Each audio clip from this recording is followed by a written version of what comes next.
over on the members stream. Obviously, we do that on a Tuesday. We do it on a Wednesday. We do it on a Thursday. And yeah, my favorite stream is the one that we do on a Tuesday.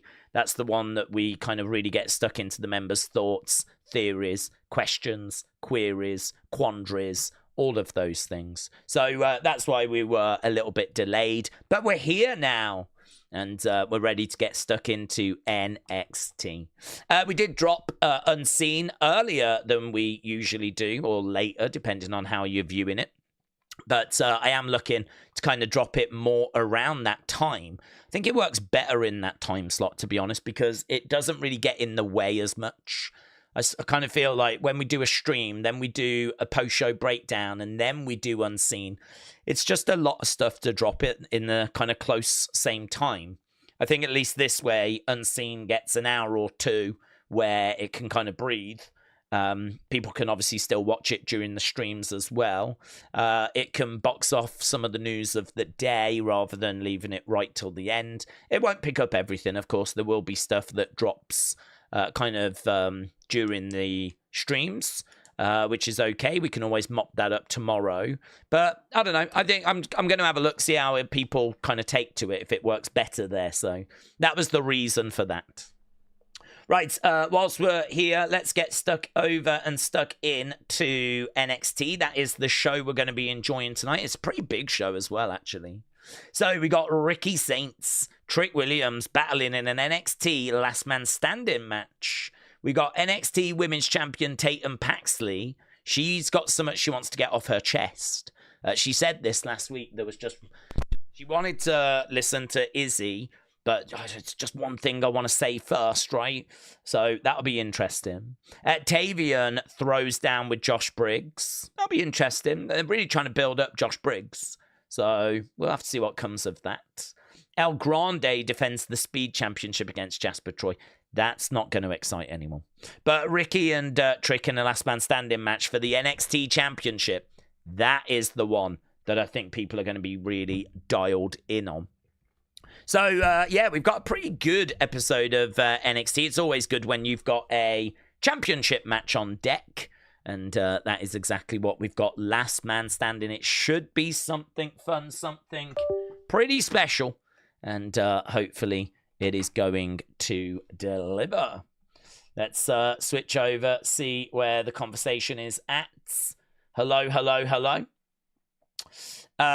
Guys, hope you are doing well, said Daz. I just finished up on the members, yes. Do said, are we doing UFC on Saturday? Yes. I always watch your streams. I am, bud, yes. Looking forward to it, actually. Big show, isn't it? Couple of people trying to win titles in a different division. So, yes, I am very much dialed in to UFC on Saturday. I haven't managed to get the stream set up yet, but we'll get that done in the next couple of days. So, Beast Mode, hello. David, Daz, Zippy Mellows, hello, hello, hello. David, hello. Hope you are all doing well. Daz said there's big boxing on Saturday. Yeah, we're not doing that. That's the Eubank stuff, isn't it? Which we did that fight before. This fight doesn't strike me as being as big. I think the promotion for this has been a little bit smaller, so I'm dialed in on UFC. David said Paramount Plus have announced a rate increase for January, says David. Have they? Dude said UFC at Madison Square Garden. Raw is at the Garden on Monday. Sarthik said, Daze, thanks for going through bad breakup. Your streams make me feel better.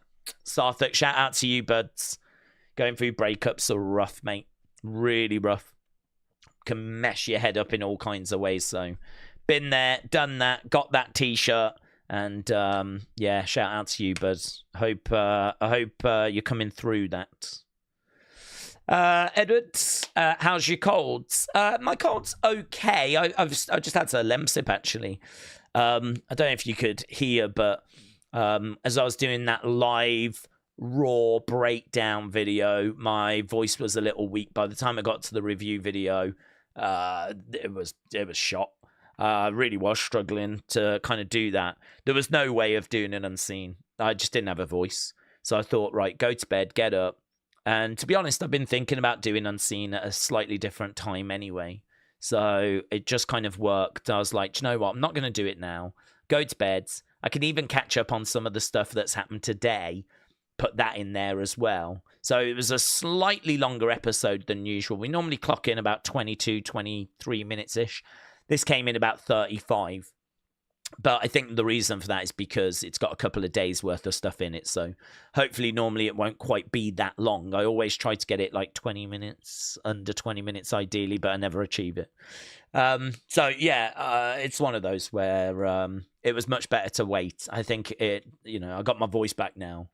By the time of the end of this stream, it might be shot. But, whatever. So, yeah, my cold's okay. But I am still trying to shake it off. Still trying to battle a way through. Itoma is fighting in January, said Daz. He is. Yes. Against Franklin. So, that'll be interesting. I don't know if we'll get chance to... I don't know if we'll get a chance to watch that. I don't know. I haven't actually had a chance to sit down and really map out next year yet. In fact, I haven't even had a chance to map out the rest of this year. I did have a list of my Saturdays. Just a rough idea as to what I was doing each week.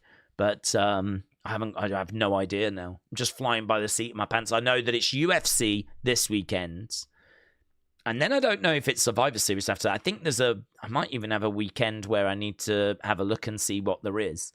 But Survivor Series is coming up. Saturday night's main event is coming up. There's another UFC show in December coming up. I don't think there's boxing because there was the Jake Paul fight, but that's been cancelled, hasn't it?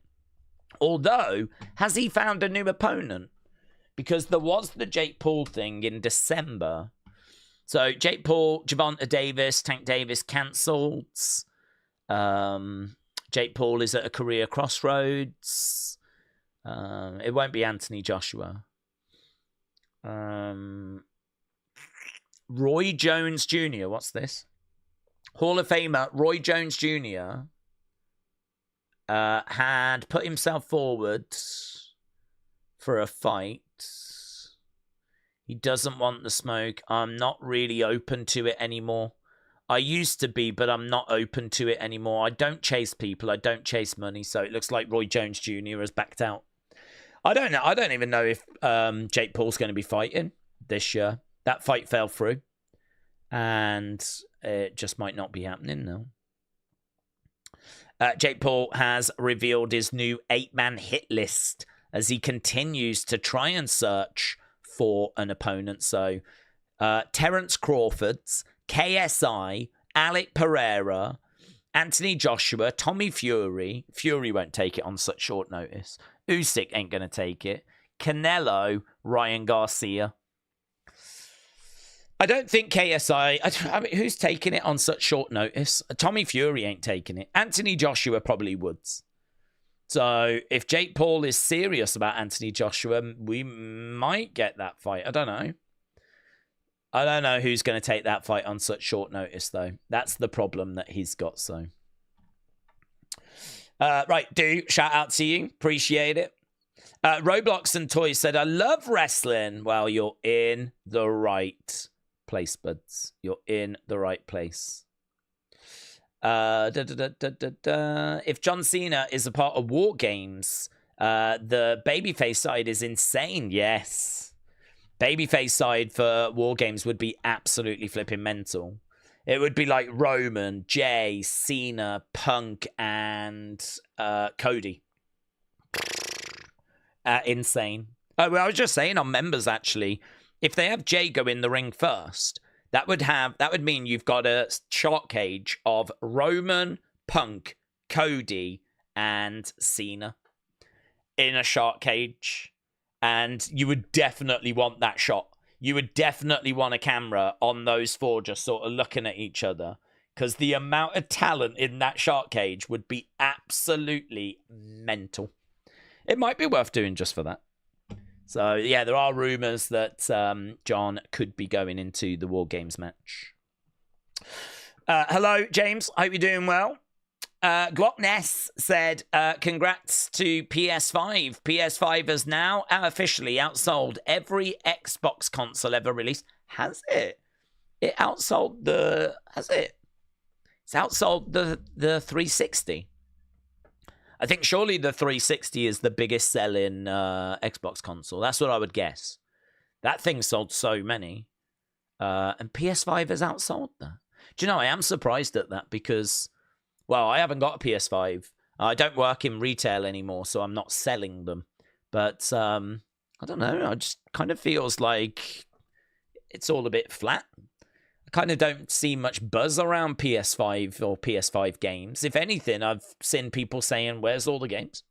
Where's all the original games and exclusives and everything? It's like, I don't know. It's weird, isn't it? I kind of feel like go back to PS2 and the noise around that and Xbox 360 and kind of compare it to where we are with PS5 now. It just feels a lot quieter to me. It feels very quiet. Perhaps I'm just so far removed from that world now that there's loads happening and I'm just not seeing it. I don't know. But I am actually really surprised at that. Asib, hello, said Daze, WWE shows recently have shown me, and this is just my opinion, other older talent. Yeah, I don't think that's unfair. I do think that wrestling has kind of been that way for a while. I think that it's... So a lot of people would point to, like, the Attitude Era as WWE investing in, like, new talent, emerging talent, right? But I would say that it's kind of true, but a lot of wrestlers from the 80s had, like, you know, problems, issues. I mean, you look at people like the British Bulldog, or you look at people like the Ultimate Warrior, and you kind of look at their personal demons, right? Hogan was obviously over in WCW, and you had WCW that was kind of winning the ratings war, and, you know, they had a lot of, like, Macho Man was over there, Hogan was over there. They relied on nostalgia to kind of get the views they got, right? I mean, they had, you know, Scott Hall, Kevin Nash, Hogan, Macho Man. You know, they brought in Rowdy Roddy Piper. They brought in the Ultimate Warrior. They had a bit of nostalgia. So I can look back to the 90s and see that was the case even then, right? The thing was that because you had so many wrestlers that were ill health, had personal demons, drug addictions, and you had WCW snapping up a lot of the legends of the past, it meant that there was a bit of a void where WWE were forced to make new stars. They didn't have old stars that they could necessarily rely on, right?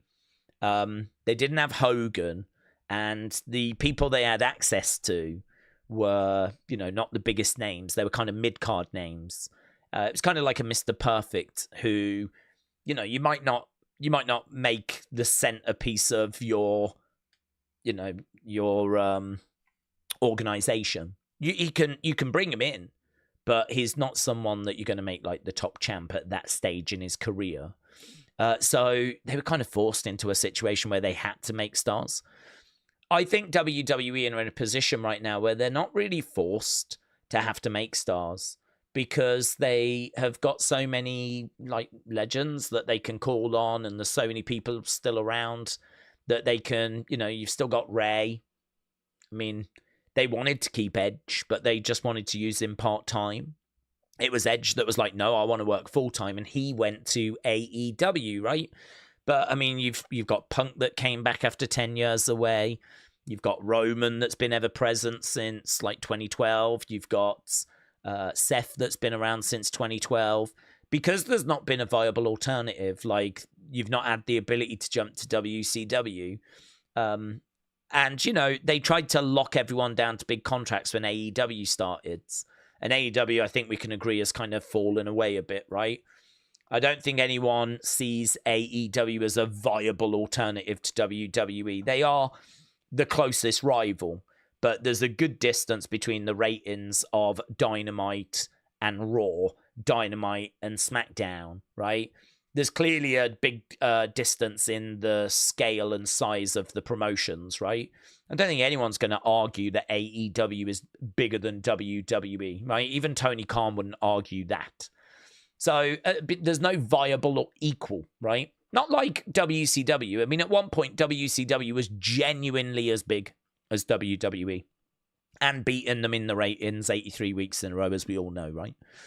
So I think for this plethora of reasons, we've just got these legendary names around. And I think the challenge is when those names that are legends are still getting, like, you know, people to buy tickets, it's really hard to turn away from that.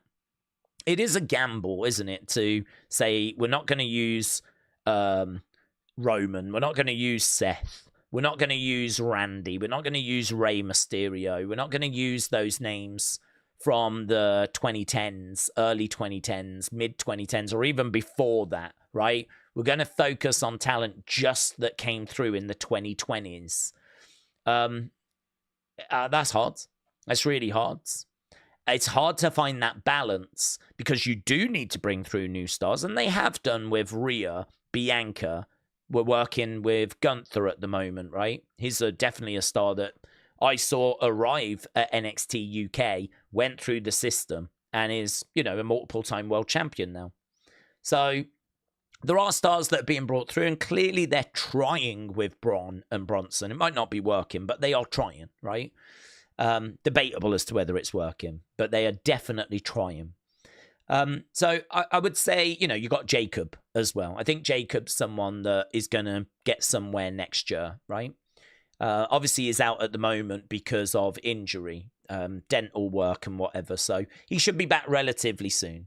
You could point at Liv as someone that they've managed to bring through. But the problem you've got is the women are still not bringing in the views that the guys can bring in, yeah? The women is a growing sort of side of the business, bringing in, you know, I don't want to say little girls didn't used to watch wrestling. I'm sure they did, but certainly not in the numbers they're watching it now. You know, Rhea Ripley, Bianca, these are role models to little girls. But that is the side of the business that's still growing. What really is going to generate views is if you can find that next Roman Reigns, if you can find that next Seth Rollins. The problem you've got is how do you move away from Roman and Seth when you've already got them? You're trying to find the next ones, but you've still got the old ones, and they're still working. They're still bringing in views. You know, the problem we've got right now isn't the talent. The problem we've got right now is the stories. If we was to do a Bloodline story again, I think we'd get the views right back. Bloodline worked. And as long as it's not just identical to what we did, you know, Roman is still massively over. People are ready to acknowledge. I think if you used to do a story like that with Roman, you could get WWE back to where it was in 2023, 2024, early 2024, 2022. You know, that little period coming out of the pandemic was really good for WWE, and it was built on the bloodline. It was built on the bloodline. So I think it's difficult. I mean, you do need to bring new talent through. If we was to sit down with Triple H, I think he would point to Rhea, Bianca, Liv, Gunther as being names that have been developed since the pandemic. Yes, Liv was around before, but she was not the star she is now. And he might even point to an EO as well, who got called up SummerSlam, 2022? And, you know, has gone on to be this big star. The problem he's got is that he's bringing through women, but as we said, I don't think the women are moving the dial or can move the dial at the moment the same way the men can, because this industry has been built on men. And I think that, you know, a Roman is what's going to really move the dial. If you can find the next Brock, if you can find the next Roman, that's really what we're looking for. Bringing through Rhea, bringing through Io, absolutely fantastic, right? Brilliant, amazing, yes. But at the moment, I don't think that is going to drive the ratings the same way that we are seeing the men do it. I mean, listen, someone might argue they would if they had the right creative. Maybe there's some truth to that. Maybe there's some truth to that. Maybe if you gave the women the right creative and something really interesting, maybe they could deliver numbers on the scale of Roman. I don't know. I'd have some reservations about that. I think that I would need to kind of start seeing it to believe it. I think the women's impact and influence has massively grown. I am, you know me, I'm a big fan of women's wrestling. Big fan. So I'm certainly not down on women's wrestling. I think the influence of it has grown, the impact of it has grown, the audience for it has grown. But I think it is also still growing. I don't think it's quite there yet. So that's why we do need that next Brock, that next Roman. And that's easier said than done, isn't it? That's easier said than done. WWE are certainly looking for those people. They think they've identified one in Bron Breakker, and they're doing what they can to try and build up Bron Breakker. Whether they've done that right or wrong is up for debate.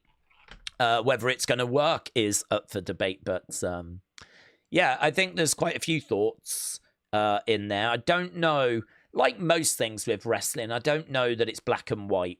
I think that there is shades of grey. And I think this one's a little bit of a shade of grey, where it's hard to move away from the names that are working, but without the right creative, it's not working as well. So, you know, you do need to be bringing through stars. If we were to speak to Triple H, I think he'd tell us he is, and he would point out the names we've mentioned. But you can still sit here and say, where is that next Roman? Yeah? And that's a very fair criticism. But a John Cena, a Roman Reigns, they are very special. They don't come along every year. And so, you know, is that person even in the company right now? I don't know that it's Oba. I don't know that it's Trick. I think those are two names I'm very excited about. And, you know, Braun, I'm not sure. I still see a lot of areas that need developing. But, you know, good, interesting. I like the conversation. So, Asib, yeah, I don't massively disagree. I think that if there was a Brock that they could just give the ball to and go, then I think they would. But I don't think there is that person. I think there are people that have got potential that we can work with, like an Oba, like a Trick. But I don't know that there is like that Brock Lesnar that's just going to be champ in 6 months, you know. Whether they do that with Oba when he gets called up, that'd be interesting. Would you say it's the right decision to give Punk a world title, who is my favourite current active star, instead of Braun, where there's a chance to try him with Seth being out? Yeah, I would say it was right to give it to Punk. I think that Punk is right for right now, because I sort of look at Braun as not being the guy at the moment. I mean, I think if there was someone that I could look at and say, that's it, that's him right there. I mean, I'm higher on Trick than I am Braun. I think Trick Williams is a great talker. I think he's got great presentation. But even with Trick, I will be the first to say, yeah, his match quality is not where it needs to be. Trick's matches are not consistently good enough. That he doesn't manage to build up the drama, the close falls. You know, Trick's matches are like 3.5, maybe 3.75, rather than being in that 4 range, which is where I would like them to be. And I think every time you hear criticism of Trick, it's normally like, oh, his matches just aren't good enough. Him as a talker, and his look, and, you know, his height and his builds, you know, I think there's something really exciting there. A lot of comparisons people would say with like a Booker T. And that's a good person to have on the roster, isn't it, you know? But Booker T was not John Cena. Booker T, you know, wasn't that level. If you know, Trick can work out his match quality and improve that, then maybe we can, like, you know, climb up that ladder a little bit more. So I look at Trick as being someone I'm quite excited by. I think he's got a good presentation. I think he's a good talker. I think that's a large part of the battle. And I think largely in-ring can be sort of overlooked as long as you don't stink the place out. As long as you're not Jey Uso.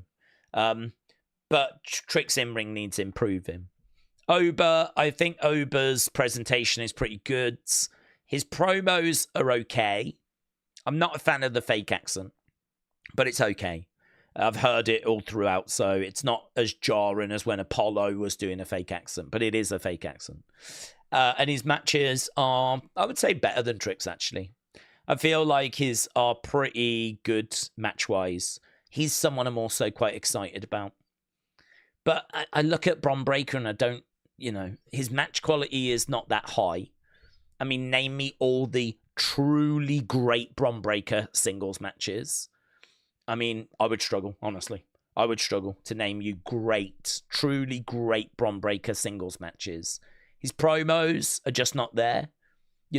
He just he gets lost, doesn't he, sometimes? I've seen promos where he's talking and he'll stumble over his words and he, gets flustered. Could be nerves, still a bit of inexperience.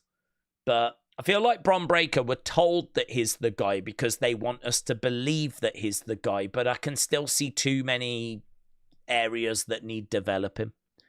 He still feels like he's in his prototype era. He still feels like he's working it out rather than he's worked it out. And I don't know if you put a world title on someone that hasn't quite worked it out. I mean, yes, of course, you're ever improving. I understand that. But I don't know. Is Bron Breakker a bit too far away? Is he still got a bit too much developing to do? I think WWE's problem, you're not wrong in saying that as you look around, they don't have trust in the young generation. I don't think you're wrong in saying that. Because I also look around and think, who's that? Where's the guy? Where is that guy that's going to take this? Where is that person? And, we're being told it's Bron Breakker, but there still feels like there's a lot that needs developing there. So... yeah, I think right now, for where we are right now, giving Punk a run with the belt is not a bad thing. Keep working on Bron. Keep feeding back to Bron. Keep trying to improve Bron. And hopefully we can get to the point where he is what they say he is going to be. And, there might be a degree of taking a chance. I just don't know that it works. To be honest, I'm not sure it's going to work. He did look good with the belt, though. Presentation-wise, that jacket he had and the belt he had, he did look good when he was carrying Seth's belt and then had to give it back over to Adam Pearce. I could believe them pulling the trigger at some point just because they so believe in him that they just do it and, let's force him down their throats. But I don't know. If we're going to judge on match quality, promo quality, all of that stuff, I would say he's not the guy right now. Whether he goes on to be the guy, he could be, but I would say he's not the guy right now. If we're going to say, is he better than Punk? No. Will he become better than Punk? Oh, I don't know, probably not, honestly. I don't think so. I don't think so. I don't know that we're ever going to look at Bron Breakker as being a better promo, better in-ring talent than... I think more athletic, quicker, more explosive, but I can't really give him much more than that at this stage, so... yeah, as of right now, Punk definitely feels the better option. But you're right, at some point we're going to have to pull that trigger, but I think we've still got a couple of years. You look at that talent and it's like, I think Cody's 40, and I can't remember how old Roman is, like 42 or whatever. I remember looking at it and thinking, well, we're all right for a couple of years, but we do need to get a move on. But I think they know that. I think they're aware. Enough people are talking about it online where they're going to be aware. So I don't have too many concerns. I'm not too worried. I mean, I do think that the likes of Jacob, Bron will be a player. Hopefully we get something from Theory, Oba, Trick, Javon, Grayson, Carmelo maybe in the mix a little bit. You kind of, you can sort of name these names where you're like, I can see Gunther is obviously still going to be around for a while. You can sort of name these names and see that there is, potential to, further down the road, build something there. So, yeah, we'll have to see how it all plays out. Big Time said, Gigi Dolan did an interview saying at times in NXT it felt like Groundhog Day, going to work, being at the PC, and counting down the clock for when it was time to go home. She would dread the 9 a.m. cardio drills. Oh, interesting. I'll probably have to look at that because that sounds like the kind of thing we've been calling for, is that kind of information. So that sounds kind of interesting. I did see a a clip of her saying that she was feeling suicidal at the beginning, and that she was really like someone was having a right go at her, and they were trying to beat out of her that some of her indie sort of work, the way that she acted. I think, there's a WWE style, and I feel like the indie style is a little different. And so the coaches try to get you to work that WWE style. And if they've got to beat the indie wrestling out of you, then they will do that. And it seems like Gigi did not enjoy that experience. So, but she said, when she got up and running and got given a bit of a push and TV time, then it, I think she said 2023 was a real turning point for her. But I think before that, she was really, really struggling. So I do need to watch that interview, though.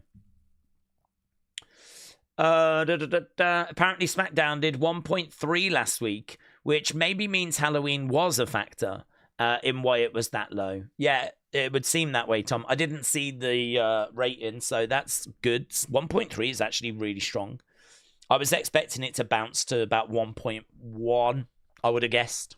So 1.3 is actually well above what I was expecting. So, yeah, I'd say that would suggest that Halloween was a real factor. Rent-Free said, do we think that Saturday night's main event in December should be considered the final show of 2025? There won't be any progress of storylines until the first Raw of January and the start of WrestleMania season. I think it probably should be considered the last proper show. I think, though, when it comes to... I mean, they don't do it anymore, but around Christmas, they used to do like a best of the year stuff, which I'm glad we don't do, because no one really cared about them. And they used that as a way of showing some WrestleMania matches on TV and showing like SummerSlam matches and whatever. And so it was basically a way of just, getting through Christmas. And then you'd have a week, wouldn't you, after Christmas? So I think by the time you hit in the middle of December, historically, that is normally it.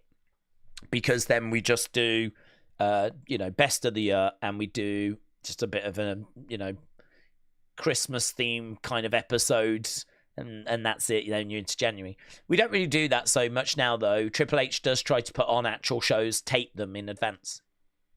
So I think you're right. I don't think we'll get too much storyline progression on those, but there'll be some stuff. There'll be the odd title match, and there'll be the odd little bit, whether he'll do a shock title change for Christmas, he could do. So I wouldn't just like switch off WWE after the 13th and just come back January. I think there'll still be some stuff on those episodes. But I have no problem with them just turning up the fun, honestly. And I'm all right as well with those episodes around Christmas being Christmas themed. I think it's a bit of a shame that we, this is where R-Truth should come into his own, It's a bit of a shame we don't have a bit of fun with that so much. I mean, I certainly don't need a Miracle on 34th Street fight. I've seen so many of them in my life. I'm all right moving away from those. But I think there's an opportunity to have some fun there. And fun isn't necessarily a word I associate with Triple H. So there'll be some stuff, though. It won't just be like 2 weeks of absolutely nothing. I'm sure Triple H will have a few little bits up his sleeve for those shows. But, I think by and large we can say the year is pretty much done at that point, yes. Hannah said it's getting way too real seeing Cena about to go. What would we say was the favourite fight for him? And who was his best rival? I loved him against Cesaro. And I thought Edge was his best nemesis. Well, I'd probably go Randy, just because, they came through at the same time, OVW.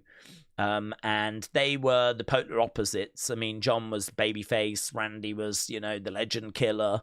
I think Randy kind of was that rising star on the heel side, as John was the rising star on the babyface side. And as a result, they clashed many times over the years. Various different shows. And, I think their rivalry is pretty iconic, to be honest. I think it's, one of the great rivalries. I think Edge is a great shout as well. I think that absolutely is right up there. So I think I'd go like Randy. Favorite John Cena fight match.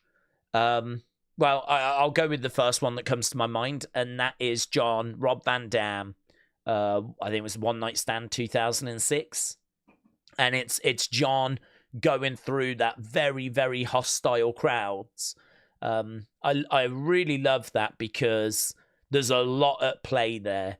You know, you've got WWE and ECW. It's an ECW crowd. I think it's at the Hammerstein Ballroom.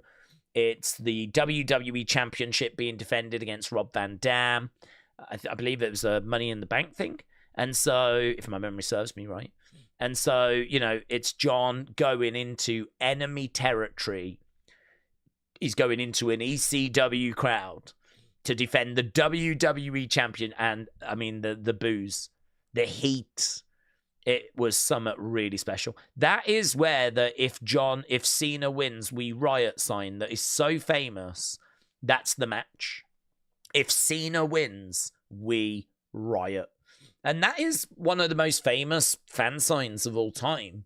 And I think the crowd, I mean, if you've ever seen it, John throwing his shirt into the crowd and the guy just grabs it, looks at it, screws it up and chucks it back to the ring, right? And everyone cheers. So John looks at it, grabs it, throws it in a different way, and it comes back again. And I think he throws it a third time and it comes back again. And the guy that throws it back for the third time sticks the middle finger up as well to John. John's like, okay, I get the message. And I think just ends up chucking it to the side. And you kind of, I mean, we could have mentioned loads of WrestleManias, and there's been some brilliant ones. Obviously, him and Shawn comes to mind. Him and The Rock. I mean, you know, those things broke records. But I think there's something really special about that moment and about that crowd and about that match that just really resonated with me. I felt like I was watching something really different. And the venue is so different as well, you know, that that one just always really stands. It's a personal favorite, let's put it that way. So, yeah, I mean, there's loads, though. I mean, a lot of his WrestleMania ones are obviously really good. Some people might say, you know, the matches he had with Bray, stuff like that. But I think that ECW one is one that really sticks in my mind. Justin Allo said, Days with John Cena having limited dates left. When will he drop that IC title?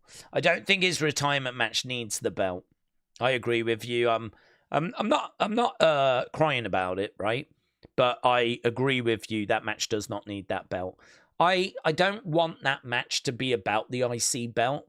I don't want us to spend a second talking about, is Gunther going to be the new IC champion, right?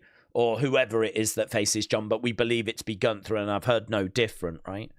I agree with you. It's just, we don't need it. He doesn't need to walk into that match with that belt. It's a mid-card belt. I mean, you can say, oh, how fitting he walks in as a champion. It's a mid-card belt. It's Intercontinental champion. I don't think the match needs it. I don't think John walking in with the Intercontinental Championship is the right visual. I don't think Gunther needs the belt. So, I mean, like, I don't know. It would look like a step backwards to me.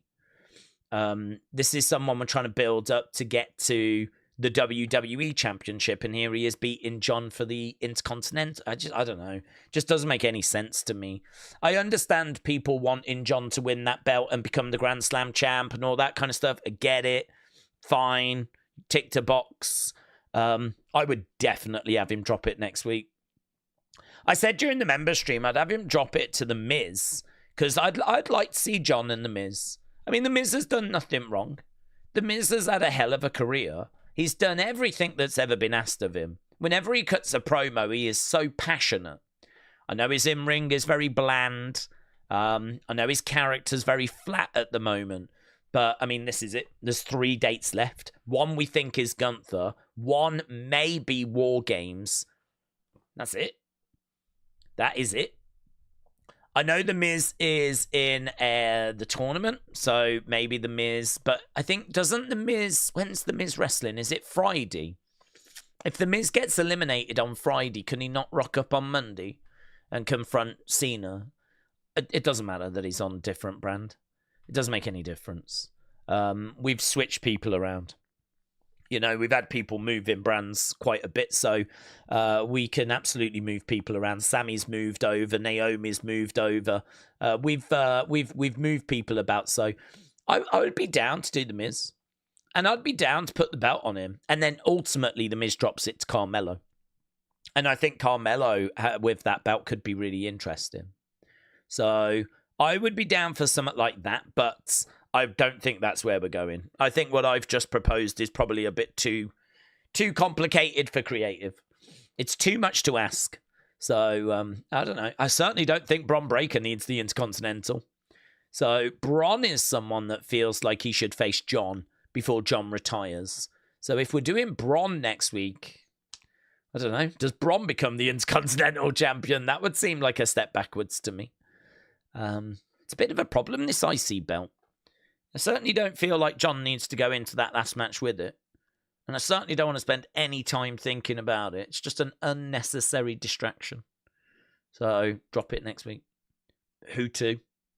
You decide. I don't really care. But I think that Miz is the person that I would like to see face John. I wouldn't do it to Sheamus. I feel like Sheamus needs to be a heel for it. I would kind of like someone like Logan, not Logan, but someone like Logan as champion, berating the fans. Fans hating this person, right? Hating them. And then along comes Sheamus to get the belt off them.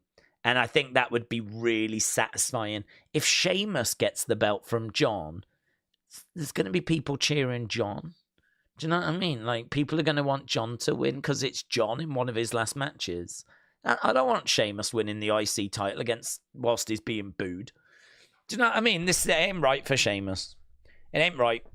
Sheamus should get that belt, and I want him to get it, but get it off a heel where everyone is really rooting for you. There is no guarantee everyone's going to be rooting for Sheamus if he faces John in one of John's final 3 there's 3 appearances left. So Sheamus wouldn't be the pick. But Sheamus should get that IC championship at some point. Right, let's go to our next comment. Steve, hello. Daze, I know you're being optimistic about 2026. Yeah, I'm trying to be. So what are the top 3 things that we think WWE really need to do to make it work so we don't get another year of terrible creative? Steve, shout out to you, buds. Well, I think you got to fix the main event scene. So you need good creative, right? And it's the hard thing to do. And sometimes, you know, the hard things to do are the things that you delay and you put off. And I mean, I don't think that's what they've done this year. I don't think they've kind of delayed and put off the hard things, but it does sort of feel that way a little bit, that's what's happened. For me, it's the hard thing to do because if I was Triple H, right, and I said to the creative team, right, we need something good for Cody and we need something good for CM Punk, right? Give me something really interesting. And they came back with some promos and some matches. I would tell them to go away again, yeah?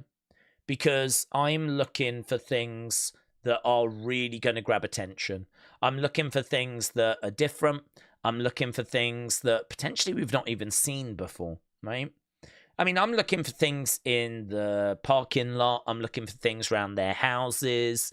I'm looking for an opponent of Cody to get in Randy's ear and actually psychologically go up to Randy and start to have a word with Randy. And you just, as the weeks go by, you see Randy just starting to think about what he's being told.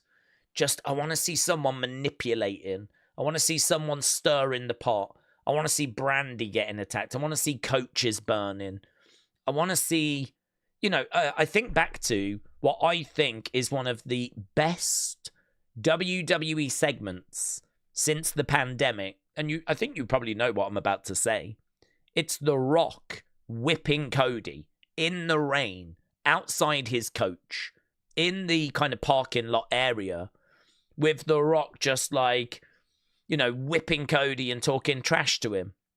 Cody screaming in pain as the rain comes down. Visually, it was absolutely stunning. And it was so jarring because it was so different to what we would normally see. For me, we absolutely have got to be delivering things like that. Not every week, but just, at some point. I could not name you a single segment this year that got even remotely close to that. I think the closest I could get is maybe Drew, Damian fighting on a car, on a windscreen, where I think, wasn't it like Damian went through the windscreen and was complaining about having glass in his eye. And that was part of the Mania builds. And I mean, it was okay, but I mean, it was nowhere near as good as the Rock thing.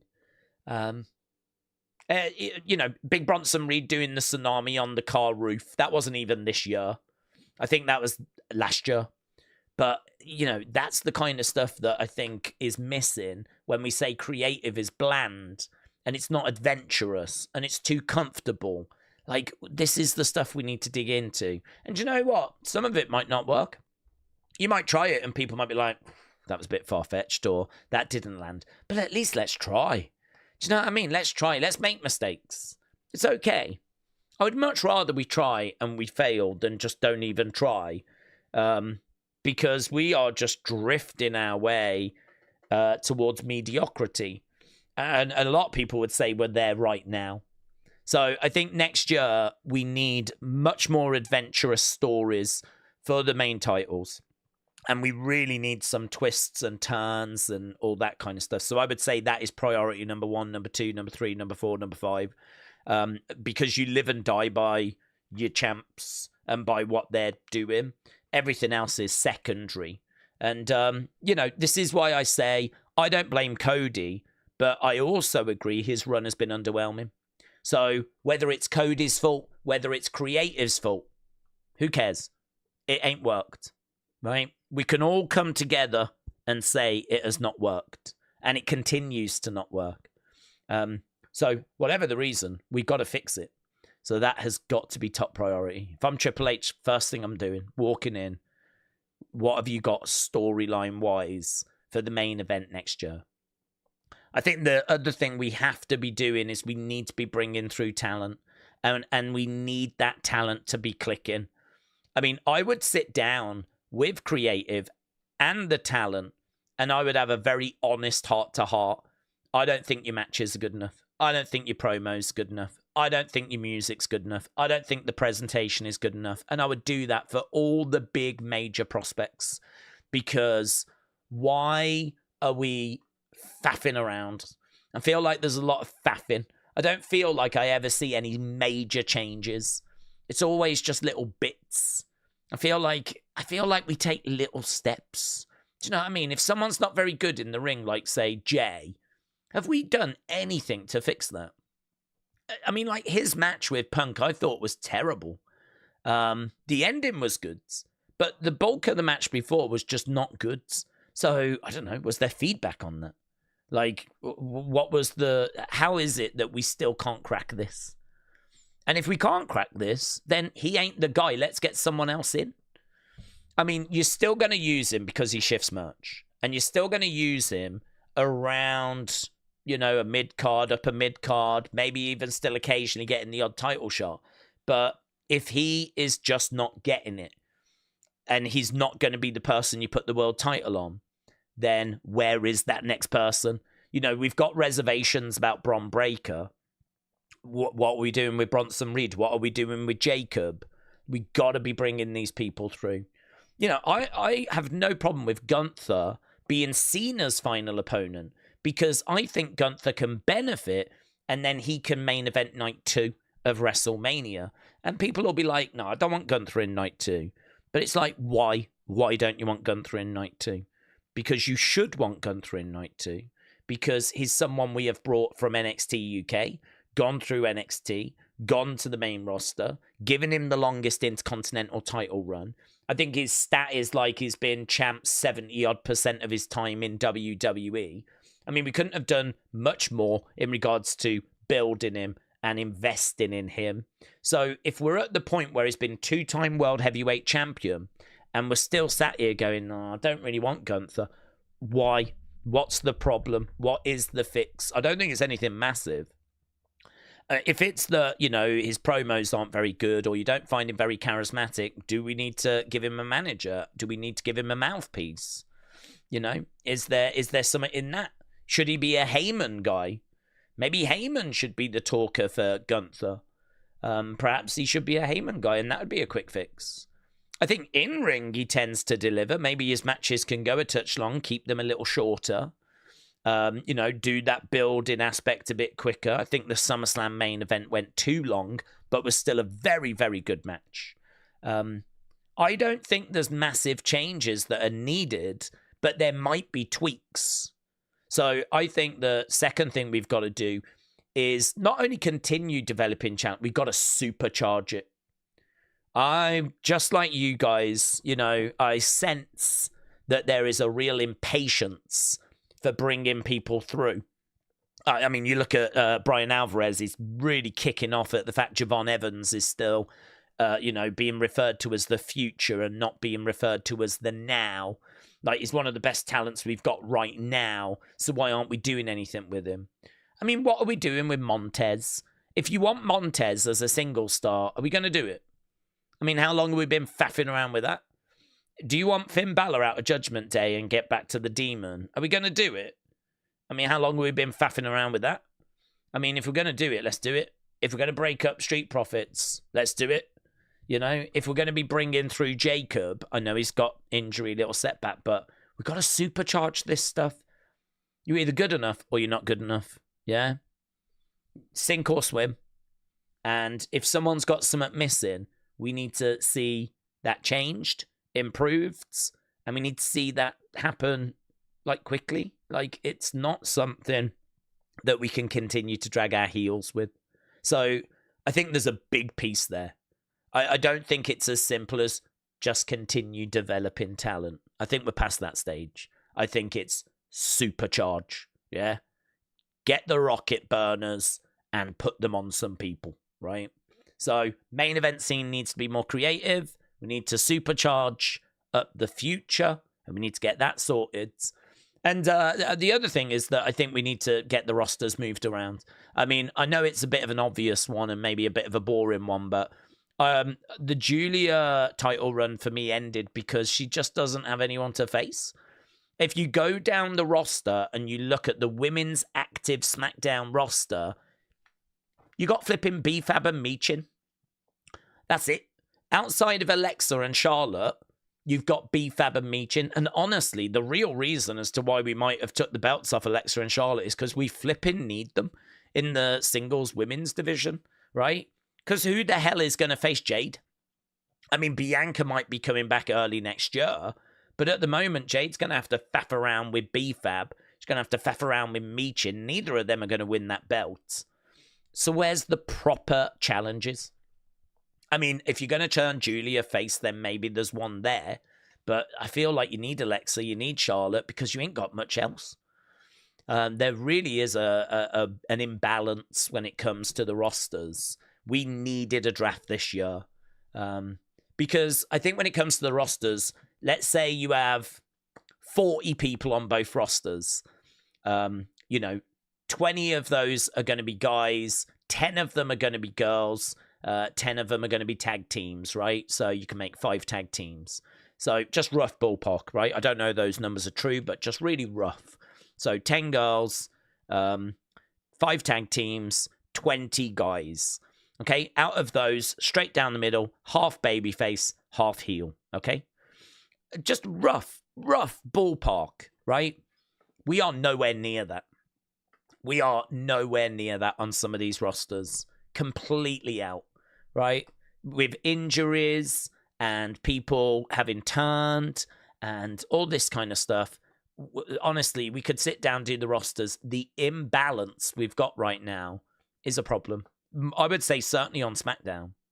And so you kind of look around and go, and, maybe we do need to say goodbye to a few talents that just are taking up roster spots.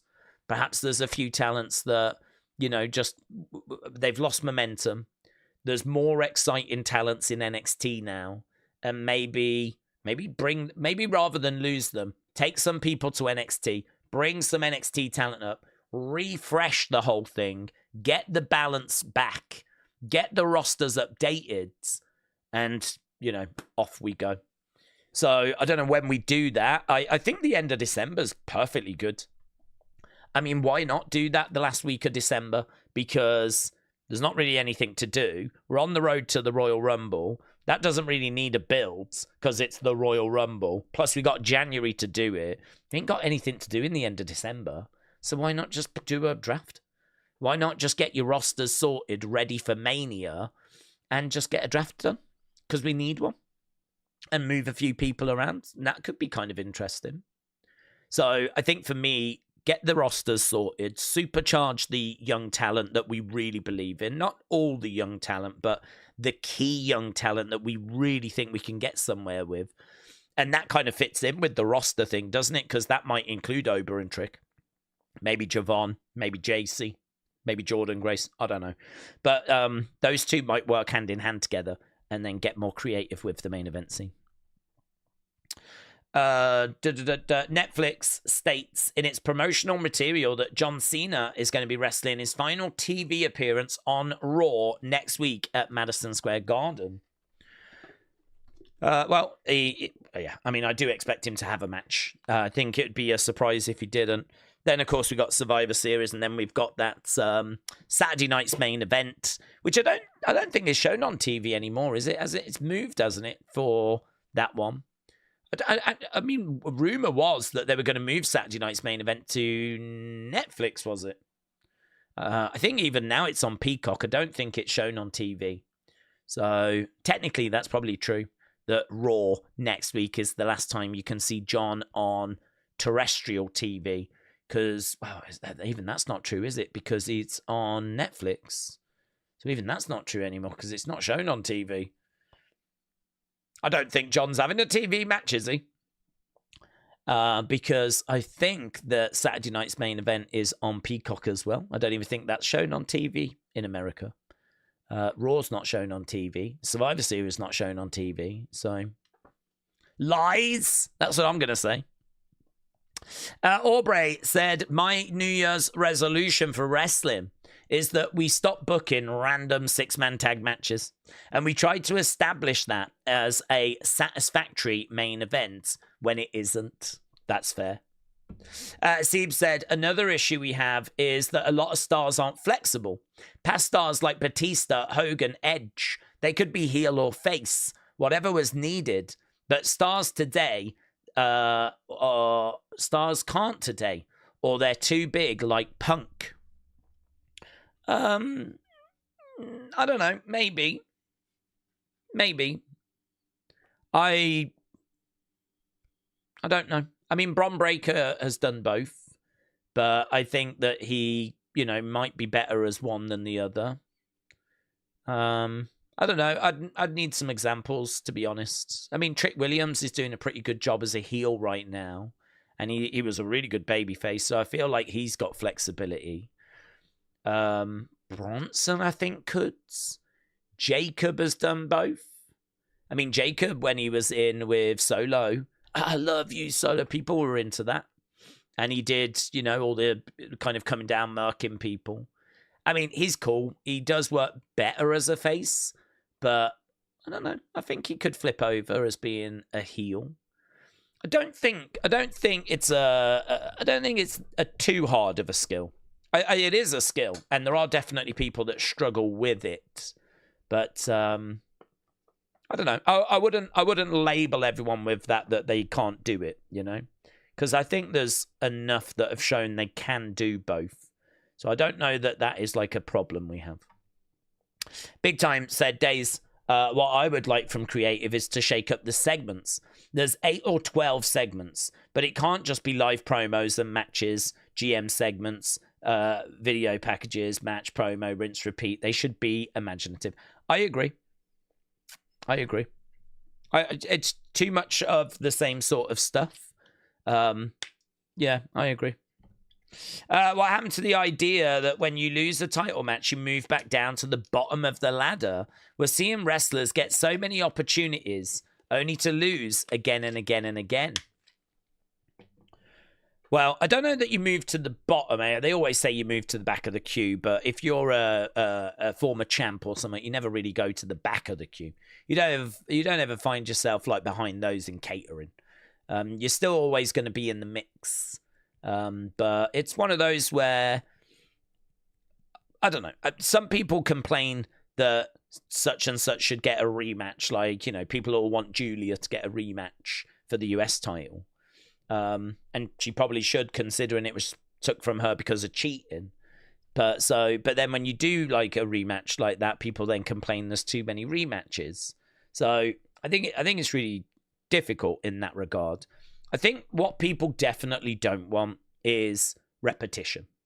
If people are down for seeing a match, if there's a grounds for a rematch, I think would be okay. But that's where, you know, that's it then.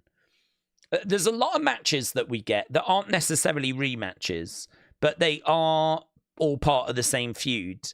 And I find those to be a bit frustrating. You know, like the Roxanne versus Alexa, Raquel versus Charlotte, Raquel versus Charlotte, Roxanne versus Alexa, blah, blah, blah. You know, you do the singles match, and then eventually you get to the tag match. Like, that kind of stuff I find irritating because they serve no purpose, right? They serve no purpose. All they are is to kill TV time. I mean, you can't even remember the results. You can't even, like, they're so meaningless. As soon as the match is over, it's just done. And the matches are never great because they're TV matches and the talent don't, you know, care. They're not going to give everything they've got in those kinds of matches. And to be honest, the matches are normally booked quite short with commercial break interruptions. It's just, you know what I mean? It's just rubbish. I don't know. It's hard, isn't it? Because, like, you can look at certain things like that and say, well, all of that, you know, you tweak and change whatever. But, well, what do you replace it with? How do you book a feuds between Charlotte and Alexa and whatever that is going to take up a chunk of time? Because you want a feud to take up time without doing those kind of matches, but still getting them on TV each week. So, you know, that becomes a bit challenging. Or maybe you make the feud shorter, but then that means you got to get to another feud straight after. Are you creating more work for yourself? I mean, maybe honestly, it comes down to it's just easier this way. There's a lot of TV time that needs eating up, and perhaps it's just easy to book that kind of a feud rather than making it shorter and then move into the next feuds, which is a lot harder because, you know, it's just harder then. You're using more people and you're going to get through more feuds and you're going to get through things a lot quicker. We know that Triple H likes to slow things down and take his time, and maybe that's part of the problem. Perhaps things are just too comfortable and too slow. Perhaps you need to speed them up a little bit as well, you know? But, Jesus. Honestly, I feel like once you pick that thread, you're kind of really getting into the weeds, and I think that you are maybe starting to focus on things that, yes, can be improved, but aren't necessarily the big problem. Because I think the big problem is the top end, right? I stand by that. Because it's not as if these shows were perfect going back a couple of years ago, but people were buying tickets because they cared about the bloodline and they cared about what was next in that story. And they wanted to go because, you know, it was cool and, you know, everything was like acknowledge Roman and, you know, Roman as a heel with Heyman and working with the Usos. And it was just great. But actually, if you look at the rest of the show outside of the bloodline, a lot of the problems we're still talking about now still existed. It weren't like those shows were all amazing, perfect. It's just the top end was compelling. And that meant people wanted to tune in. They wanted to see what was next. They wanted to see where the story was going. And so for me, that is what you fix as a priority to get back to just where we were the other year. It's kind of like we've already seen like what we need in order to make these shows work. And I don't think we're a million miles away from it, actually. I don't feel like it's like the whole shows have now just completely descended into chaos and carnage and just, like the shows are largely the same. It's just that we don't have that really compelling top end story that's got that cliffhanger that makes you want to tune in the next week. Like, oh, where's that going to go? Oh my God, Roman's back next week. Can't wait to see what he's going to say. Or, oh my God, they've let him down. Or, oh my God, that's going to be a hell of a challenge. Or blah, blah, blah, blah, blah. Yeah. So I think once you start picking at that thread, it can start to, you can start to really make things very, very complicated. If we're going to be honest, there's probably a lot of problems with WWE where if you wanted to make it the perfect show, arguably a level I don't even know we've ever got to before, then yeah, that's the kind of stuff you would want to look at. That's the kind of thing you'd want to change. But if you just want to get back to where we were a few years ago, I think it can be a little simpler than maybe how we're making it, Big Time said NXT has not really done a good job of getting the wrestlers confident where they can hold a live mic when the call-up happens. Hard, though, isn't it? Because how do you replicate that kind of an arena, that kind of a scale? To do it in the Performance Center in front of the same faces week in, week out is one thing. But to do it on the main roster in front of a different crowd each week of like 10,000 people, and not only are you on CW Network, but you're on Netflix or you're on USA Network and you've got 1.3 million views compared to 600,000 views, and you're in a different city and you've woke up in a hotel and, Triple H is watching and the world is watching. And do you know what I mean? Like, how do you replicate that? I think that there is an adjustment that is very, very hard to prepare for, which is why I give talent a bit of an adjustment period. I do not expect them to hit the ground running when they get to the main roster. And if I was booking, I wouldn't expect it either. I think there is an adjustment period, and I think you do whatever you can to make them as comfortable as possible. You'd grab them. I'd grab them. I mean, if I was Triple H, one of the first things I'd do if someone's, on the show is I'd call them into a meeting and I'd be like, listen, I don't want you walking on eggshells. If you do something that just kind of steps out of line, we'll just grab you and tell you. But I'd much rather we do that than you tiptoeing around worrying about upsetting people or worrying about doing something wrong. Like, I want you to be comfortable, because the quicker I can get you comfortable, the quicker I can get the performance that I saw in NXT, which is the reason why you're here. If you're not comfortable, then I'm not going to get that performance, am I? If you're going to be uptight, rigid, oh my God, everyone's watching me, I'm not going to get what I saw in NXT. The quicker I can get you comfortable, the quicker I think I can get that. So any questions you've got, any problems you've got, the door is open. And, I would much rather that you walk around being confident and knowing that you belong here, and so that we can get that performance out of you, would be the conversation I'd be having with that talent when they get called up to the main roster. Now, whether those conversations happen, I would imagine they probably do. I think the one thing Triple H is very good at is probably those kinds of conversations. I think the thing that Triple H probably struggles with is more if someone has not delivered what we were looking for, to put them on blast, right? And let them know you have not reached the standard. This is the standard. This is where you are. I need you here. I think those conversations are a little bit trickier for Triple H. That's just the impression that I get, right?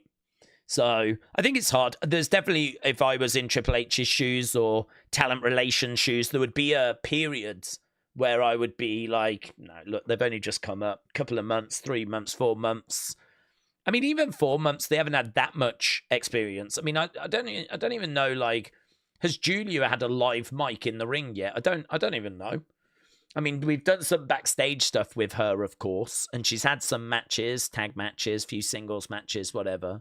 But I don't know that she's had a segment where she's been in the ring with a live mic yet. We need to get to that, of course.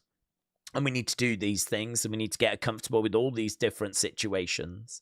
But, I mean, we haven't even got their house shows anymore, which is a big problem. Because back in the day, a house show was still much bigger than NXT. But you weren't on camera, so you could try some stuff. Do you know what I mean? And you could, use that to get comfortable. We don't even do those now. I think the loss of house shows has been a bit of a blow, actually. I think that's really hurt. Because I think that was a great way of just getting comfortable, getting settled, feeling part of the team, having a live mic, I mean, sometimes they would even, during matches, get a microphone to berate the crowds. And, those are still experiences that are going to help you. So, without house shows, I think that it's made it harder. I think I feel like I'm quite patient. I feel like I'm quite... I look at wrestlers as having a good 10-year career. So, I mean, the first 6 months, 8 months, whatever, it's fine. I mean, Julia as an example, because we just spoke about her. I don't know how old she is, but I see her having 10 years. So, whatever we're doing right now just doesn't matter. It just really doesn't matter. This is like a prototype stage. This is the Ringmaster. This is flipping Rocky Maivia. Die, Rocky, die. Do you know what I mean? That ain't the guy that we remember. We don't remember Stone Cold for Ringmaster. We don't remember heel Hogan when he's coming out with flipping classy Freddie Blassie. We remember Hulkamania, we remember Stone Cold, we remember The Rock, we remember John Cena, the brightly coloured shirt guy, I mean, what we're doing with Julia right now is getting her used to being on the roster, giving her some TV time, putting her in different situations. The idea that what she's doing right now is going to have any bearing or factor on her reputation, longevity, it doesn't matter. It just really does not matter. It's just not a problem. So, to me, I think I'm quite patient when NXT talent comes up because I see there needing to be an adjustment period. I know, we all know how creative are right now. So creative have got to find their feet. I wish they found their feet in advance, but there's just not a great amount of, examples to show that creative are ready to go. Yeah. I mean, I think the truth is people get called up when there's a gap on the roster. I think that's the truth. Like I said, you sit there and you go, oh, I need a babyface, like we do on SmackDown. We get someone. But that doesn't mean they're walking into 6 months worth of creative planned out.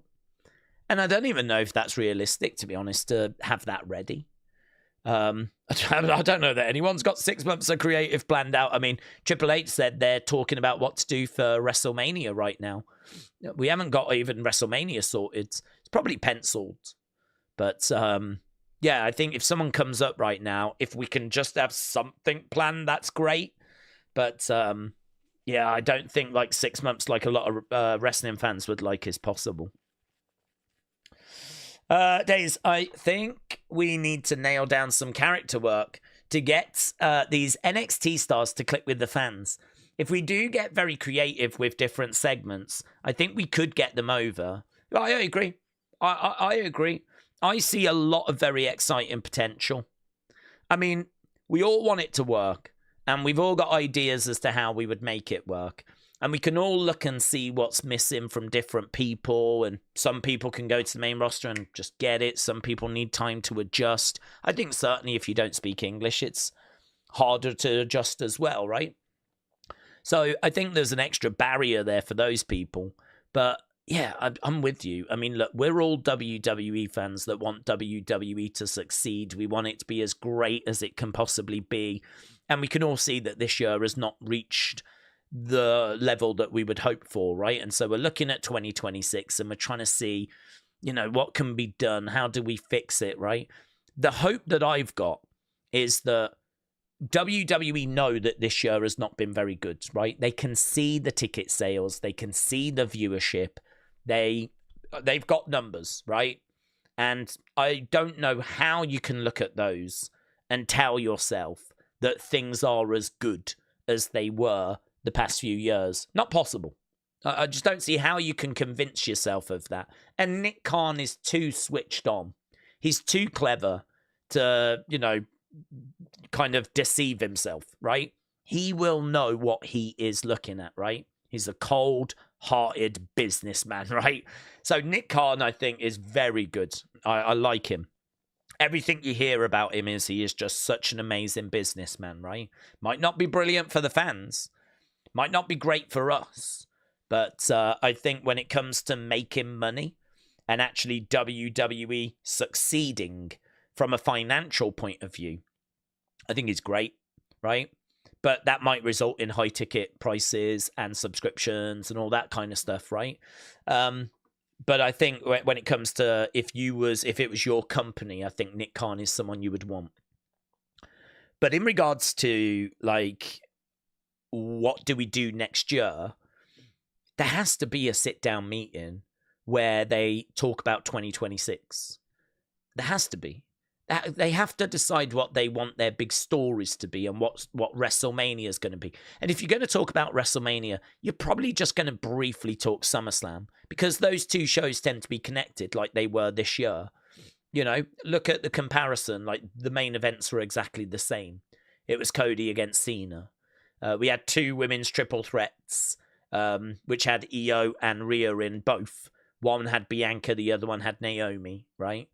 And you can sort of see some similarity between those two shows. So I sort of feel like if you're talking WrestleMania, you're probably talking about where it leads, and that'll bring in SummerSlam. And those are your two biggest shows of the year. So I've got to have hope. And this is why I've got optimism. That if you know this year has underwhelmed, and they've got to, right? They've got too many metrics. So if you know this year is underwhelmed, and you know you haven't got John Cena's retirement tour to rely on, right? You're going to look at next year and go, how do we fix it? How do we fix it? What do we do to fix? Just like we're saying, yeah? And I can only hope that they find a correct answer. I don't know that there's only one answer out there. There might be many. But I can only hope the one they go with, or the ones they go with, are good and work and are good, correct answers, right? We've spoke about what we would do, and, you know, all good stuff. I love the conversations, but I can only hope that they find, I mean, for them to swing and miss again for 2026, just like they did in 2025, you know, that was, you know, I would ideally like to think that that wouldn't happen. I'd ideally like to think lightning wouldn't strike twice in a row, right? I just think that there's a good chance that next year they swing and hit, and something lands, and we get, like, you know, some really good, consistently strong creative. And that's surely what they're aiming for, because they need these numbers to improve. So that's why I'm optimistic about next year. I don't have anything to base it on, of course. I'm not aware of any of the stories or anything. But I just think, I don't know, I just think if I was in that creative team, the stuff I've spoke to you about is the stuff I would mention there. And I feel like there is something in that. I wouldn't say it otherwise, right? I believe all the conversations we have, there is something in it that would help and turn things around and make this a more engaging product. And a lot of the stuff you guys talk about, you know, brilliant. There's a lot of stuff in that as well. So if we're having these conversations and we're on the outside, you know, I've got to think being on the inside and seeing the numbers they see, they've got to be having similar conversations. So just hoping that they do land the plane next year. It does make me wonder what's going to happen with him and Judgment Day, Suzanne. Oh, what, Dominic? Yeah, the Dominic stuff was interesting. He was ranting at Judgment Day. Where are they? Where is my family? All that kind of stuff. So very interesting. Yeah. It's kind of good, actually, doing Unseen before the streams, because I feel like I'm a little bit more aware of what's happened today. Normally, I don't, you know, tend to get a chance to catch up with everything before I do streams. So some people are like, did you see this earlier? I'm like, oh, no, I didn't see that. Whereas I've just done Unseen. So I've kind of caught up with everything, unless it dropped the past hour and a half or 2 hours. So that's kind of nice. So Dominic, very upset with Judgment Day. He put a little video out ranting and raving earlier today. There was also like the design for Cena's last shirt in Washington. That has leaked. So that's in there. Cena reacted to last night, had a lovely message that he put out. Just bits and bobs, really. I wouldn't say there was anything like, oh my God, this is earth-shattering, but lots of little bits and bobs doing the rounds today. Right. Big Time said, sometimes I do wonder if the creative team need an overhaul. How many old heads have they got running around like Road Dogg and Bruce and Michael Hayes for years? Maybe they need some youthful minds. Maybe. Yep. I don't disagree with that. William said, Daze really could be talking about me and him. I normally I am, William, to be honest.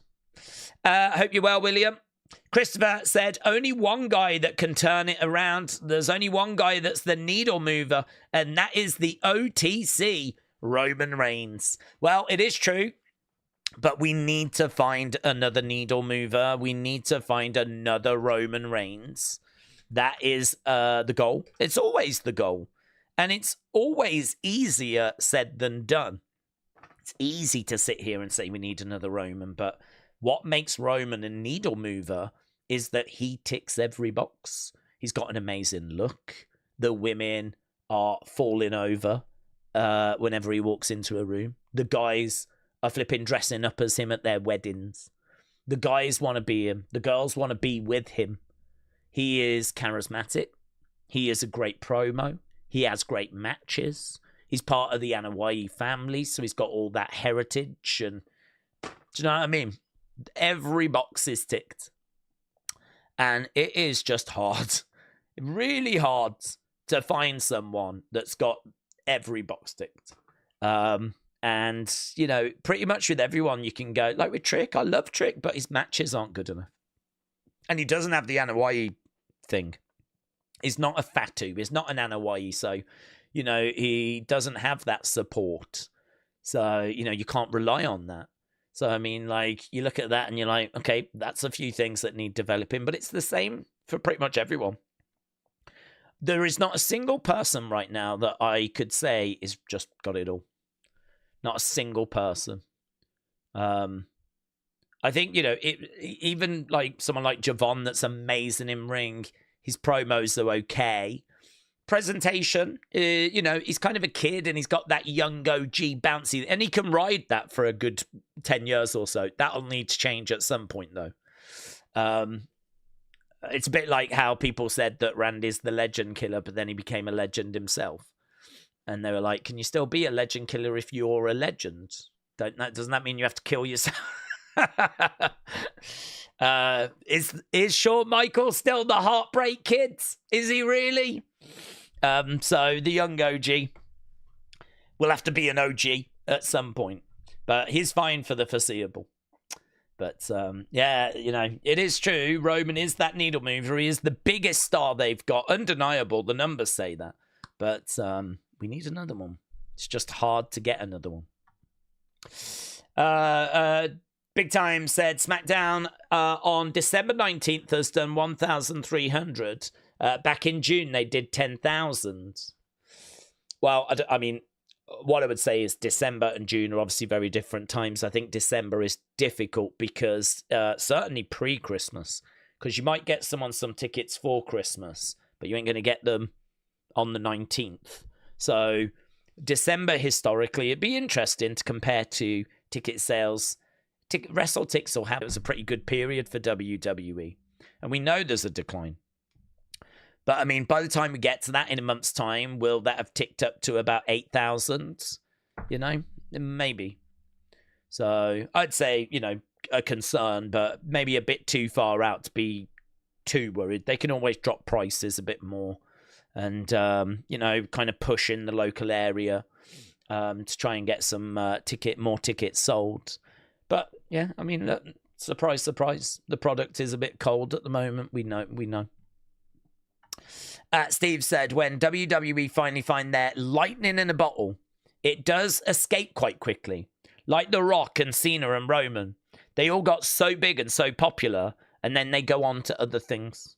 Well, yeah, that's true. I mean, you can normally get a good, you know, period out of them. I mean, the thing with Roman is he arrived in 2012. The Shield broke in 2014. So they probably got 10 years out of Roman and continuing to use him as a part-time attraction now. I mean, obviously, as the big dog, he divided opinion, but he was still shifting merch. I mean, he was still one of the top merch sellers, and he still had his fans. It's just they couldn't quite get him to the bloodline level. And then when they turned him heel and got him to the bloodline level, he went to a different stratosphere. So, but he was still doing okay. You know, it weren't like they were flogging a completely dead horse. There was numbers to back up the fact that this is still the right guy to get behind. But, yeah, it's one of those where you don't get long with them, do you, really? It is true. I mean, Stone Cold's, you know, probably went from, 96 to 2002? Something like that. And so you probably got, 6 years, 7 years, maybe, at best, out of Stone Cold's. Maybe the same with The Rock, actually. Although he did come back and do, the odd thing here and there. But for a proper run, probably about that.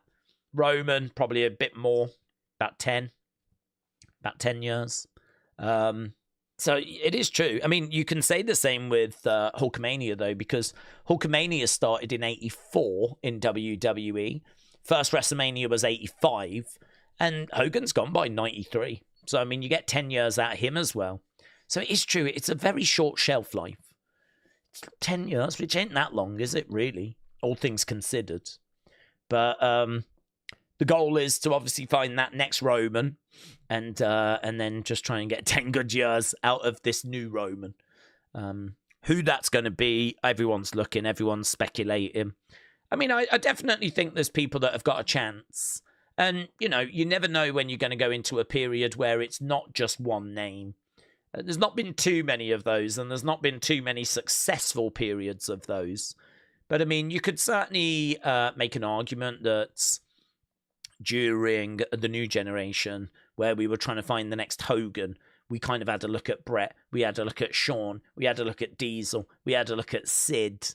And, there was a bit of a, is it this person, is it that person? And, you might have to go through a bit of a period like that.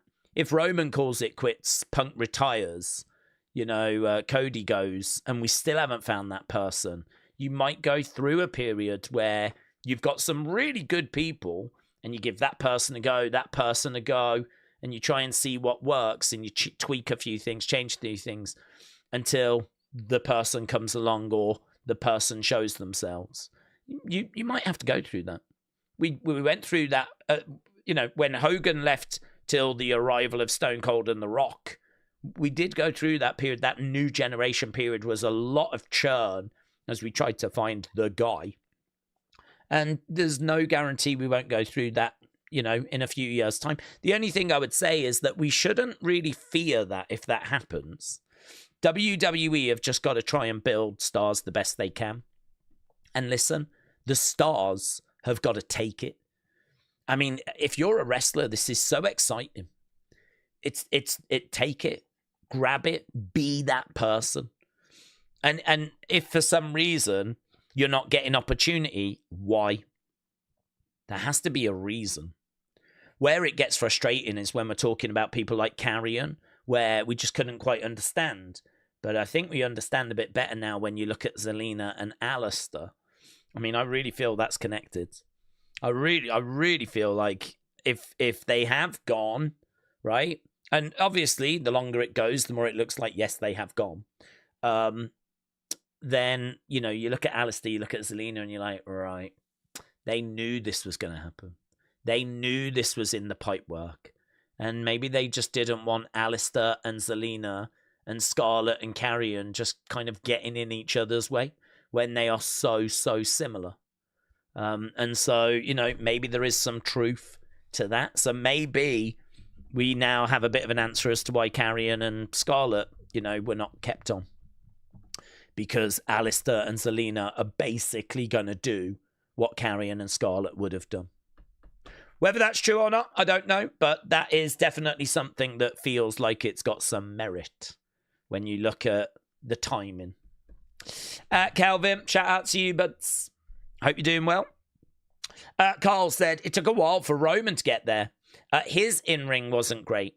Everything else hides that well. I think one or two of these will get there, says Carl. You could be right, my friend, because you're absolutely right. I mean, I pride myself on obviously having watched wrestling for a long time. And so, yes, we've seen John Cena's prototype era. We saw what they... I mean, Triple H was Hunter Hearst Helmsley. Shawn Michaels was a rocker. Yeah, I mean, the idea that you are going to be that final form and you are going to deliver in-ring and promos and presentation from day one. I mean, the list of people that have managed to do that it's tiny. It is tiny. Do you remember how Batista came in? So I think I like to think I'm a bit more grounded. I'm a bit more patient. I'm a bit more aware of wrestling history to not expect people to just deliver straight out of the gate. And so I agree with you that you look at a Bron Breakker and you look at the weaknesses and you're like, can he improve those? You look at a Trick, you look at an Ober, and you think, can they improve on those? I think all of them can improve on areas and will improve on areas. So it makes it hard to sit here and say, yeah, this person is going to get there, that person is going to get there, because there's a lot of people we thought might get there that didn't quite work out, right? There's a lot of people that have been pushed by Vince. I mean, God, Vince thought Diesel was the answer, right? He thought Sid was the answer. He brought in Vader thinking that Vader was going to do something, right? None of them worked out. Vince thought Lex Luger was the flipping guy in 1993. He did a big tour with the Lex Express, and he was like, this is the guy. This is Mr. America. This is the new Hogan. He's absolutely shredded. This is the guy. He was not the guy. So there's been lots of times where we've tried people and they haven't quite worked out.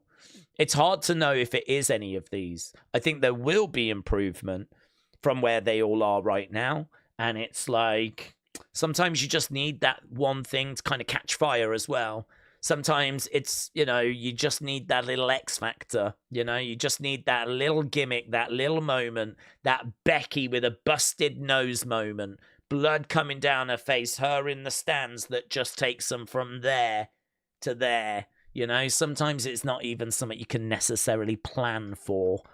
It's sometimes it's moments, And I think that I agree with you. I think there's real potential with some of the stars that are coming through. Whether they get there, don't know. But they could certainly get there. They could do it. Trick could be a WrestleMania main eventer. If his matches were as good as, say, Roman's, and he's cutting his promos and he's got a bit of arrogance about him, and maybe we keep him as a heel, and then, he turns face, and you can sort of see how that would work.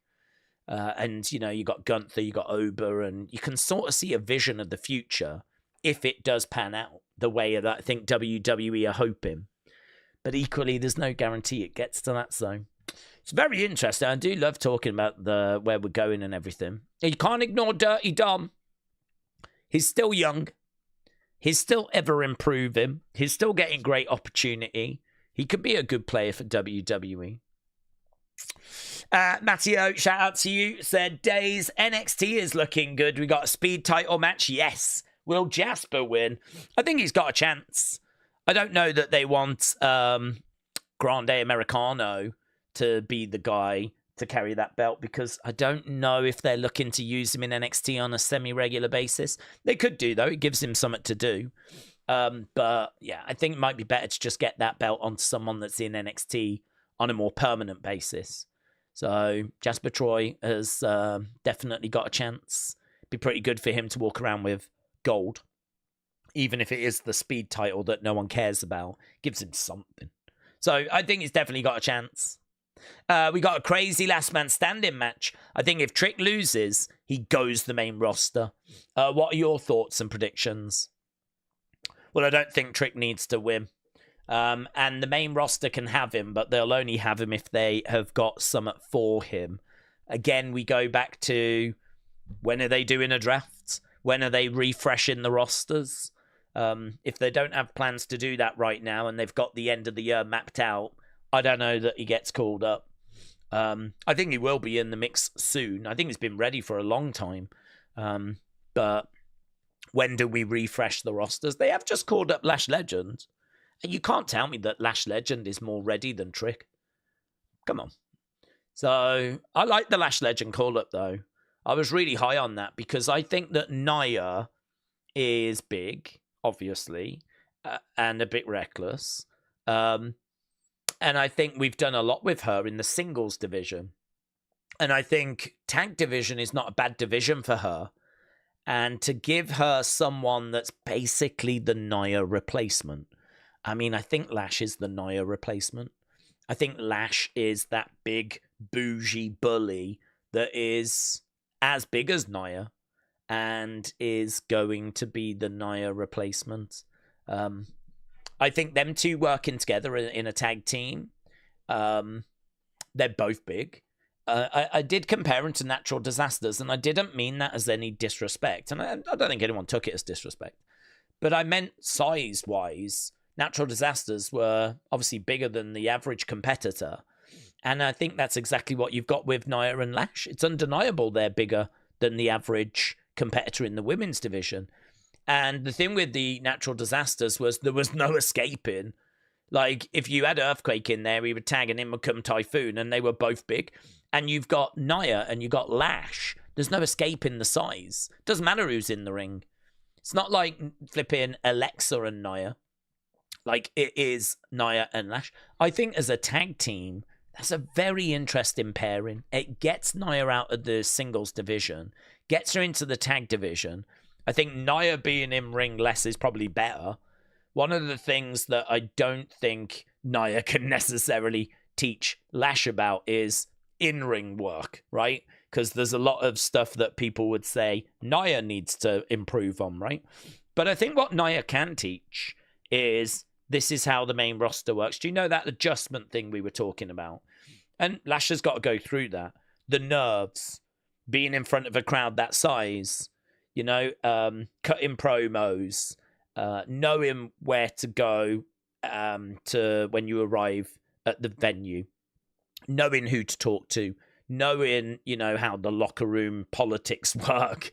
You know, I think it's a bit different now in that I think it is kind of very open and warm, and I don't think there's hostilities. But I don't know. I mean, look, we saw hostilities with Charlotte and Tiffany.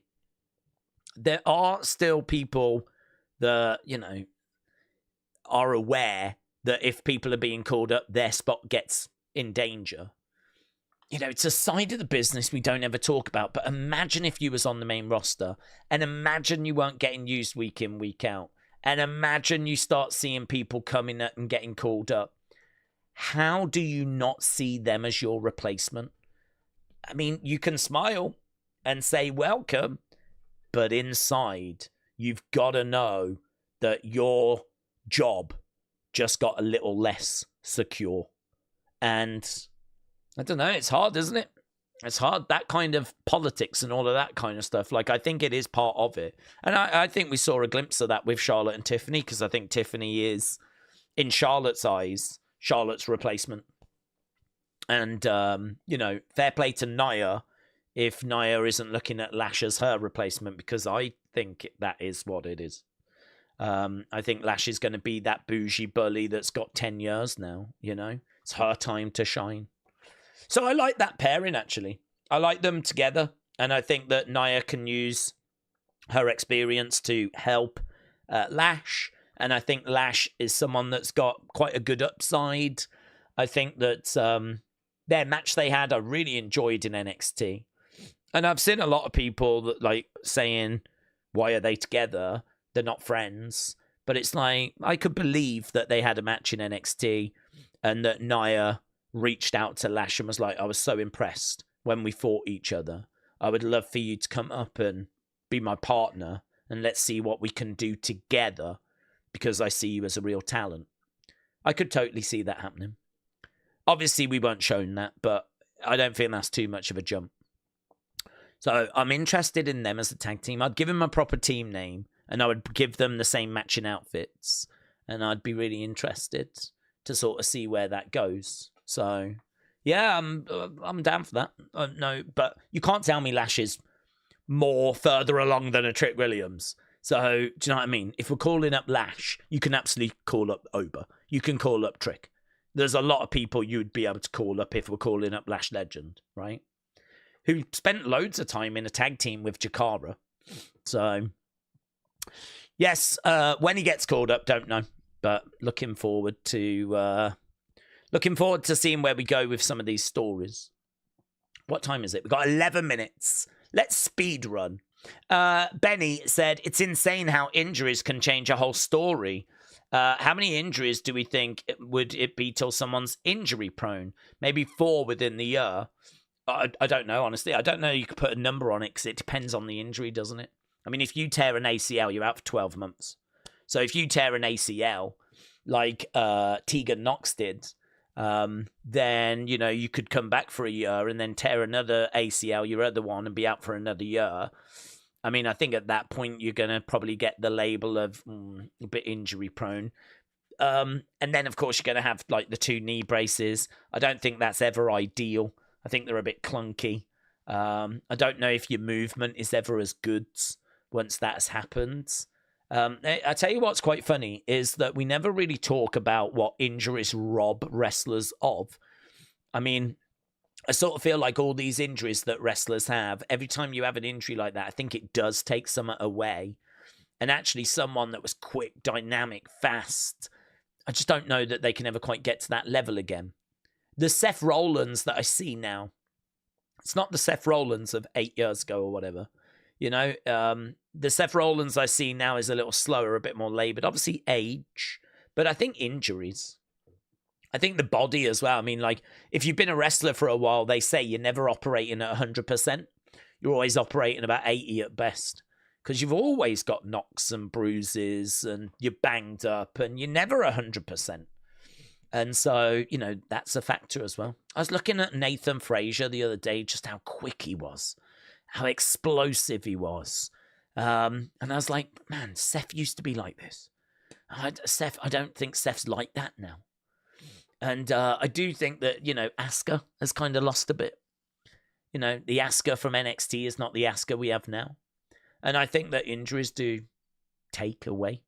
And I think, unfortunately, that means that some of the great names don't get to operate at that great level for as long as they would like. So, in injury, and when are you classed as injury prone? I think it's a case-by-case basis because it depends on the injury. Depends how often you pick up those injuries. Depends how long you're out for.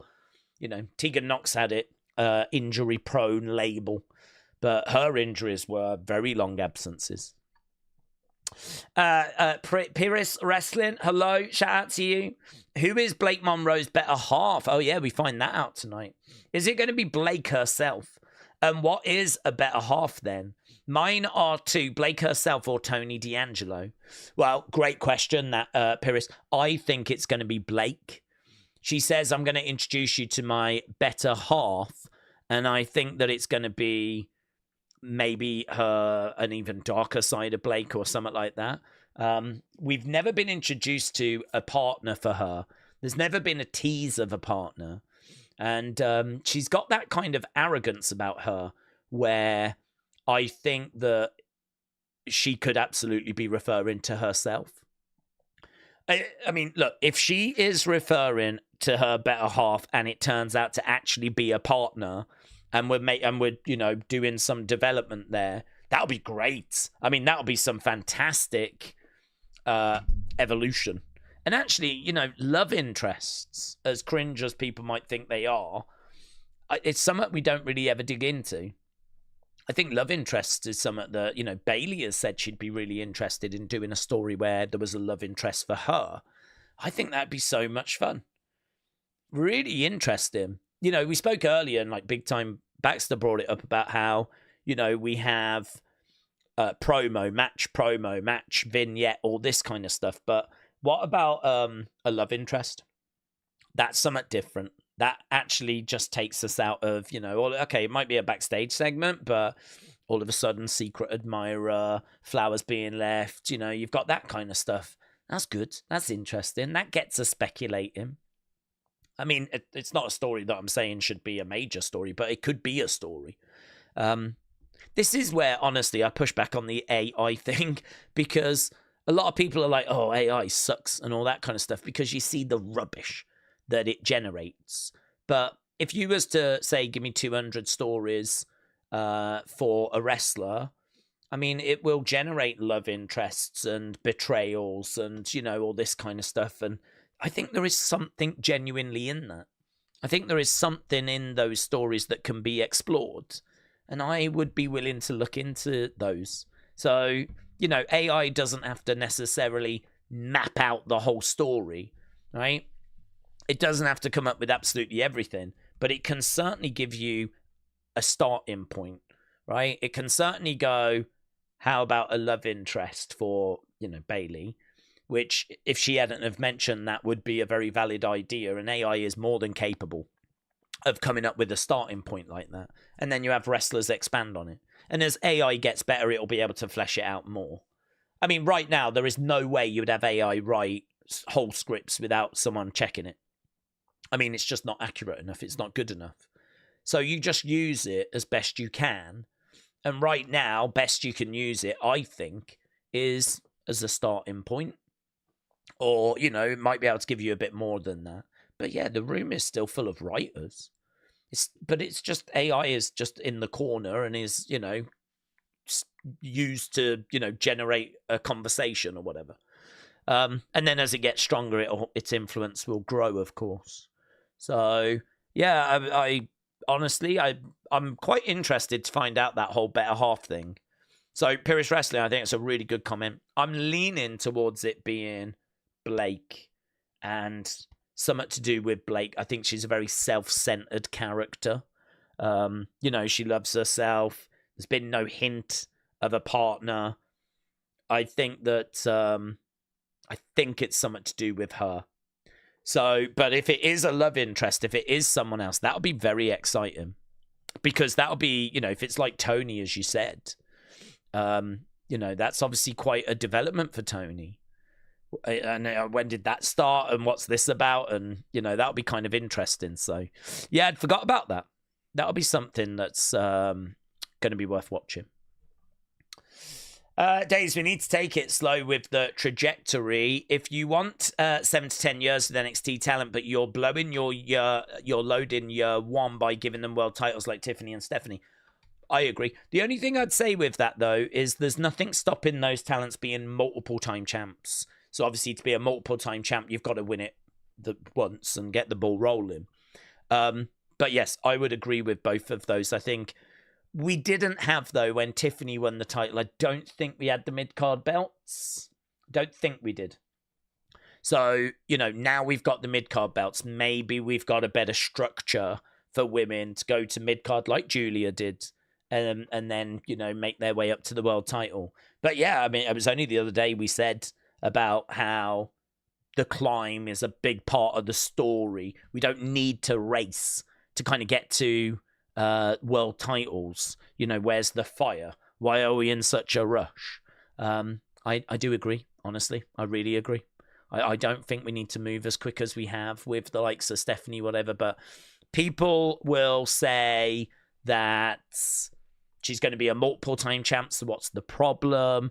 I can understand that, but, I look at Finn Balor, I look at Piper that was never a world champ, and I'm like, I don't think it's in anyone's benefit that it's that easy to get to a world title.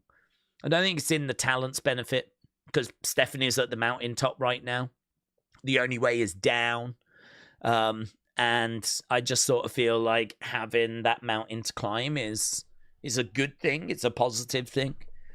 Sammy is still trying to climb it. It's been a massive part of Sammy's. You don't need to wait that long. But, yeah, I agree. Not crazy about them getting to world titles that quickly. But, hey, listen. If that's what they think is the right thing, then, that's in Triple H we trust. Yeah, I think we can all agree on that. In Triple H, we trust. Right, where are we? We have got 30-odd seconds. Wrestle with Andy, hello. Hope you're doing well, buds. Daze, what if they did a wing in the Hall of Fame for non-wrestlers? Like Jim Johnson, Charles Robinson would love it. They should absolutely go in. There should be at least one of them every year. Yes. And even people we don't see. There might be a makeup artist that's been there 30 years.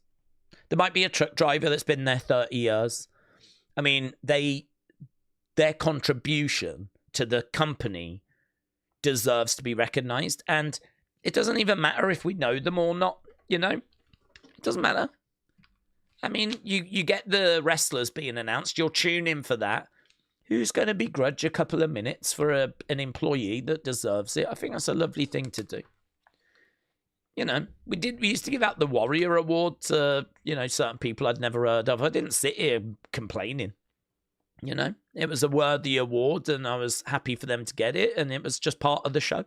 So, yeah, you could do it for, you know, Stu, the cameraman. I don't think there'd be any complaints there. Charles Robinson would be a great one, of course. Yeah, I think those kind of non-wrestlers, I think absolutely deserve it. I don't know where you'd fit commentators in. Do they go into that wing? Commentators, because they talk throughout the whole show, they feel a bit too big for that award. I feel like that award is more makeup artist, cameraman, ring technician, those kind of people. But yeah, no, big supporter in that, yes. I don't think, you know, any cog in that machine should not be seen as being too small, you know. Everyone contributes to make WWE what it is. Steve Daze, ultimately, how long do we think WWE should stick with building Braun? Honestly, I think it's going to take a good few years. If you want him to be a top talent. But you want to be seeing improvements throughout that time period. It's not like he stays at the same level. So, you know, you want to be kind of, you want to have measurables. So for me, as I said, how long did you stick with John as prototype? How long did we stick with Stone Cold as ringmaster? So on, you know. How long was Triple H Hunter Hearst Helmsley? I think there is that initial periods. It's got a lovely thing where we're thanking the veterans as well, which I need to acknowledge. So yeah, I think like for me, it takes a long time to get to the level we're trying to get these people to. It's not easy. It's the hardest thing to do, isn't it? The hardest thing is to create that next main event talent. That's the hardest thing to do. And, you know, we're on that road with Braun. And I see weaknesses in Braun. Things that I want to tweak and change. And, you know, you got to keep doing that. But I think you stick with him for as long as you're seeing the improvement. If you was to reach a ceiling and there's just, you know, you're just not making progress, you can make a choice of, do I go a different direction? Or do I pull the plug? Have we gone as far as we can go? Okay, is this the Cullen? We are underway. So, are we starting with Tatum? Tatters. We are. There she is. Smile on her face. There is Izzy. Now, what is this announcement going to be? She said she had one thing she wanted to say. NXT Women's Champ making her way down. She's starting off the show. Holds up that championship. Let's go. Boom. Happy Veterans Day. Yeah, happy Veterans Day, everyone. Sean said, the climb is the most important in that character development. Definitely top 3. The building of talent can make or break their career. The old saying that the money is in the chase. That is very true. That is very true. That is the old saying.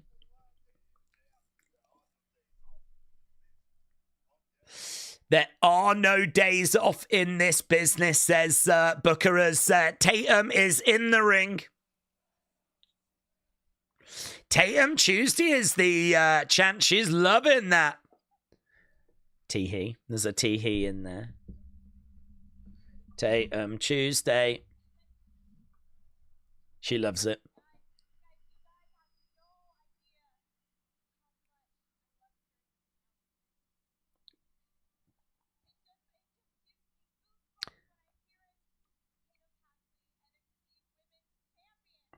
It gives me goosebumps whenever I hear of Tatum Paxley, women's champion.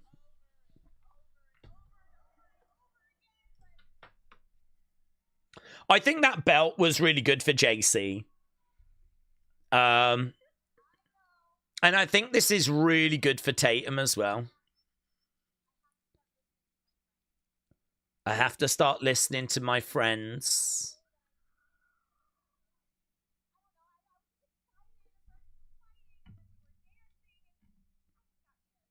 We were fighting, we were dancing.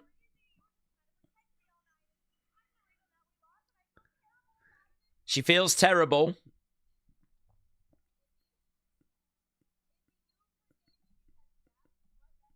You forgave me because that's what best friends do. What's the announcement?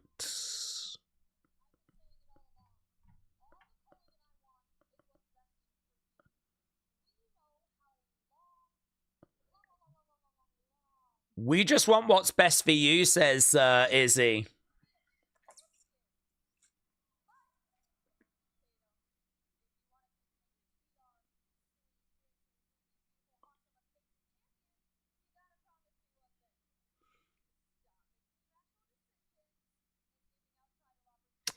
Okay, you got to stop giving out just random title opportunities. You got to stop making irrational decisions.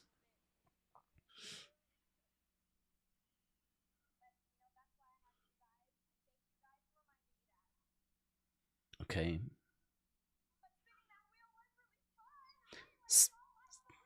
Spinning the wheel was really fun. Like, we all like the wheel, don't we?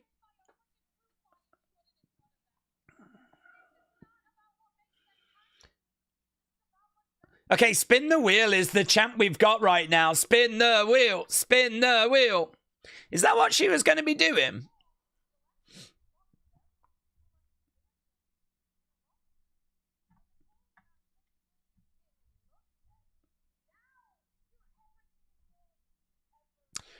Look at you now.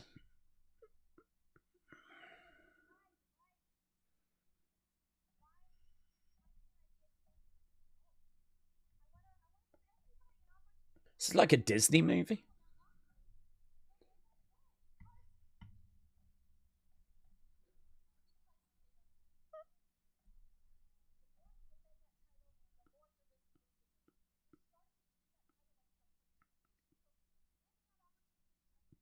Why can't I be a defending fighting champion? Izzy said because not everyone deserves an opportunity at that title.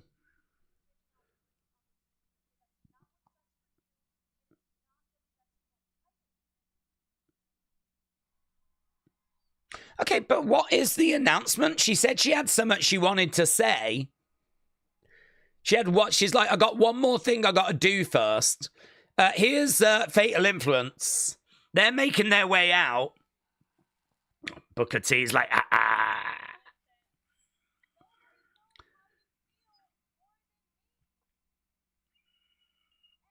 Booze for JC Jane.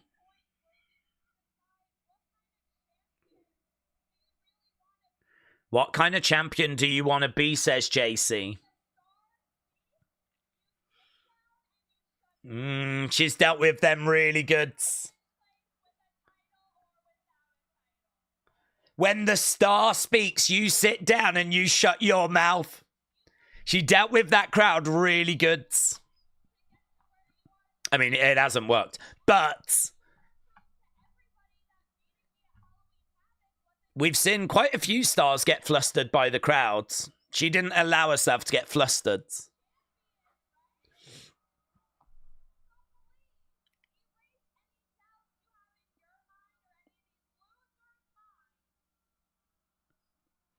JC going to the ring.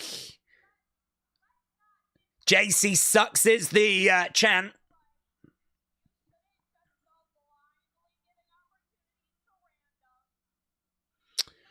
Okay, JC, Laney, Fallon get in the ring.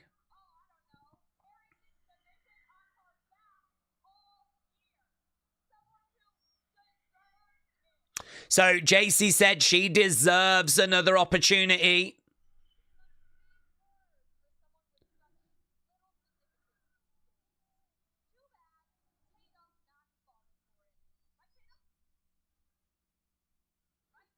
Tatum is split here. She's not sure what to do. You've got nothing to prove here.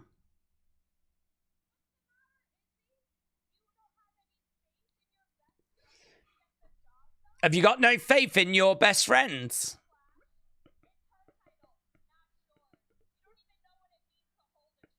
Oh, newsflash, it's her title, not yours.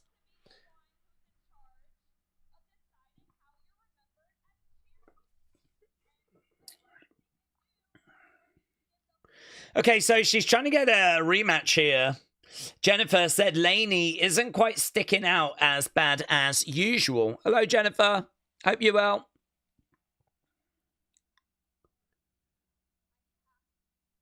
I've got to be smart. Okay. I've got to be more selective. Okay.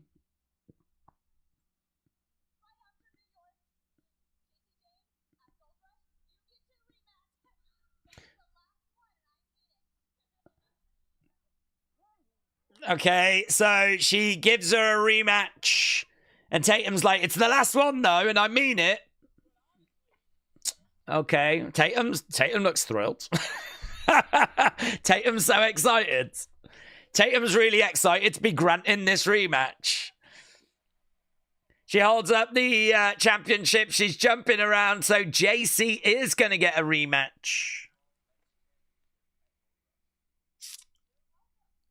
Okay, here's Jackson Drake. Hondos.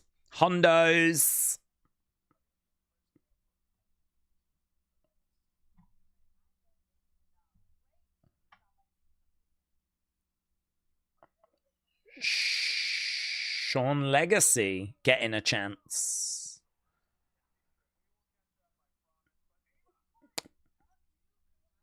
Here's Chelsea and Ethan.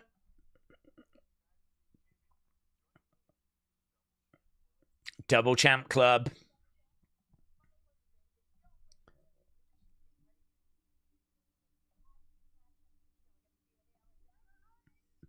Yeah. We don't say his name. We've learned our lesson.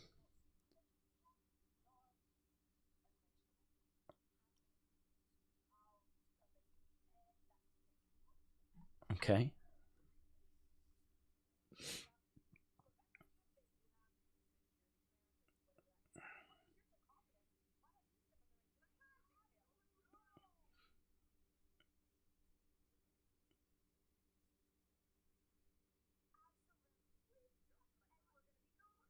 Okay. So it looks like we're going to get Thea Hale in action against Slajan A tonight. They're going to have the mixed tag match next week. I think it's next week, isn't it? Gold Rush. There's El Grande. There's Bravo and Rayo. Rayo and Bravo look like they're ready to wrestle, so I don't know what that's all about. Okay. Dave's, my favorite part of NXT is the booking of the Common Live segment at 9:30. It's like he's got an exclusive NXT contract, said Benny. It's big, isn't it? I think most people only join these streams so that they can catch up with Common Live's weekly updates. Sean said he's given his first world title run. He's currently in a faction. He's bound to have a huge baby face. Who's that? Braun. Got deleted. I couldn't catch the rest of it. It went. Okay, we just got a WrestleMania commercial right now. We're 15 minutes into the show, and we are at commercial break. That was okay. It was all right. I mean, basically, it is Tatum just giving a rematch to JC. So it seems like the one thing she wanted to do was to grant a match for Gold Rush. I don't know if she particularly wanted JC to be that opponent, but that is going to be the opponent.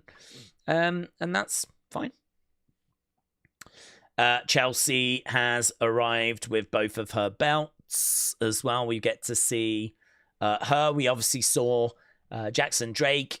He is going to be defending as well next week. So Gold Rush is coming up, and that's going to be a really fun couple of weeks. Looking forward to that. Hannah said, Daze, another excellent promo from JC. What would we say she needs to improve to be the best of all time? Blimey now. I think she's got a long way to go. I think in order to be like the best of all time, you're going to need consistency. I mean, first of all, she needs to get to the main roster.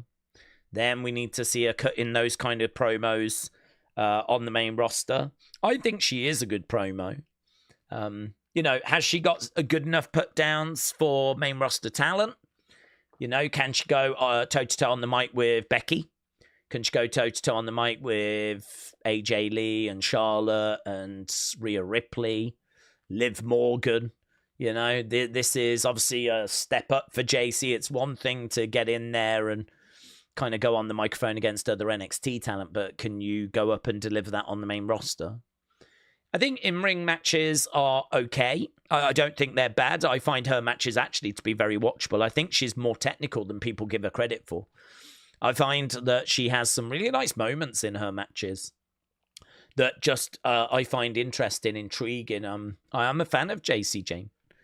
I think that she had a really good title run. I think it definitely helped her aura. I think she feels like a former champion now.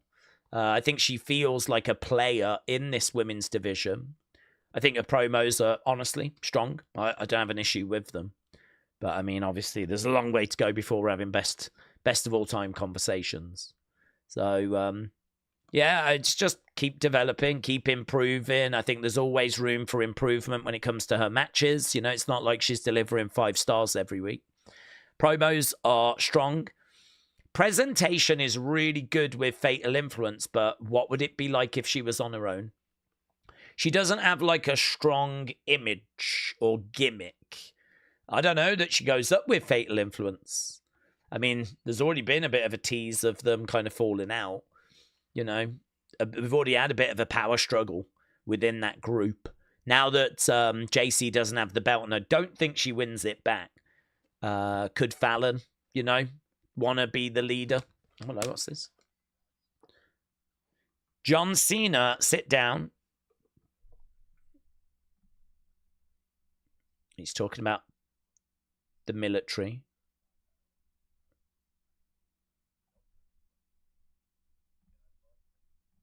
I loved everything the military stood for.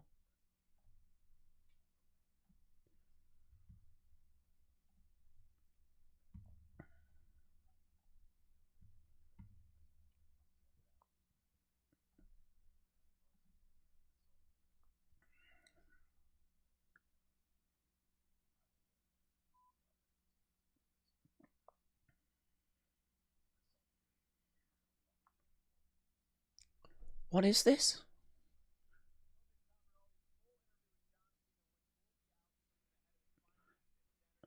So it's a sit-down interview with John that's going to be coming out soon.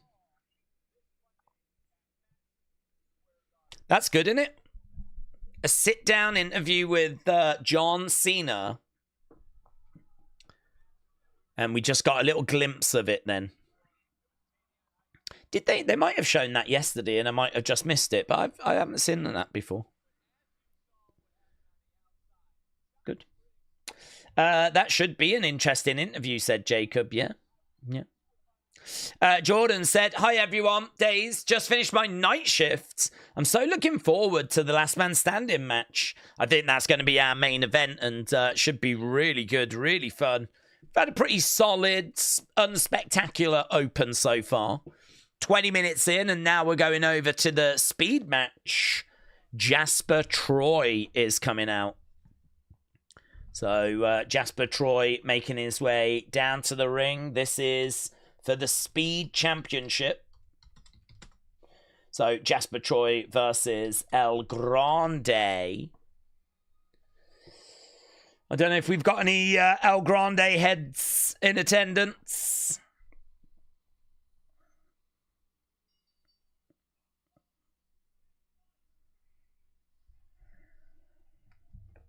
Okay, so Jasper Troy versus El Grande.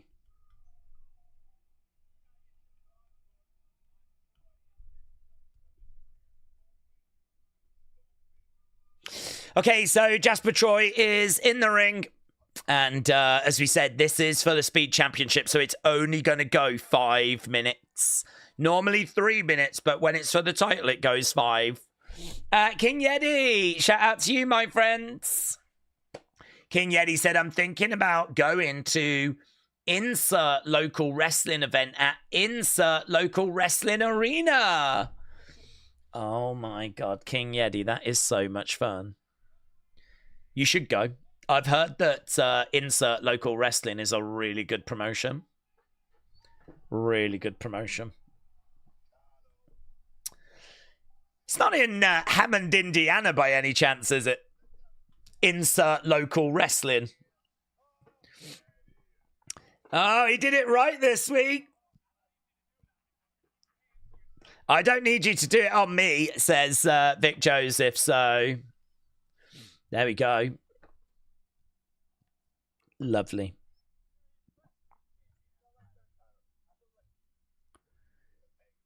Okay, El Grande, Bravo, Rayo in the ring. King Yeti, shout out to you, buds. There is that Speed Championship.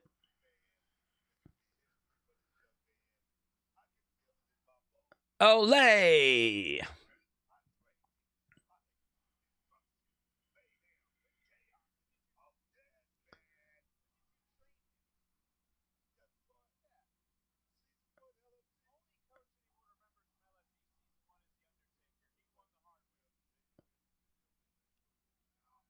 Okay, here we go. Bella sounded. Jasper Troy charges over, drives El Grande into the corner.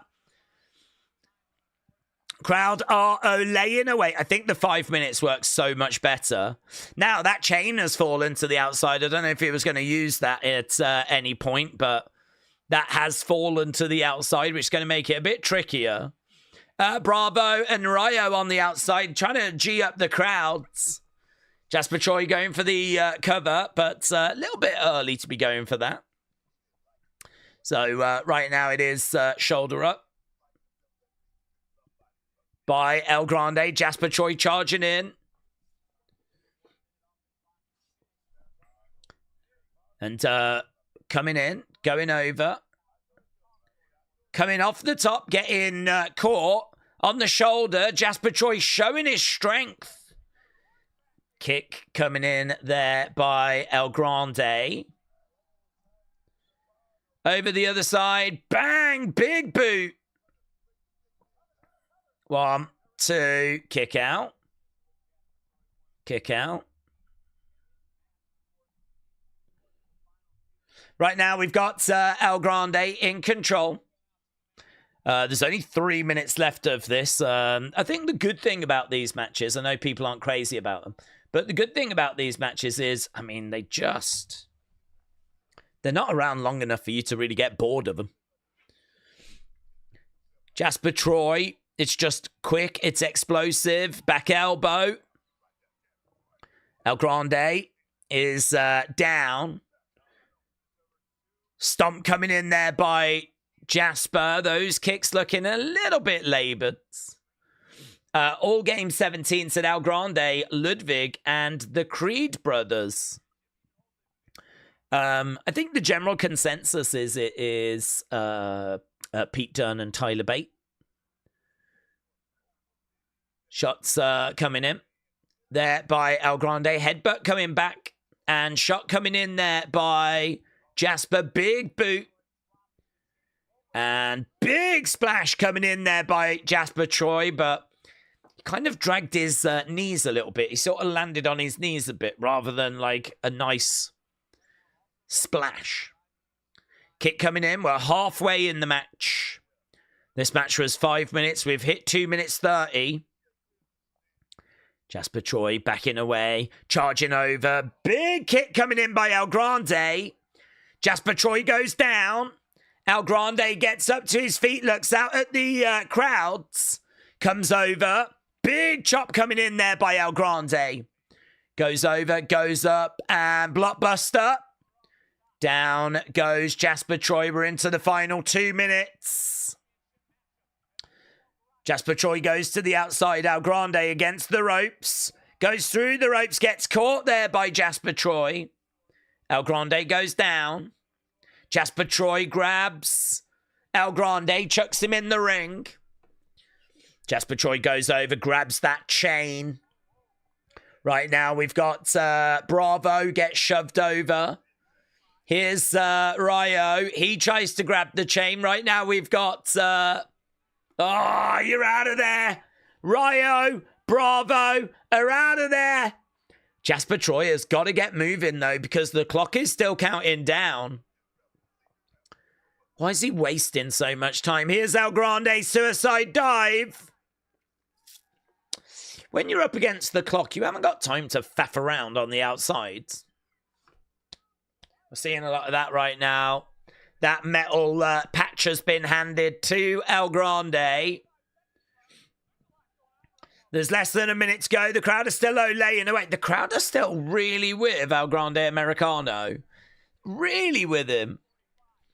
Jasper Troy, shot coming in there by El Grande. Headbutt there by El Grande. I don't know if he had the thing in. No, he didn't. He's getting it right now. Here we go. Referee is coming over. Referee. Oh, it's fallen on the floor. Oh, my God. El Grande planted. 1, 2, 3. Jasper Troy wins. And no. Jasper Troy and no. Wow. Guys, this is huge. This is absolutely huge. This might be one of the biggest moments of the year. Jasper Troy is the Speed champion. AJ Lee's return. John Cena heel turn. Jasper Troy wins the Speed Championship. Those are the top 3 moments of 2025. Undeniable in that order as well. There he is. Oh yeah. Grande defeated. It's back to the Gulf of America for him. Here's Thea. Nice Joe.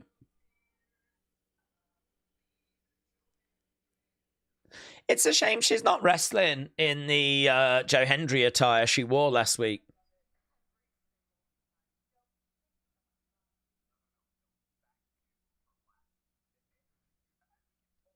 Thea thanks Joe for last week. Joe thanks Thea for last week.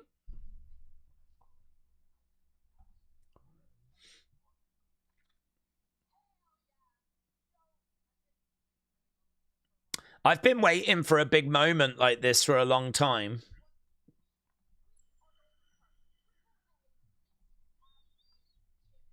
Next week's going to be good, isn't it? Loads of title matches. Joe Hendry's like the Candyman, said TPM.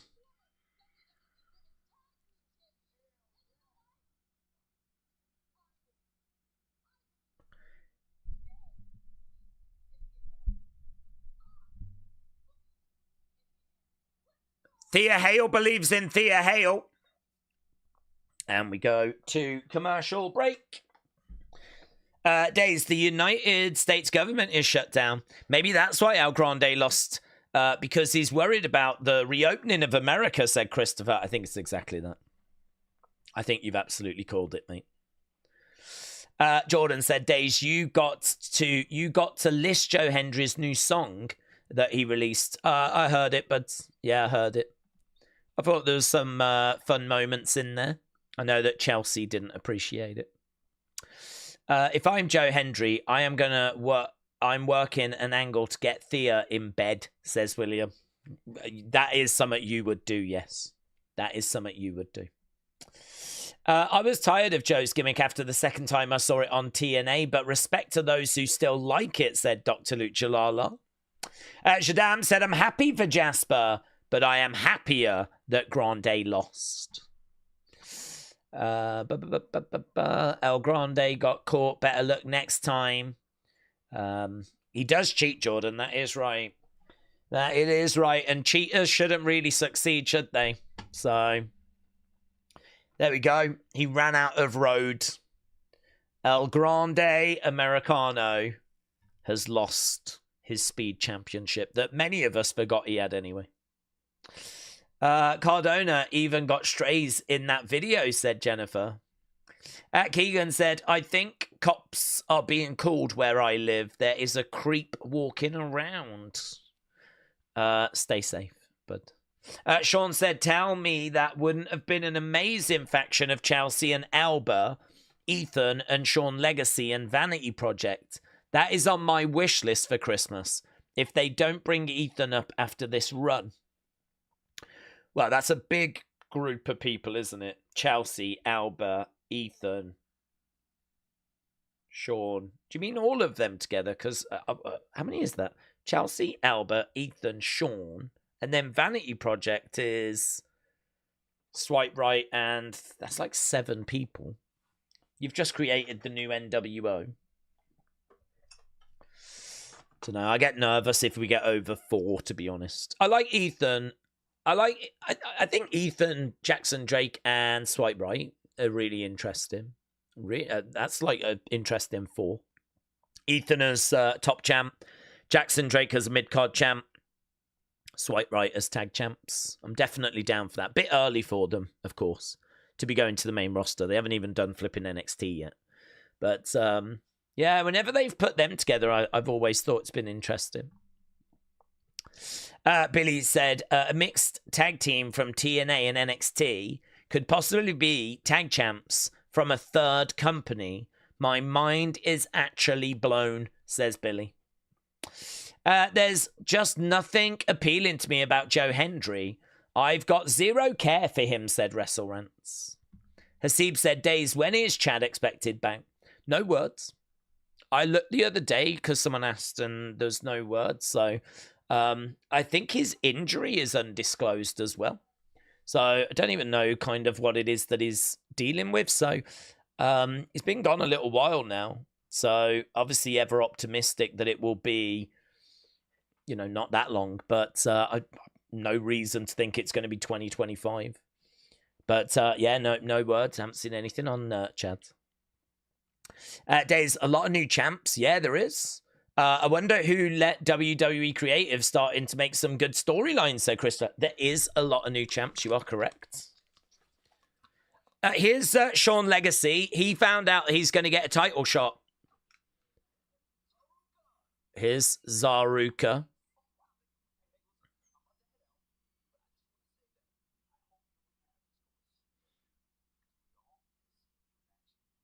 He's so positive, isn't he?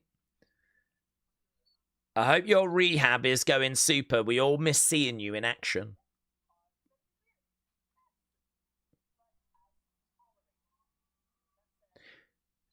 Medically cleared.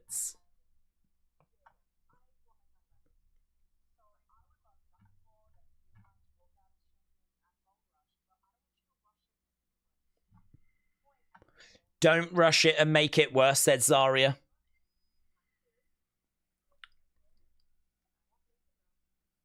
Okay, she's cleared. She wants Blake Monroe.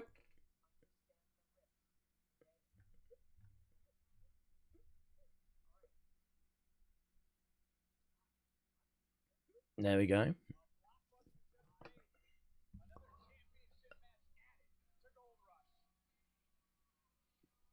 It started with I Believe at the beginning for Thea Hale's music. She comes out with Joe Hendry.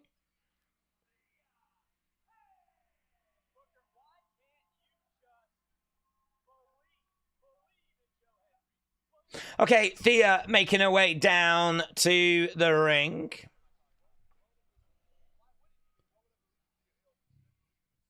Why would I believe in Thea Hale when she doesn't even believe in herself, says Booker.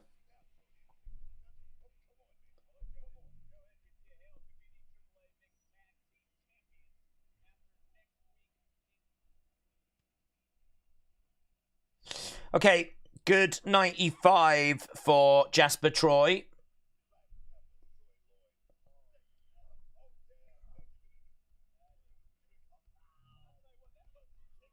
What the hell's he going on about? Okay, Bella sounded, we're underway. Thea Hale against Slajan A. Alba Fire. I don't think this match is going to take too long, is it? Crowd are chanting. Oh, that's why they're talking about it. This match is sponsored by Panda Kitchen, and the logos are on the screen. Why are we doing that? Why is that a thing?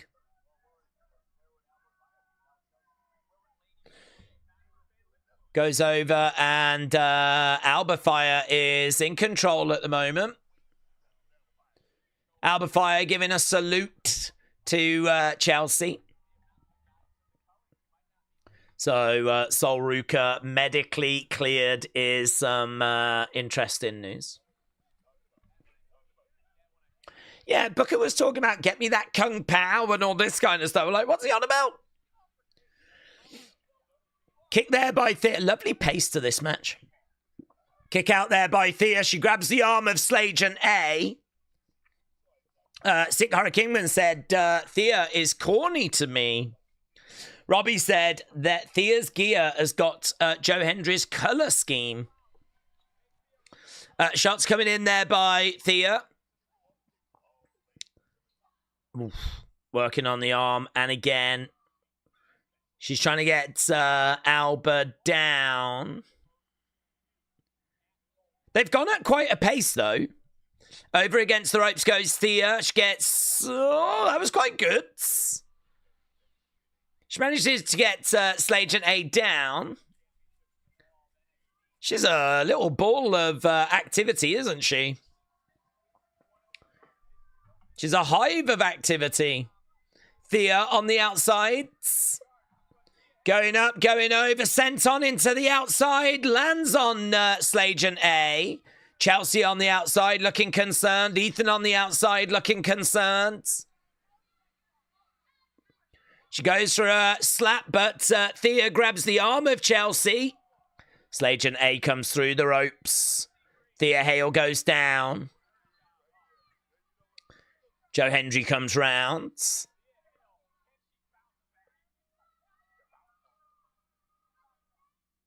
So, Thea down. So far, the match is good, said James. Yeah, I agree. It's got a lovely pace to it, lovely energy to it. And I think that Thea is really, working at a good speed. She's got a few nice reversals. Crowd is still chanting, we believe. Oh, I thought she was going to whip her with that band, but she didn't. Back in the ring goes Thea. Panda Express is still being advertised in the background. Definitely here for that. Kick coming in by Slajan A. Thea Hale is down. Knee coming into the back.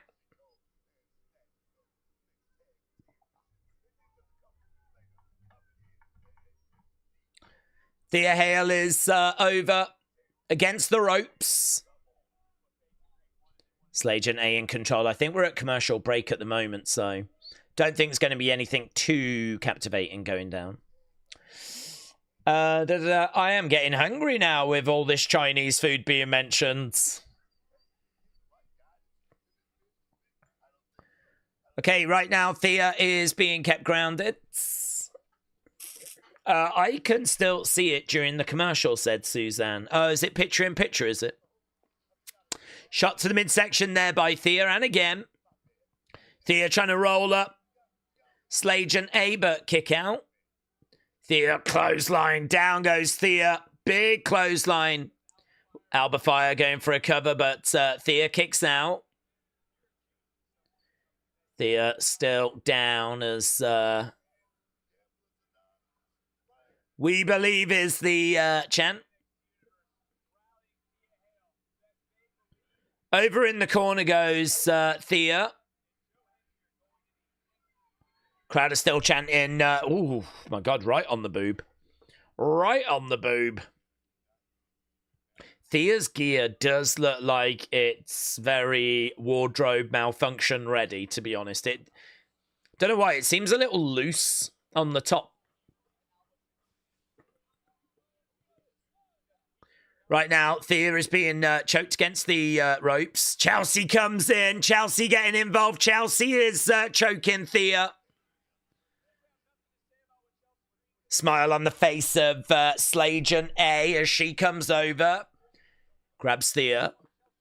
Looking for a suplex. Trying to get Thea up. Slams her down. Going for the cover to kick out by Thea. Jay said, do you have recent Chinese foods or not? I'm Canadian. It's pretty good here. No, we've got really good Chinese food. We have had for decades. I feel like Indian food and Chinese food has been ever present throughout my life in the UK. Right now, she's got Thea, and Thea's all kind of in a straitjacket. Crowd are applauding away.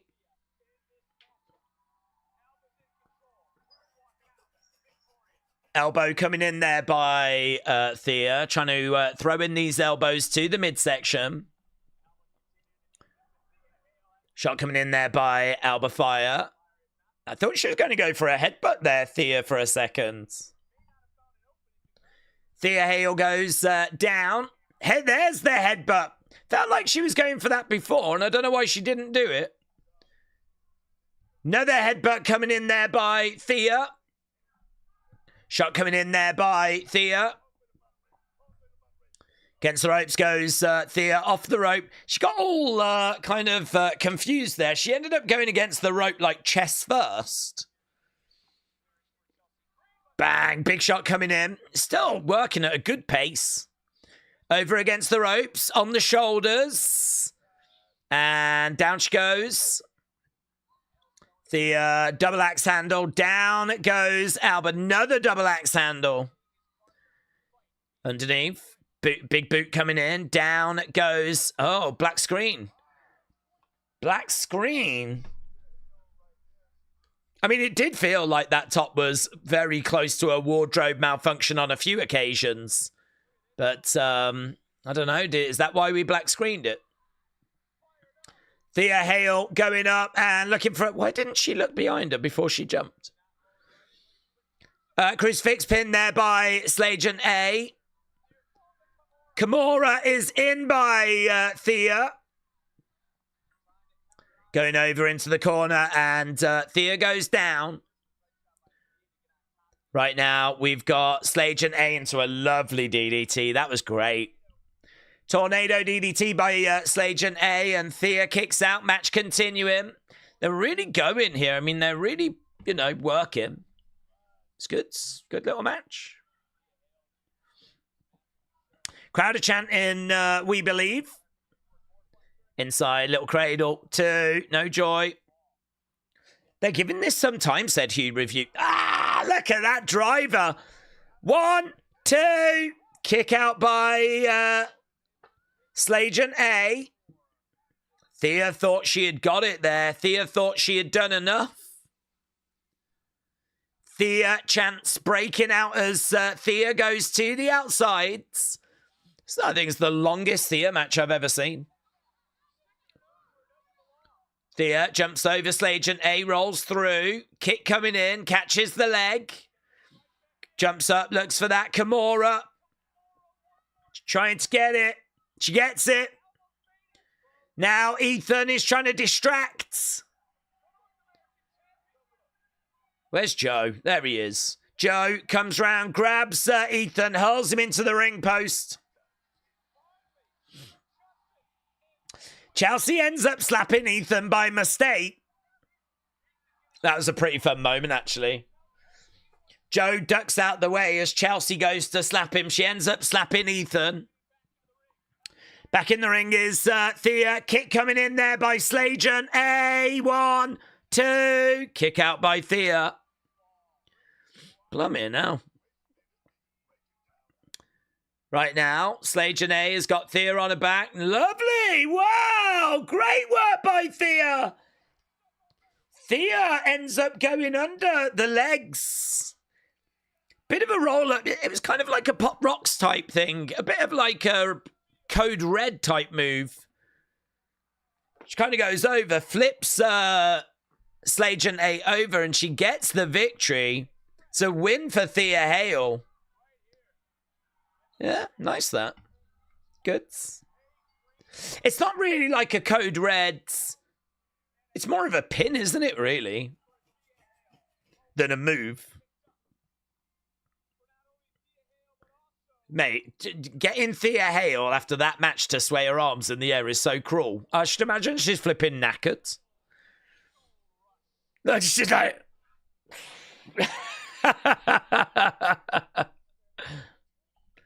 Good, very good. Lovely fast pace. They fit it. They put a lot into that match. Good. If you used to watch them two in the PC do that, you'd be like, yeah, just do that on TV. It's good. Here's Izzy, Tatum.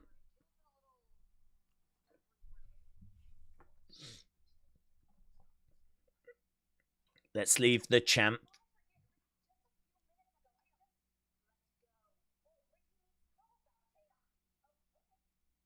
What does Ricky need to know about?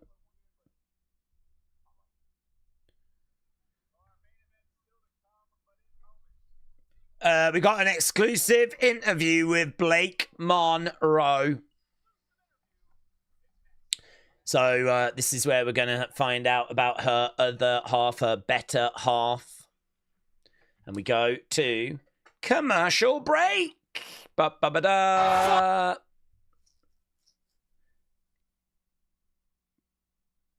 Oh, that Chelsea moment's great, actually. I got the replay, which I'll put in the post-show breakdown thing. That slap by Chelsea is really good. Looks great. Okay, Thea Hale defeats Alba Fire. Gets the job done. Ricky needs to know about the fine food at Panda Express. Oh, is that it? Wrestle with Andy, I think you cracked it. You're right. You're right. James said, Daze, I'm thinking you should give away like $20 Panda Express gift cards to like 30 random viewers when the stream ends. Do you know, I don't even think we have Panda Express over here. Do we even have it in the UK? Panda Express UK. There is no official Panda Express restaurants in the UK. Can you believe it? There is a company that's called Panda Express London, but it is not the same. We don't have them, so I've never experienced the joy that is Panda Express.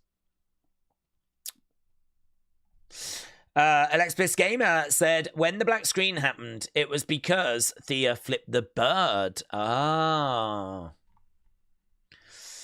That's interesting. Alexis Gamer, thank you. I thought she had got her boobs out. That's what I thought she had done. I thought she had got her boobs out.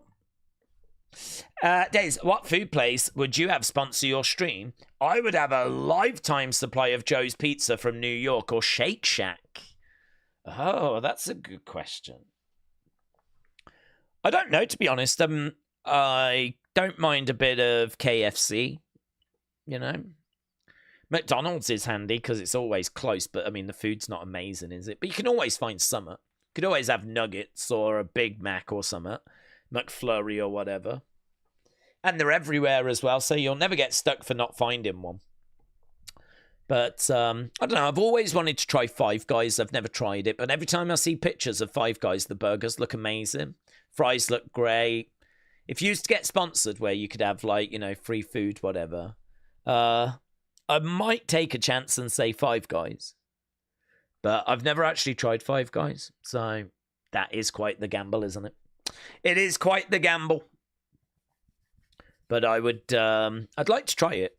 It's on my to-do list. McDonald's is amazing, says Kian. I think there's better food, fast food, than McDonald's. I think McDonald's is just very convenient. But I think Five Guys, for example, for burgers is better. I think there's... I've heard that Shake Shack is meant... Oh, is it Shake Shack that's meant to be better as well? I think there's a few, actually. Listen, I like KFC. I don't mind a bit of KFC. But to be honest, we don't really have fast food that often. We live kind of in the countryside a little bit, so there are places to go. I mean, there isn't a McDonald's too far away. It's probably about 15, 20 minutes away from where I am to get to a McDonald's. About 20 minutes. There isn't a KFC anywhere close. There isn't a Five Guys anywhere close. There is a Domino's in the town down the road. That's about 10 minutes. I'm trying to think what else there is. There's no Five Guys, as I said. There's no KFC. There's no Burger King. We just don't really have anything around. So apart from a McDonald's that's about 20 minutes away and a Domino's Pizza that's about 10 minutes away. There's a fish shop that's closest. That's about 8 minutes away. Fish and chip shop. And then in town, you can get Chinese, you can get Indian. So you can get those. And anywhere in the UK, you'll get fish and chips, pizza, an Indian, and a Chinese. Pretty much anywhere, any town will have at least those things. And most places have a McDonald's. So, I don't know if I answered your question. Right, here's Blake Monroe.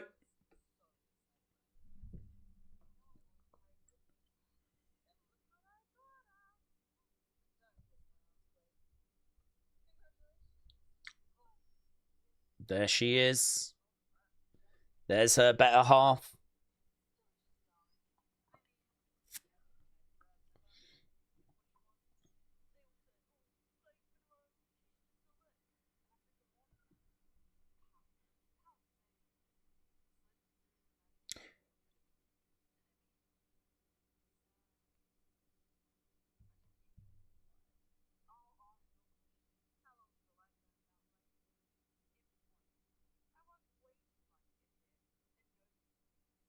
No one's going to take this title from me.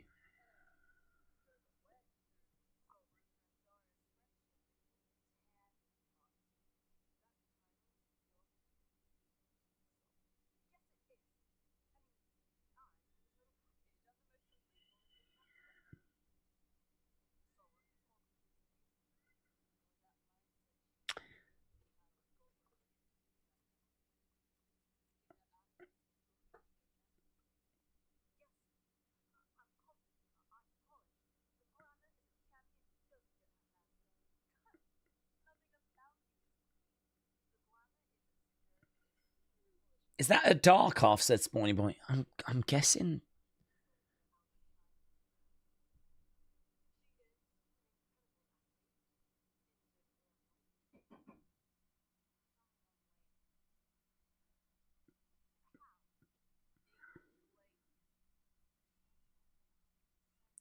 Soul's not 100%.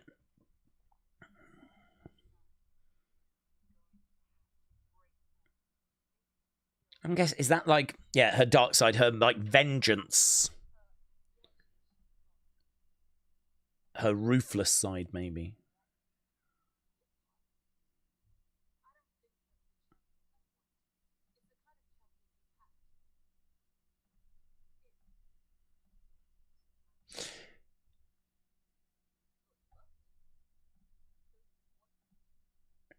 Don't you want me, baby?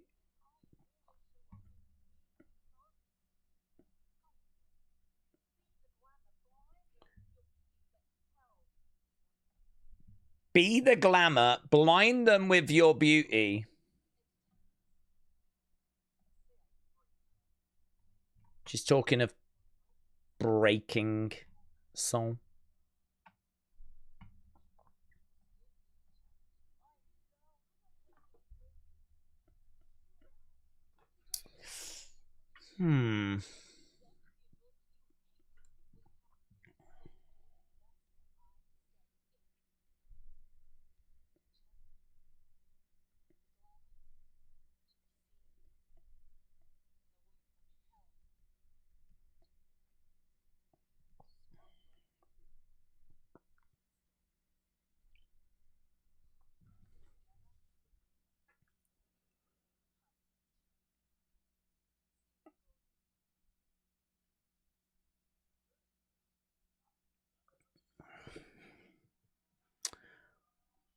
I don't love it.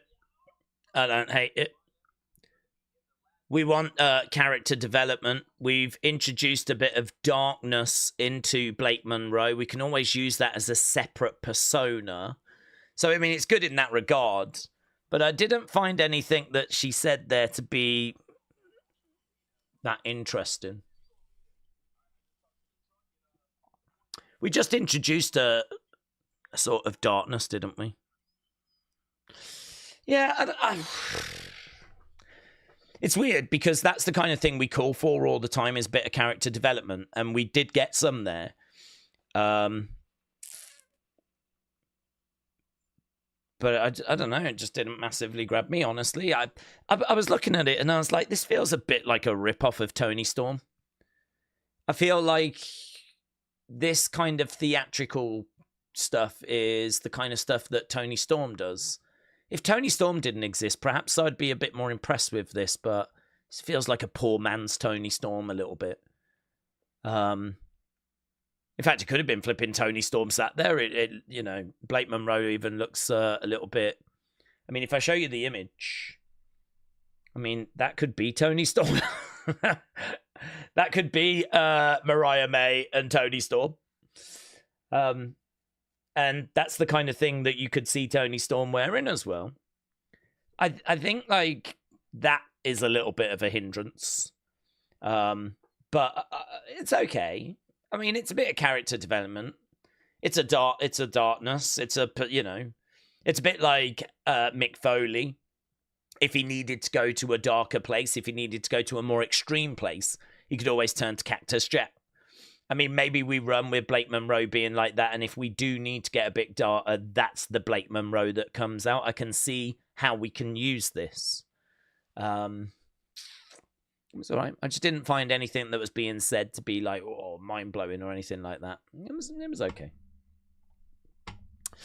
James said 6 out of 10. Feels kind of like if you took Bray and mixed it with a bit of Toni Storm. Wyatt, because of the inner conflict. It did feel a little weird, but it was good, and it's got some aspects to it. Geordie Jordan said, how is that the same as Bayley? When did Bayley do an interview with herself? Well, I suppose that kind of light and darkness, having two kind of personas, and, you know, I can see the Bayley comparison. I mean, it wasn't kind of presented the same. But, yeah, I suppose I can see that, the light and the darkness. It's a tricky one, because I'm struggling to get excited by it. I think it would have been way more exciting if it was revealed she did have another half that was a partner. That could have opened up a whole world of possibility. You know, imagine if it was Tony D'Angelo that was sat there, like some people had speculated earlier. Or, you know, it was another male person that was sat there, and that this was, you know, and they were like a power couple. Like, wow, yes, okay, that could do something. But yeah, no, this just feels a bit like, okay, you've got a dark side. I feel like we've all got a dark side. I mean, not me, I'm lovely. But feel like most people have got a dark side that they can always engage and go to. We've just, physically seen Blake Monroe's. Well, I keep saying it. I haven't liked what have they done with Mariah May since she went to WWE. I just liked it a bit more when she was in AEW so far, said Wrestle Rants. Here's Jordan Grace and Sarah Schreiber. Johnny said, what is the kayfabe for that interview? It's a bit like Howdy and Bo when they're talking to each other. It's true. I mean, hello, here's Jordan Grace.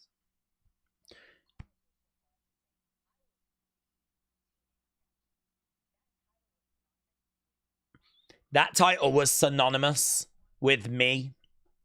So Jordan Grace is talking about Kalani.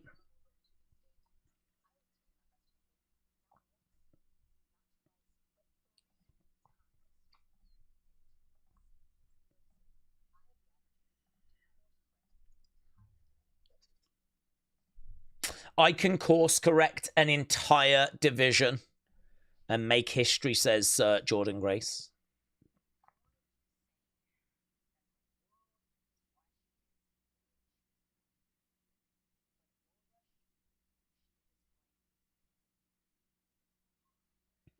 Okay. Javon Evans is in the ring, the young OG. Let's see what Javon has got to say, shall we? As we are done with the first hour. Wow, that's gone quite quick.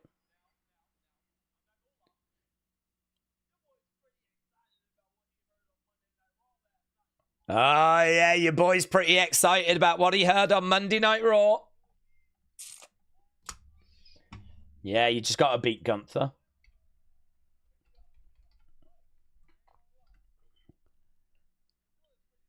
Your boy's pretty nervous, says Javon.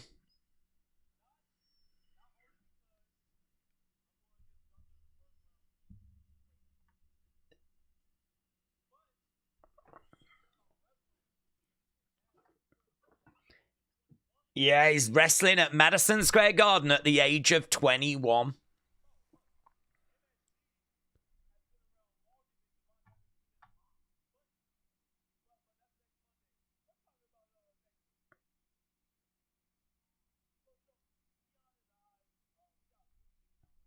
Leon and I have got a pretty big announcement. Oh my God, they're getting married. Here we go. Here we go.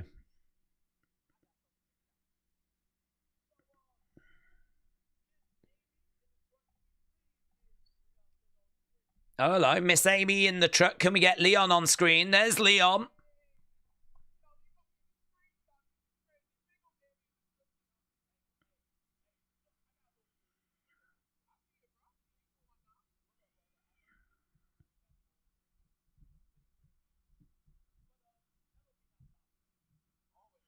Okay, Javon's still scheming.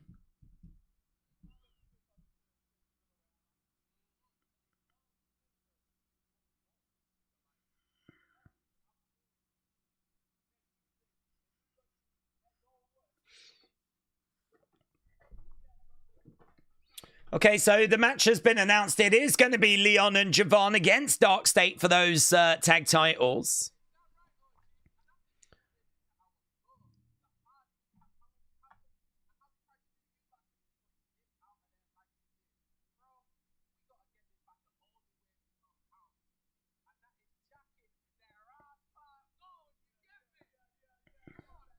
Okay, so Leon's pretty excited. Alexis said, Daze, it would be a total plot twist if Tegan Nox suddenly popped up to be Mariah's half. I'm puzzled by that segment. I think they're just trying to show that she's got this darker side to herself so that if she needs to engage it, she can bring that side out and we know what it means. If she comes walking out in those kind of overalls, we know that this is a ruthless dark side that we've been introduced to that, like I said, I mean, like Cactus Jack type situation.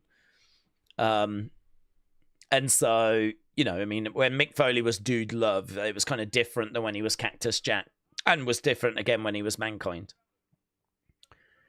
So I think we've just kind of we're trying. It's character development actually, which is something we scream out for. So I really don't want to be too down on it. I just don't know that it's the most original thing that I've seen, and it was okay. It was fine. I don't love it. I don't hate it.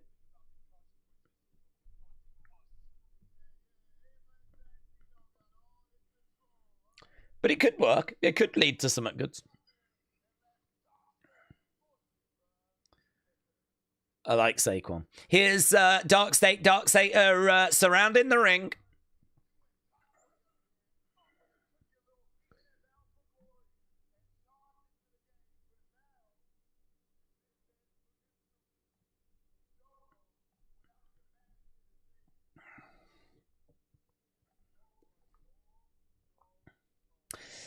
Is he just...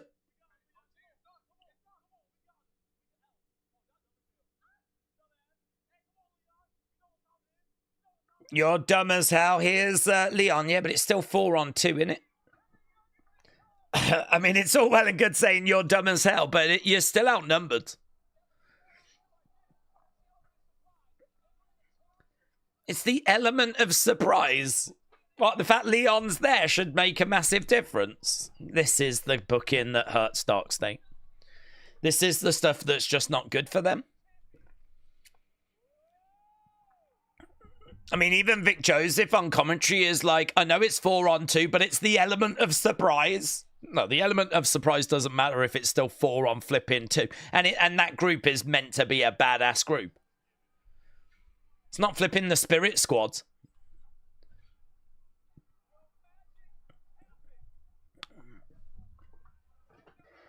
Another week. Another Dark State flipping awful segment. Some things, they never change. Okay, here's Trick. Here's Kalani. Boo! Trey up, Trey up, Trey up, Trey up. It's lonely at the top, says Kalani the traitor.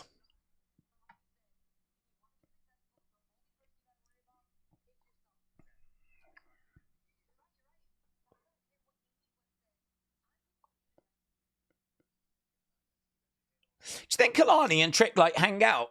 Because I'd imagine that Carmelo and Trick are still quite close in real life. And she's obviously with Carmelo.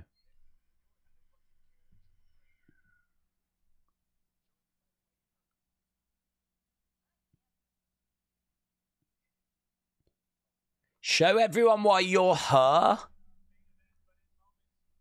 Just like how Carmelo is him. That's pretty good. Yeah, I wonder if like they have like double dates. Lash, Trick, Kalani, Carmelo. Just hanging out. Chilling. Chilling with the traitor. Daze, I think Kalani always fits well as a heel, but that promo last week was her best work, said Alexis. As a black man, hearing them talk like that to me is wild. I love it, said Sick Horror Kingman. Suzanne said, please, Dark State is just a cheap copy of the Shields. They wear the same masks that the Shield wore. Akeem said, more Panda Express. Oh, I didn't see more Panda Express. I did not see any more Panda Express. I might be going Panda Express blind now. But there we go. The announcement has been made. They are going to face for those tag titles next week. I'm going to need a flipping rundown for all the matches happening next week at this stage. So many matches going down next week. NXT might bring back the splat colors and call themselves NXT 3.0, says Noel. Daze, I've got new Uso Funko Pops coming on Friday, and I'm buzzing, said Scottish Chris. Do you know the that company's in trouble, aren't they? I don't know if you've seen the latest Unseen, but or even just the news. But apparently they're 14% down in sales. and the debt is rising, and they're really worried they're going to survive. So you might not have to worry about Funko Pops in the future. They surely made way too many of those. So sick and tired of going to like Comic Cons and it's just all Funko Pops flipping everywhere. How are they struggling? I've never seen any company make as much product as they have made. Did they just go mental and make a load of Funko Pops and then just not even worry about if they would sell or not? They just made them. And then when they didn't sell, went, oh no, we shouldn't have done that. How is a company that's putting out that much product struggling? I don't know. Crazy. James said, I don't know. A dark state's supposed to be supernatural? No. Some parts of the act at times, they are confusing. I don't think any of it is meant to be supernatural, but... James said, do you remember Mikey from the Spirit Squad? He now goes by Mondo and is a champ in the NWA. Is he really? Well, didn't know that. Corey said, that's the problem. They made way too much product and it's just not moving. Well, I hate them. I hate them because they flipping flooded shops, flooded comic conventions, flooded everywhere I flipping go. Always I see a Funko Pops. And if they're not even flipping selling, what was the business strat? What if all of that had sold? They'd have had to have made even more. Ugh. Hate them. I've got some as well. Sonny said, I love Funko Pops. Well, they're dying. Get used to it, Sonny. You might as well pick them up whilst you can because pretty soon they're going to be dead.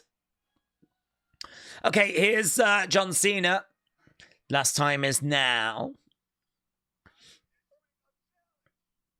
Well, I don't know what this is. Are we going to start doing this on all the shows now for the next month? Just showing like John Cena. I'm not against it, but just showing like iconic John Cena moments. Oh, there's Kurt Angle.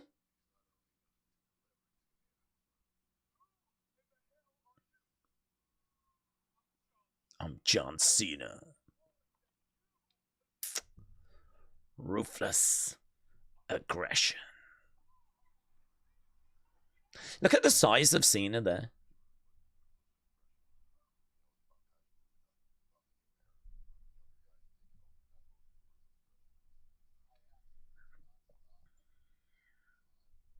See, it was so much easier to take over from the Attitude Era because Stone Cold was broken. Rock was going to Hollywood.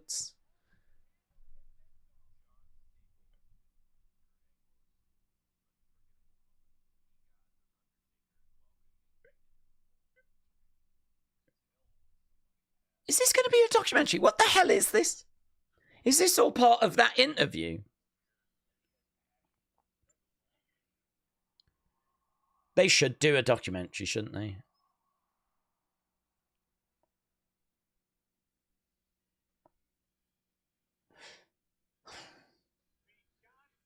I want a documentary.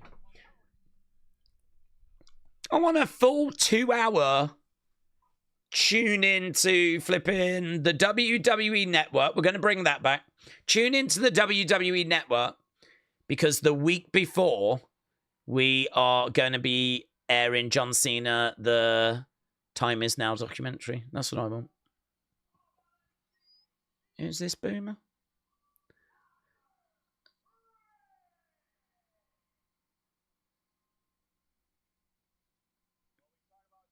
Skylar Ray. Now, apparently, she won LFG, so she must have something about her.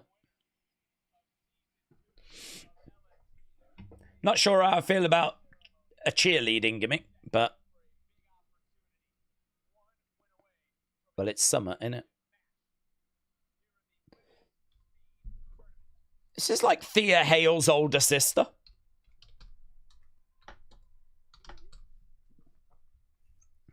I could see Thea Hale with pom-poms cheering away with Skylar Ray.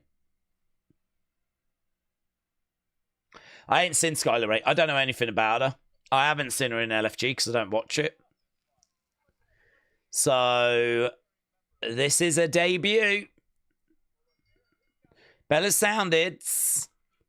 It's in the speed tournament. Drop kick there by Skylar Ray. Fallon goes back. Roll up. Kick out. Skylar charges over. Shots coming in there by Fallon. Take over. Around the back. That was nice. It's good. Fallon comes up. Oh, I do love that by Fallon. She's done that a few times where she wraps her leg around her opponent, takes them down. Big chop coming in. Down goes Skylar. Up on the shoulders. Down she goes. Headlock. Over against the ropes. Over the other side. Both women go down. And 1, 2, roll up, 2, no joy. Both women try and kick to the midsection by Fallon. Just looking to pick her up, looking for a power bomb. Okay, reversed. Fallon goes over. Charge in there by Skylar. Skylar over the other side. Back elbow there by Skylar. Skylar middle rope. Top rope. Crossbody down goes Fallon. 2. No joy. Skylar duck underneath. Against the ropes. Going up. Lands on her feet. A little off, but it was okay. 1, 2. She works at a good pace. I'll tell you one thing. I mean, she's just going for it. And she's just bang, bang, bang, bang, bang. She's throwing herself around like she goes for it. She commits to it. Into the final minute. It's not a bad way to introduce a new talent, actually, in a speed match. Oh. Bang. 1. That might be it. Okay. Little glimpses. Not loads to see. I like the pace she worked at. She was committed to everything. There was a few little reversals in there. Not everything landed, but it was okay. We won't do the rating for it. It was only 3 minutes long. There's not really a point.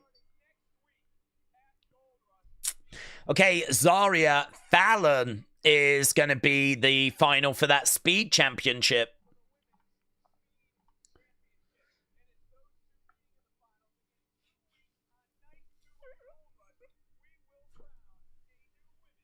There we go. Fallon gets the victory, and Skylar Ray, unfortunately, not quite the time for her. Okay, we got Jasper Troy outside.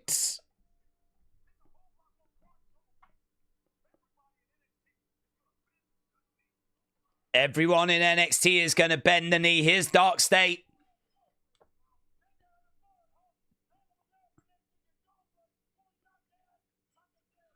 Great. No.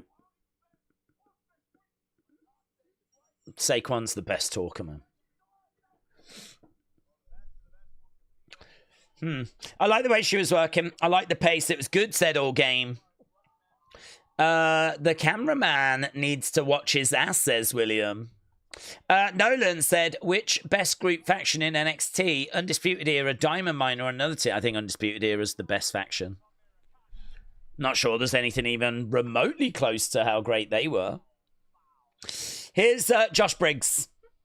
Josh Briggs making his way down. So it's going to be Tavion.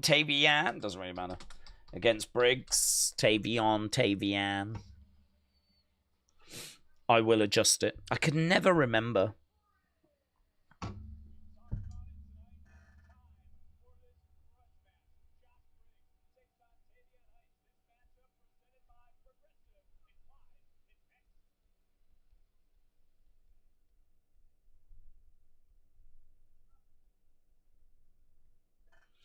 Okay, commercial break.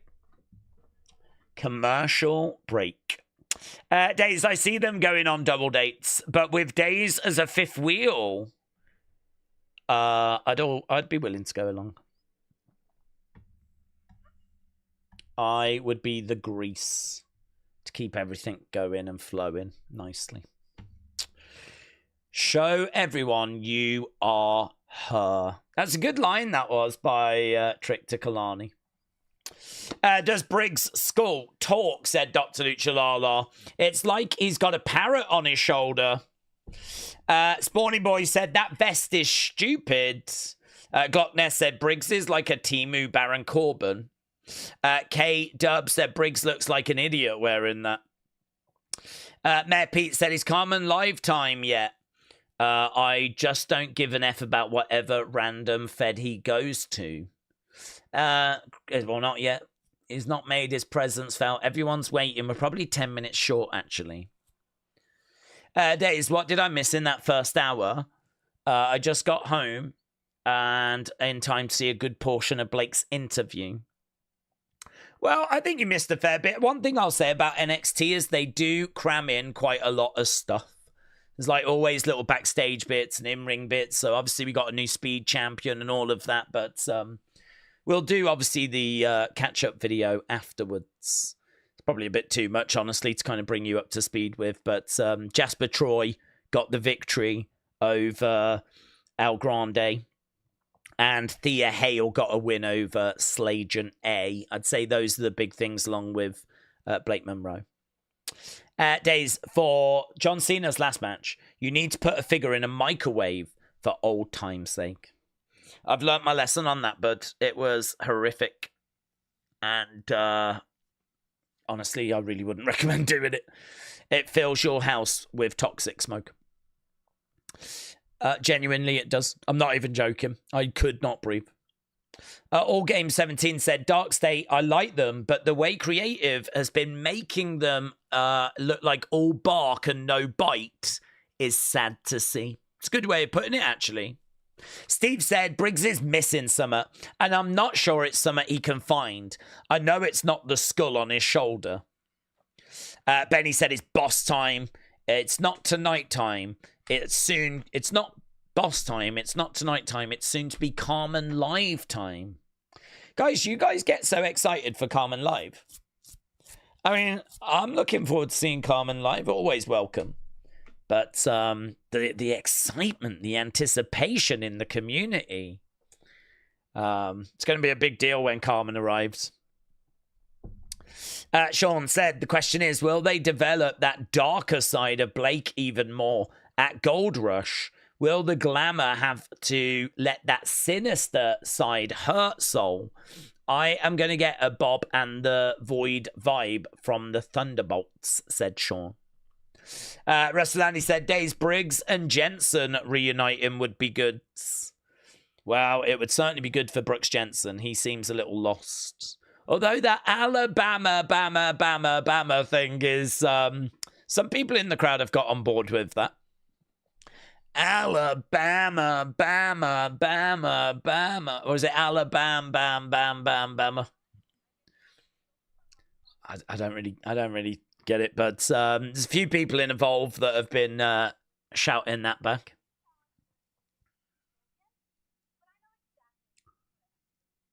Oh, Lainey said she knows what she's got to go and do. Is that Attack Zarya? NXT Live. What's Sheamus doing on that graphic? What's Otis doing on that graphic?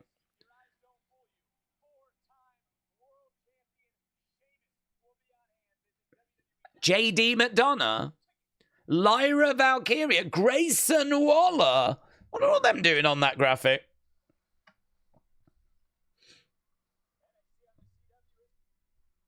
Okay, it was Owen. Yes.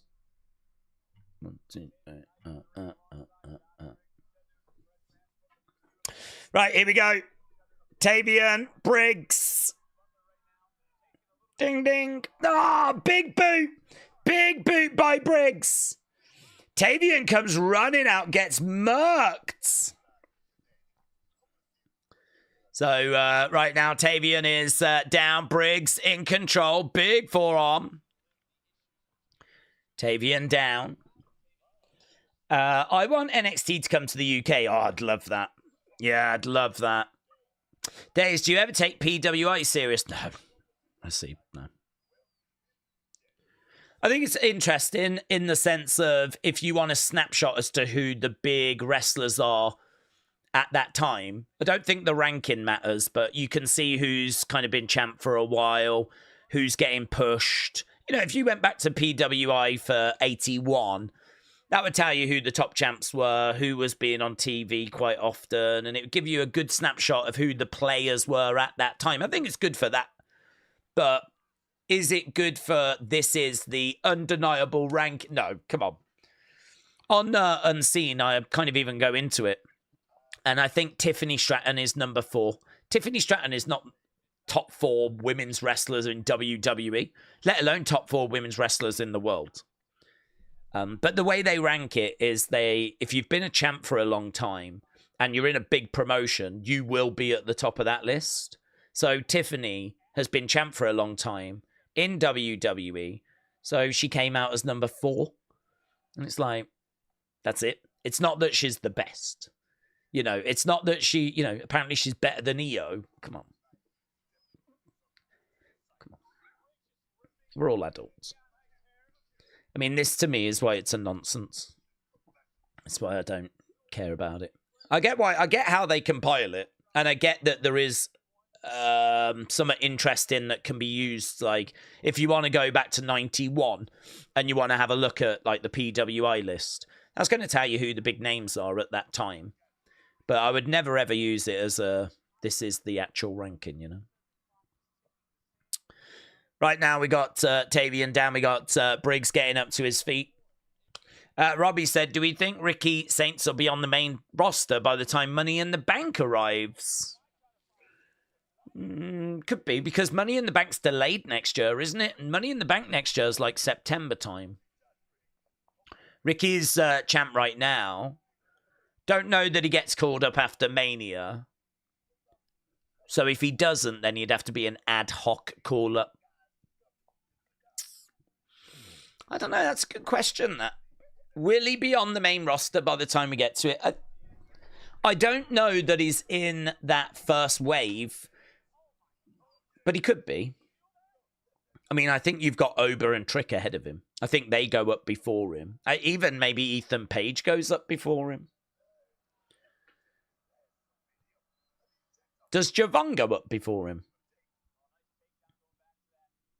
Don't know. Roll through. Tavion has got Briggs on his shoulder, but his leg buckles. He's got him up.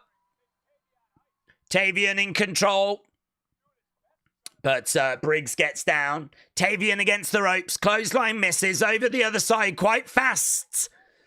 Briggs gets the better of it as Tavion goes down. Briggs shouts at Tavion. I could see Trick and Ober in the Rumble, said Jennifer. Big Time said, Milesborn, Tavion, Briggs. I'm sure they're nice dudes, but it doesn't feel like we're going anywhere with these guys. We keep trying and trying, but it's just not hitting. Yeah, but at what point do you pull the plug? How long do you give them? I think this is where it comes down to their mentality. How much work they put in behind the scenes, how much is their fault, how much is your fault. You know, if you've got someone that can cut a promo, have a decent match, but you just can't find the right presentation, is that their fault or is that your fault?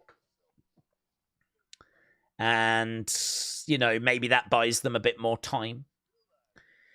Plus also, you know, if you've got frustrations with them because their promo's not good, but everything else is good, you know, you really dial in on the promos. If you can see some progress in that, then you might feel a bit better about it. So I think it's all on a case-by-case basis, isn't it? I don't think it's one size fits all. I think it's kind of on a case-by-case basis when they're at this level, because they've got past that probation periods. And, you know, you've invested a lot into them. And so at this point, it's... You know, I don't like Tavion's ring gear. I don't like that, like, leg sleeve thing. If I was in charge, he'd have got rid of that ages ago. But for some reason, they haven't done that. So, I don't know. I mean, like, it's interesting, isn't it? I feel like I'd be, and I think a lot of you would be, a lot more hands-on with giving feedback and getting things changed. I sort of feel like they let them drift a bit too much, and I don't know why they do that. I don't really understand why they do that. I don't mind the orange and black color scheme. I think that's good. But the stuff about Tavion's ring gear, I would definitely change. Perhaps too many people don't want to run the risk of being wrong. Do you know what I mean?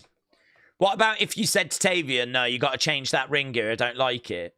But then it turns out that actually a lot of people did in the crowd like it, and then you was wrong to do that. I wonder if that plays a part. I don't know. Going for the cover to kick out. Austin, hello. Hope you're doing well. Welcome. All Games said, Daze, I know WWE's been a bit mid in 2025, but what PLE would you go back to and watch? What was the best of the year for you? I thought Elimination Chamber was quite good. But honestly, I think the one that I would go back to would be Evolution. I really enjoyed it. Thought it was a really good show. And I think it's got one of my favorite actual in-ring matches, which was Rhea and Io. I think that match is so good. So, yeah, really, really enjoyed that. It certainly wouldn't be WrestleMania. I don't think the Rumble's that exciting when you know who wins and all the surprises. So I wouldn't really go back to that. Plus, Jay winning was okay, but... and then, like, a lot of the B shows were mixed bags, really. Yeah, I'd probably go back to Evolution. Coming in, chop block there. Bang, big blow coming in. Shots raining down by Briggs. Trying to go for the cover. 1, 2. Kick out by Tavion. So Briggs really unloading there.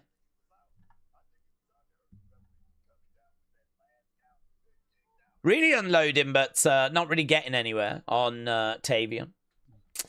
Eric, hello. Carmen live. Da, da, da, da. Eric, you've jumped in at the wrong time because Carmen live is here. Saying hello to Jacob and Sunny and Aubrey and Austin and James. Carmen live. Carmen live. Carmen live. And you, Eric. Eric. Everyone was just excited for Carmen live, but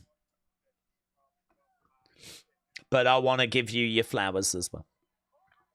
Give me a sec. I'll get to comments as right now we got Tavion going for a clothesline. We might be at the beginning of the end here. Tavion against the ropes. Sling blades. Down goes Briggs against the ropes. Tavion against the rope. Big boot there by the... And again. Couple of big boots there. Look really good, actually, by Briggs. I like big boot and then sticking it in again. He goes for a third. Tavion moves out the way. They're working at a pace. Oh, belly to belly. That was monstrous. Oh, and a win. Do you know what? I really like the finishing sequence there for that. I really like the finishing sequence. Couple of big boots. Misses with the third. A massive belly to belly. And dare I say a shot win for Tavion. Pace was quite good. Rest of the match was a bit, whatever. Fine. Watchable. But I like the finish.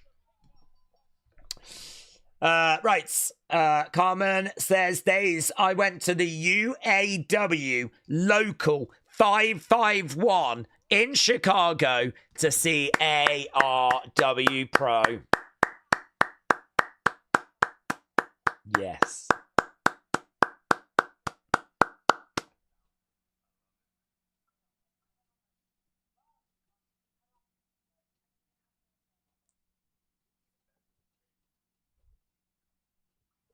Here's my spawn, by the way. Give me your word. Please don't interfere in the main event. There's Ren. Yes. Love Ren. Please don't interfere. Oh, here's Kendall. Time for some grey graps. Yeah, Kendall's like, we got something here.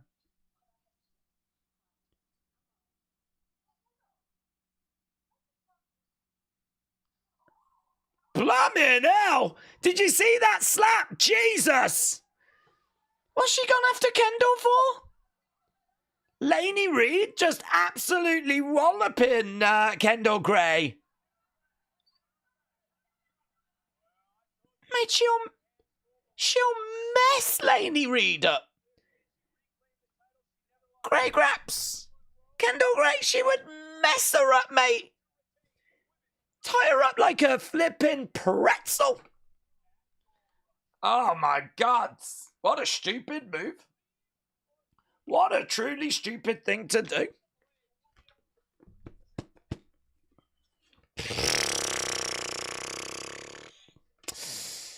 Eric says, hi everyone. Just got to tune in. It's been a long day. My mom's been fighting cancer for the last 12 years and she passed away this morning. Oh, Eric, I'm so sorry to hear that, dude. I really thought there was going to be a positive thing at the end of that message. But, oh my God. Eric, shout out to you, but I'm really, really sorry to hear that. Eric said it's just good to be back and watching some wrestling. There's no words, is there, to that whatsoever. I'm just really sorry to hear that, but really sorry to hear that. Well, Eric, I can tell you that you've tuned in for what should be a very fun part in the show. Not that it matters, but might be just even a momentary distraction. The last man standing match is what we've got right now as Trick Williams is making his way out.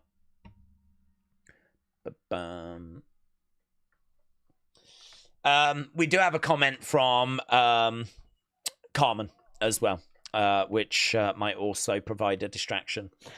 Carmen says, Alexis, ARW Pro is a wrestling promotion that is based in N-Dub, Indiana, which is where I'm from.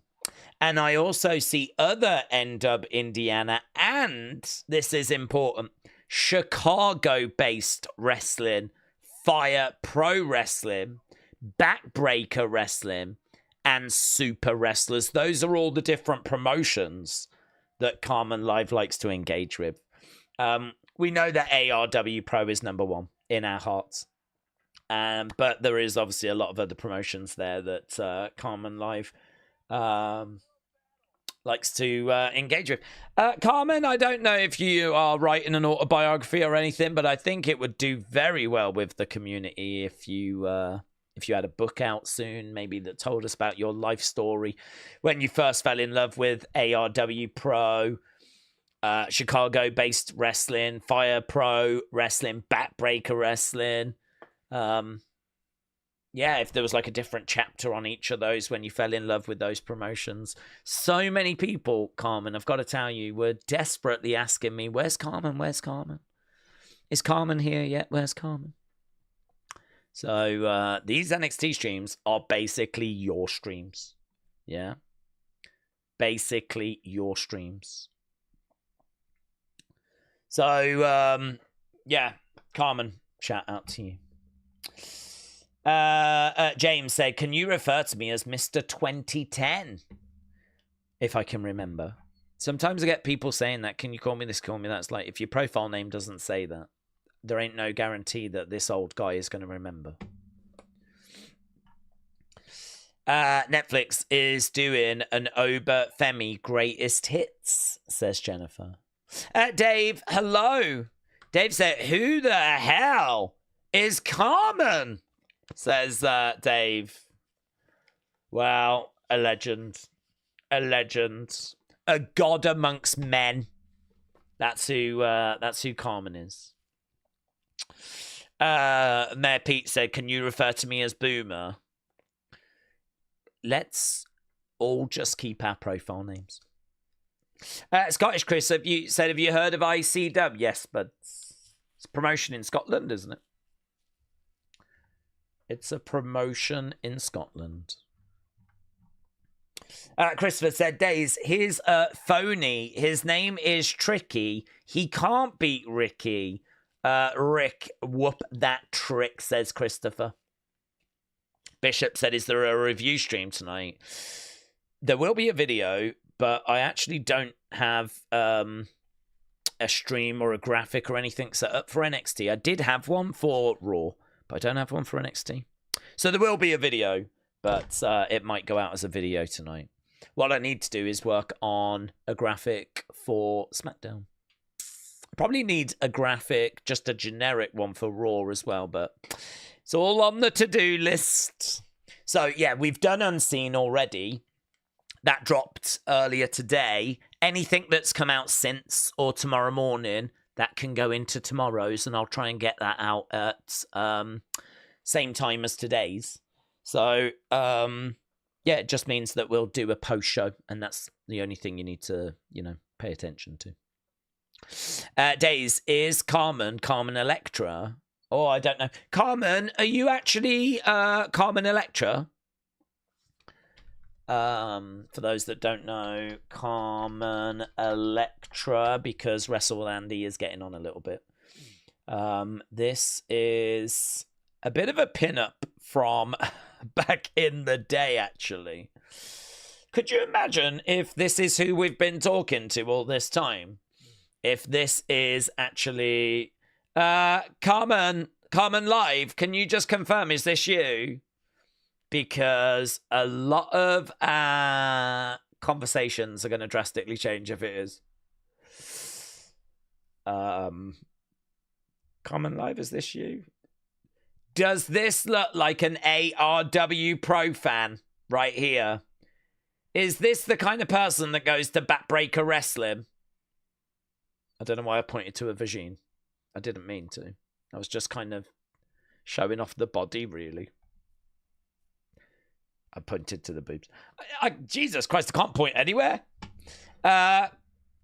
Carmen Live, is this you, please? Thank you. Okay, we're just looking at what's going down next week. Next week, we got a triple threat. We got Jordan Grace. We got Li Ying Lee. And we've got... Listen, Booker likes what we've been looking at. Oh, yeah, man. Oh, yeah, man. He loves it. He flipping loves it. Where is he? Where's Carmen Live? I need an answer. Carmen Live, are you ignoring us again? Hey? Okay, next week we've got lots of matches coming up. Mate, what a picture.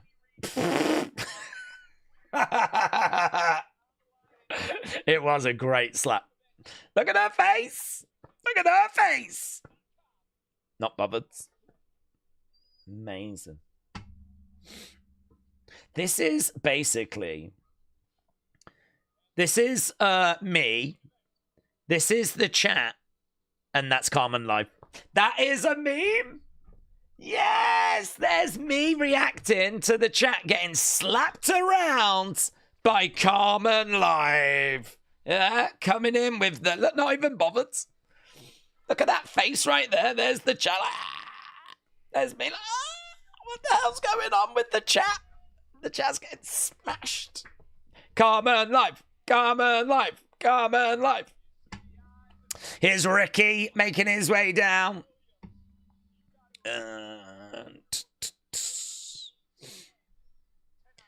This needs to end tonight. Duran is dabbing away. Hannah, shout out to you. Trick Williams. Ethan. Not Ethan. He's not involved. Ricky. Oh! He had a kendo. Swing and a miss there by Trick.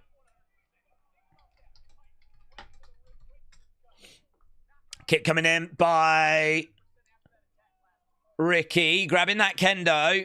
We are underway, kids. We are underway.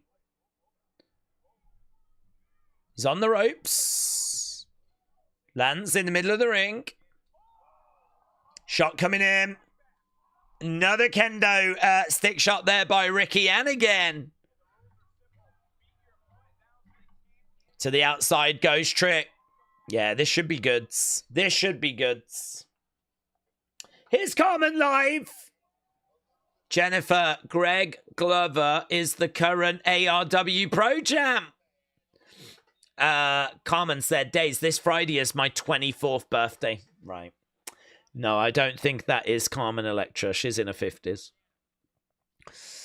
Over in the corner goes Trick, and the ring steps go flying. Right now, Ricky looking under the ring. Banger incoming, said AB.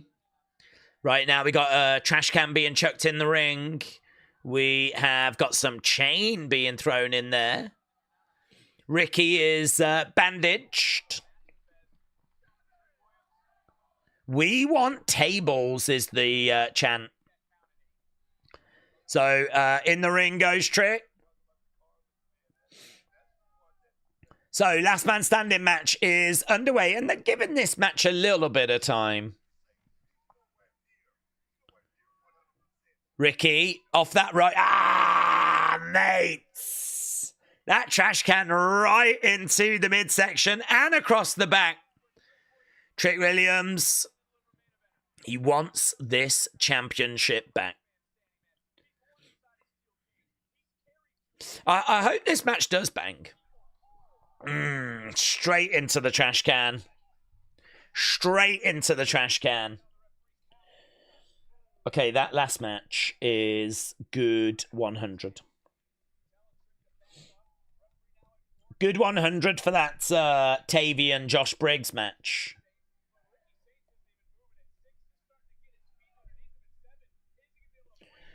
Okay, Ricky against the ropes. Kick coming in there by Trick.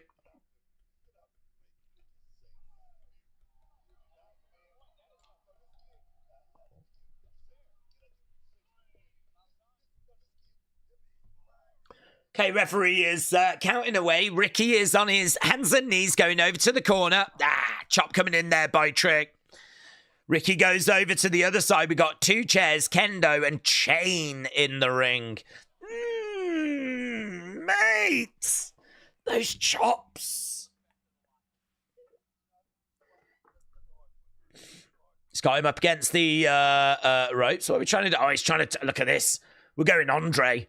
We're going old school. Proper time. You don't see anyone tied in the ropes. Andre used to do it. Used to love doing it. Kendo style. My God, he broke it. He broke it.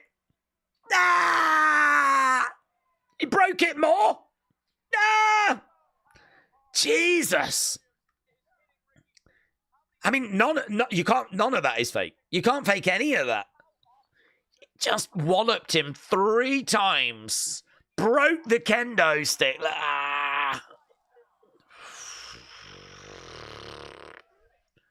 Do you know, sometimes you think being a wrestler would be so fun. And then you look at these kind of matches and you're like, nah. It's not. This is where money is earned. This is where I don't begrudge them getting their juicy paydays. Right now, Ricky is rolling around on the floor. That chair is absolutely knackered. It won't even stand up. It won't even stand up.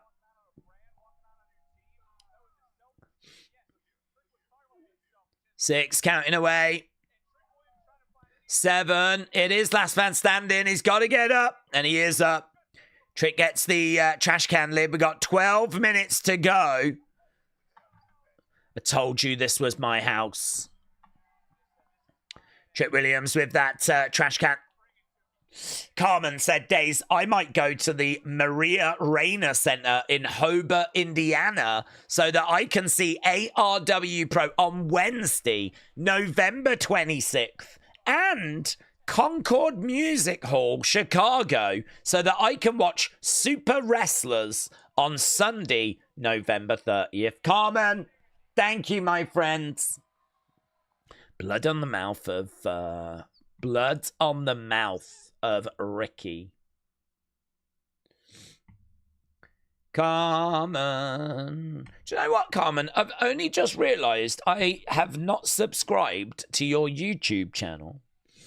And I have just done exactly that, but I have subscribed.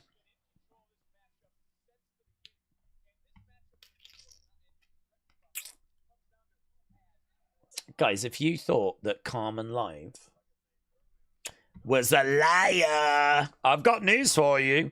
Look at this. 2 pictures ago, ARW Pro pictures I took from the show I attended. Carmen actually is doing the things that is... Look at this. We got actual glimpses into the room for ARW Pro. And a picture of him at Rip. There we go. And that was only 2 days ago. Guys, I have subscribed and you should subscribe as well. Yeah, to the GOAT. To the legend. 568 videos on your channel, buds. I'm a subscriber. I am a subscriber. Right, we are at commercial break right now. We want tables. I think I care more about Triple T's musicals than Carmen's ARW Pro updates. Ooh. It's really hard to... That's certainly something I'm not missing during my week. Triple T updates for musicals. What happened to the guy we loved, eh? He met a girl and he changed horrifically. He's just a shell of a man that he used to be. Trash can to the head there by Trip. We got 9 minutes to go. Right now we got Trick with Ricky. Ricky is... Oh, no joy. Trick with a clubbing blow to the back. And to the outside goes Ricky. Ricky, mate, just getting dumped to the outside like rubbish, like yesterday's news. Trick Williams is stripping that commentary table. Yeah, man. Yeah, man. Whoop that Trick. Whoop that Trick. Whoop that Trick. Whoop that Trick.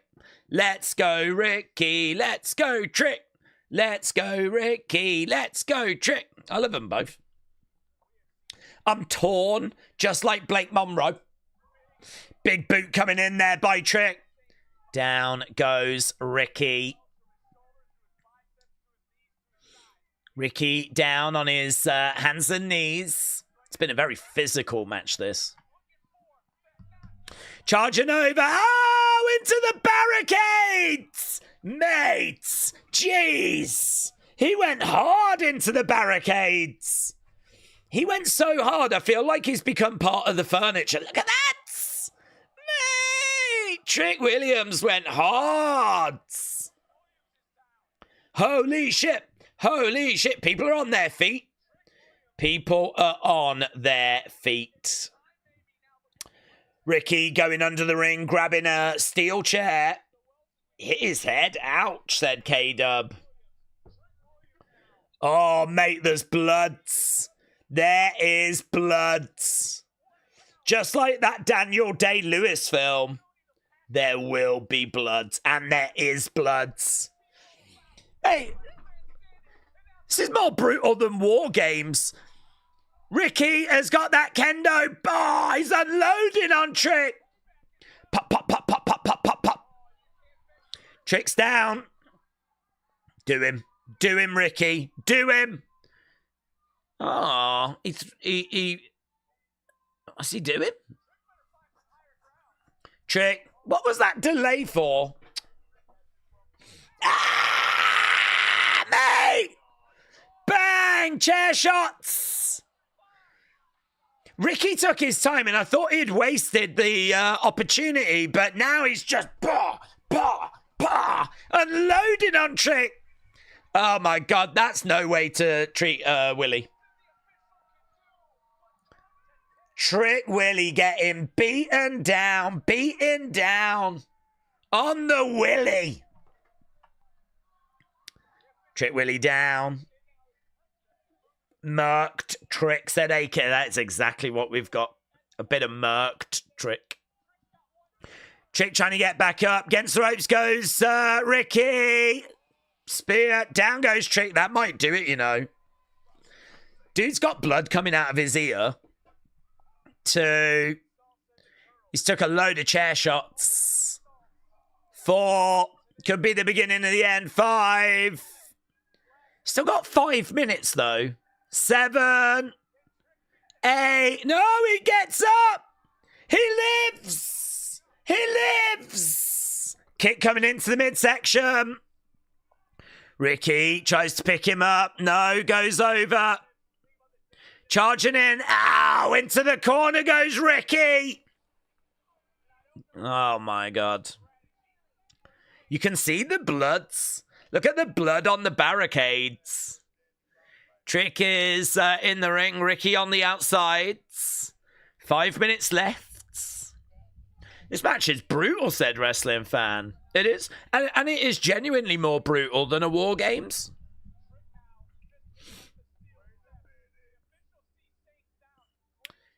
Look, you can see the marks and the blood. And there's Trick with the ring steps, driving it into the head of Ricky. Ricky goes down. Count him, says Trick, count him. That won't put him away. That won't do it. They're cooking, said AB. Crowd are chanting, this is awesome. It's very good.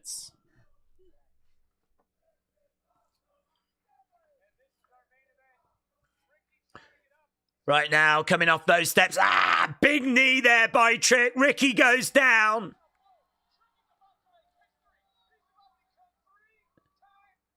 He's about to be 3-time Trick. He's about to make history. Is he going to be 3-time Trick? I don't think he is. I don't think he is. I don't think he's going to be 3-time Trick. Right now, Trick going over, grabbing Ricky. He's looking for a Uranagi.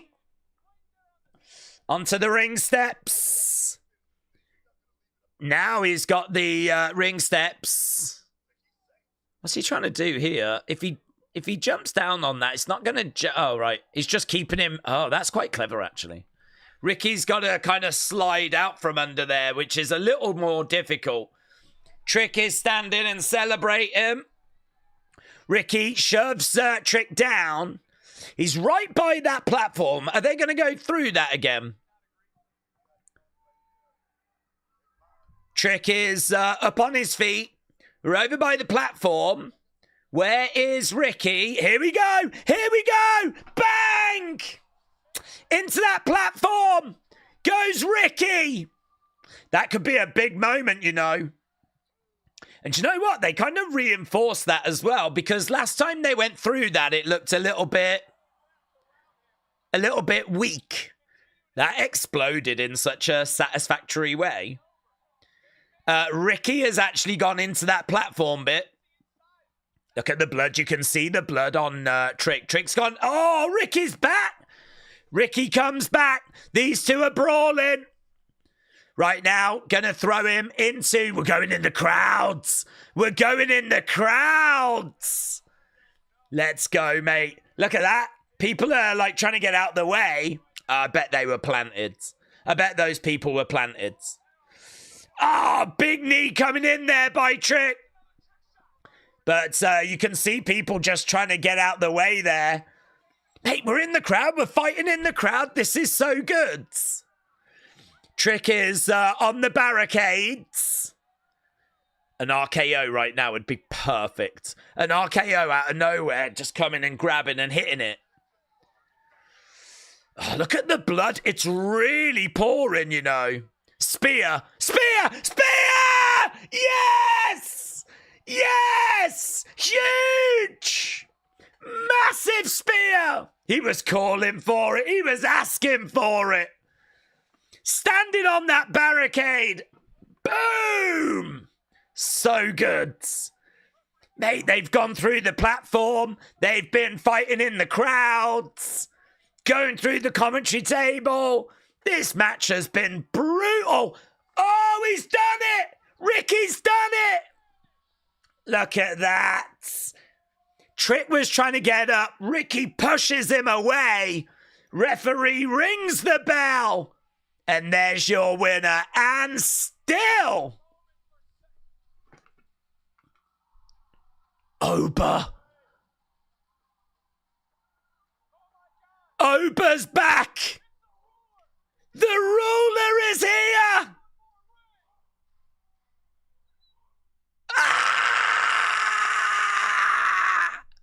Oba's back. Mate. That was so good. That was so good. Honestly, I'm going to say that was even better than when Carmen Live jumped into the chat and you lot were freaking out. I think that ending is even better.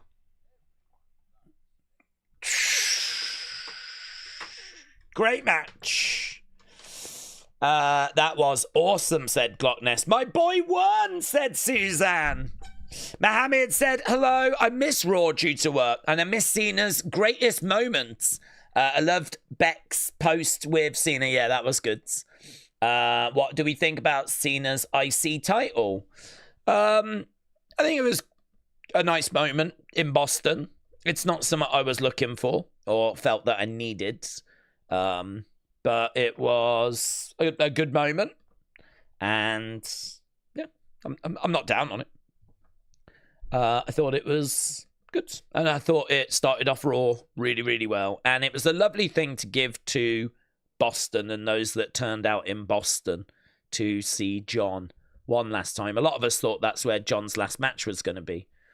But TKO are obsessed with money and they have taken the Washington money. So I thought it was a nice thing to do for Boston to give them a moment that they'll never forget. And they'll tell their grandkids about. That have a banger match, end the show with a cliffhanging return, said Glockness. It's a good strategy, isn't it? I wonder if the main roster could learn from that.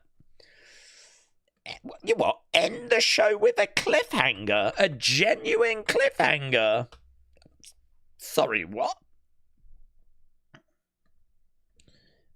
Ricky Saints and Trick Williams go to war. That's what I'm calling that. That's what I'm calling that, mate. Ricky Saints and Trick Williams go to war. Oba arrives at the very end. And that was really fun, wasn't it? Really fun. I enjoyed it. You enjoyed it. We all enjoyed it. NXT is the best, says Corey. Oh, we need to poll. I'm sat here going, I'm forgetting summer. Definitely forgetting summer. And it is a poll. So let's get a poll up, shall we? What a match, said Wrestling Fan. Really good. Yeah, really good. Tommy doesn't care about wrestling. He is busy getting whipped by his girl doing what she... I know. Flipping no. You hate to see it. You hate to see it. He's changed. It's not the Tommy that I know and remember. It's some awful version that loves musicals.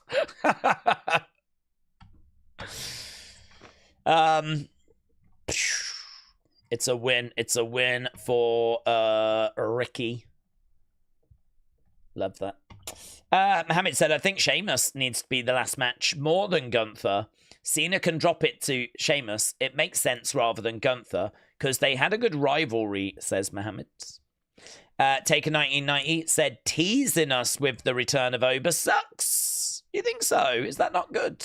Make you want to tune in for next week? See where it's going? Yeah? No? I think it's good.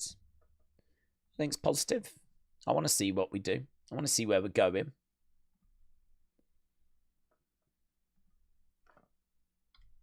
NXT. Good show. Enjoyed it. Don't know what I would score it, but enjoyed it. King Yeti, shout out to you, my friend. Appreciate the support. I knew that match just needed more time, said Jadam. Black Onyx said, I'm thinking a 7. It was a decent show. Steve said, Tommy doesn't care. His fellow Boston compatriot is retiring. I don't know. I haven't spoke to Tommy in a little while. I haven't spoke to him since the last Wrestling Escape pod. So I don't know. I don't think he went, but I don't know what his thoughts are on what went down in Boston. So I don't think he's back this week either. So I don't think there's a WEP this week.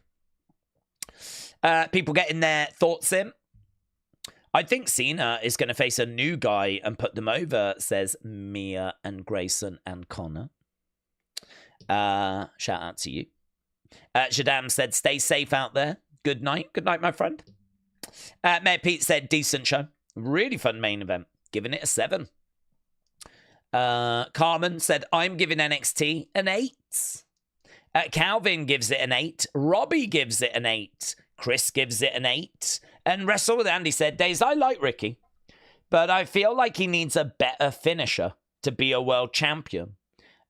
Eating guys like Oba with a DDT doesn't feel right. I think that's very fair. Very fair. Daze, who's your NXT superstar of the year? It might have to be JC Jane. I think that for me, she definitely improved. I think that having that run was huge for her. I think that we didn't get to see loads of Julia and Stephanie. I feel like they were only in NXT for a cup of coffee, and then they were gone.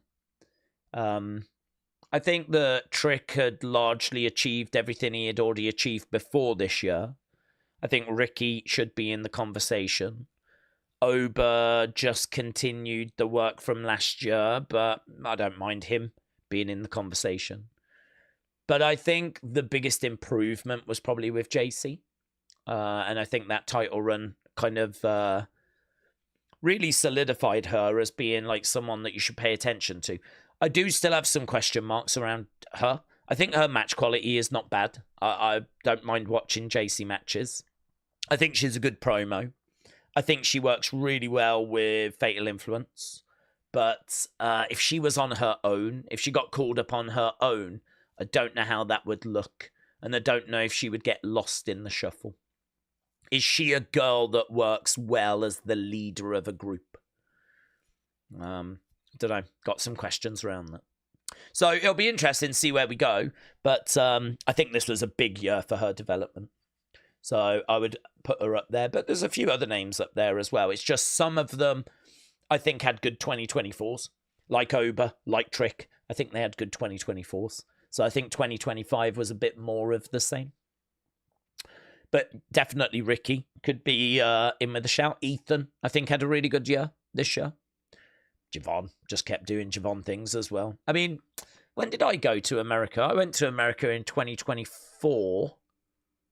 When did I go? I can't remember when I went. Was it April? April 2024? And that's when Javon was just breaking through. So Javon kind of continued this year what he had started last year. Yeah. I don't know that Javon's massively improved. I mean, his promo, he's got more experience. But, I mean, he was always good in the ring. Yeah. I think I'd be looking at JC. But I'd be willing to listen to a Jordan or a Ricky Saints or something.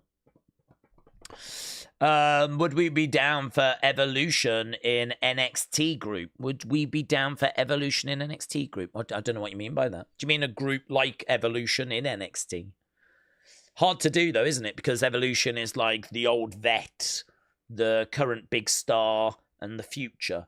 So hard to do a group like that when you're just dealing with NXT talent. You'd have to probably bring someone down to kind of do that. JC is one of the few exceptions where she's very confident on the microphone. I do feel like she needs Fallon. Both would flounder on their own. Yeah, you might be right. You might be right. That is a question I've got as well. If we only called up JC, how would she do? I think it's hard on your own, isn't it? It's really hard. So, yeah, that is definitely something. She doesn't have like a strong individual gimmick. It's Fatal Influence, the group. But you can always call them up as a group. I just don't know if you'd be calling up Lainey Reed. And if you only called up Fallon and JC, that's basically a tag team.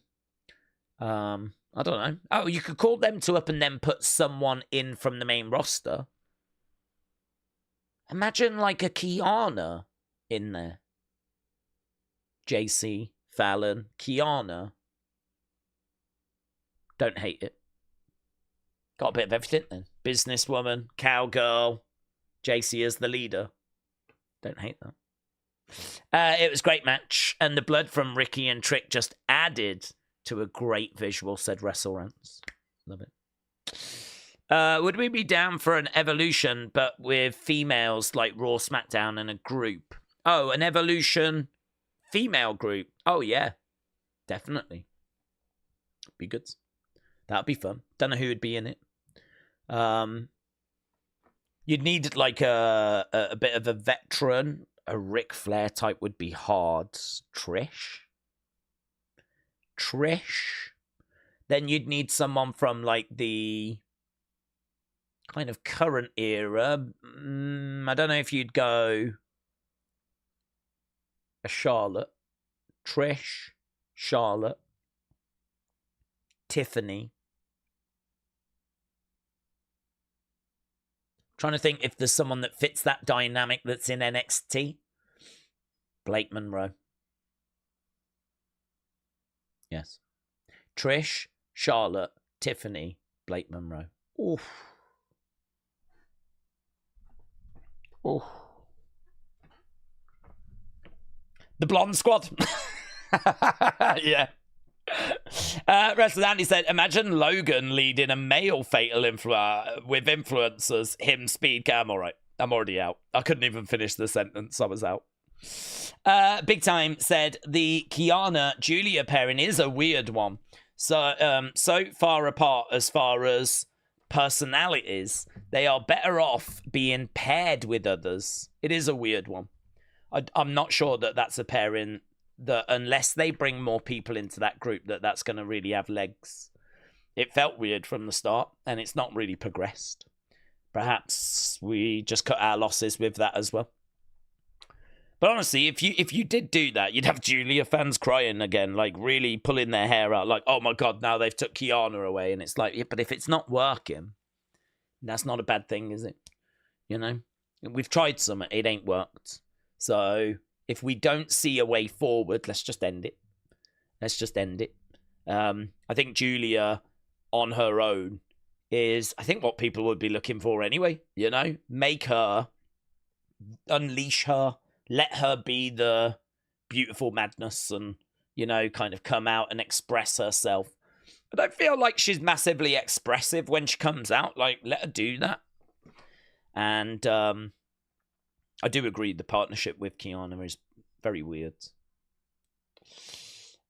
Instead of 4 non-blondes, it would just be the 4 blondes. Yes. Maybe they could release a song. For me, Roxanne Julia pairing would be more intriguing, says Big Time. Okay. Yeah. Yeah. It certainly feels more comfortable. Can we really envisage Kiana, Julia, that they're hanging around backstage? I don't know. It does make me wonder why they put them together. Like, do they hang around backstage? Is that why they put them together? I don't know. I don't think so. But, I don't know. Someone had an idea and they went with it. And so far, I can't say it's worked. So, we'll have to see kind of what they do. And, you know, now the belt's off her, we've got some flexibility. I'm looking forward to seeing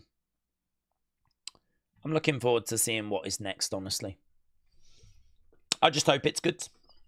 she deserves to have something good. And I'm looking forward to seeing... Well, I'm looking forward to SmackDown. I'm looking like they made some moves last week. Did an NXT call-up. Did a title change. I think Julia's got a bit more freedom now.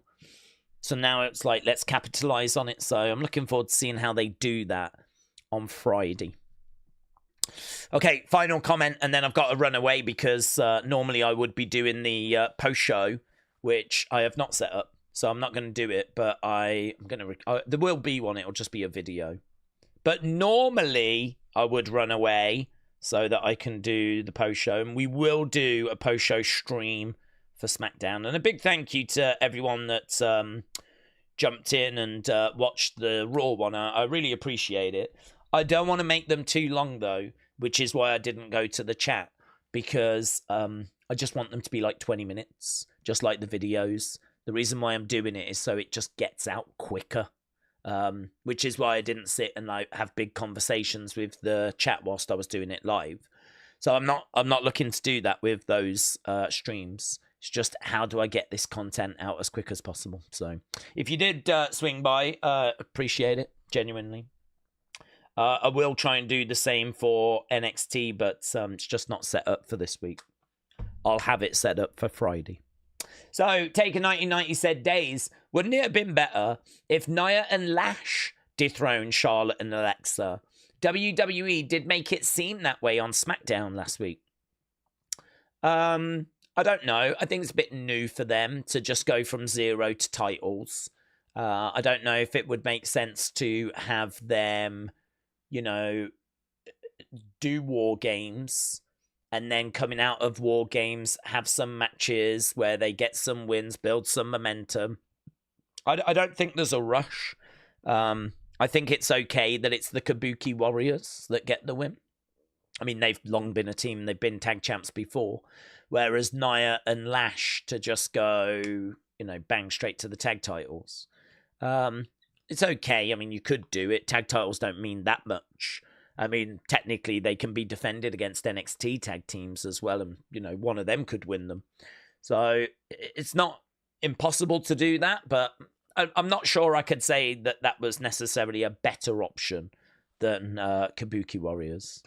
I'll tell you the thing that is confusing about Kabuki Warriors is that Asuka doesn't seem to be abusive to Kairi anymore. It's kind of like all that slapping and everything is gone. I'm sure we're going to pick it back up, but it's just a bit weird that we've dropped it. You know, people do get frustrated with the whole stop, start stuff. And this does feel a bit like it's stop, start. So, yeah, I honestly don't know what we're doing there. Maybe it might have been better in that regard if we wanted to keep pursuing that, you know, with Asuka and Kairi, but I think that's just been put on the back burner temporarily. Jared said, I was expecting a heel turn from Charlotte. I think we'll get one eventually, but I think they need to be on the same team maybe for Survivor Series. James said, before I go, or we go, I just got to say thanks. Love the streams and the videos. You're one of the reasons I have a channel. Well, Mr. 2010, thank you. I'm glad you enjoyed the channel, and I appreciate everyone that joins us. Yeah, we just talk wrestling, don't we? We just throw some thoughts around, theories around, and try to have a laugh, have a bit of fun. Pretty simple. But, yeah, no, I really appreciate it, dude. Wrestling fan said, I agree with Kabuki Warriors winning instead of Nia Lash. Hannah says, Sonny, Nita, Paul, other friends, thanks for being here and good night. And Big Time said, Kiana is someone I worry is a risk of getting cut. Because Julia Perrin might keep her safe, but if she stands on her own, she might be in a danger zone. Well, all I would say is if she did stand on her own, we haven't given her anything yet to get her teeth into. I think it would be such a shame to call her up, her to get injured, bring her back, put her with Julia, it not quite work, and then just cut her. I would struggle to see where the opportunity was for her. And I do like her. As I said, I watched her at a house show, and I thought she gave everything.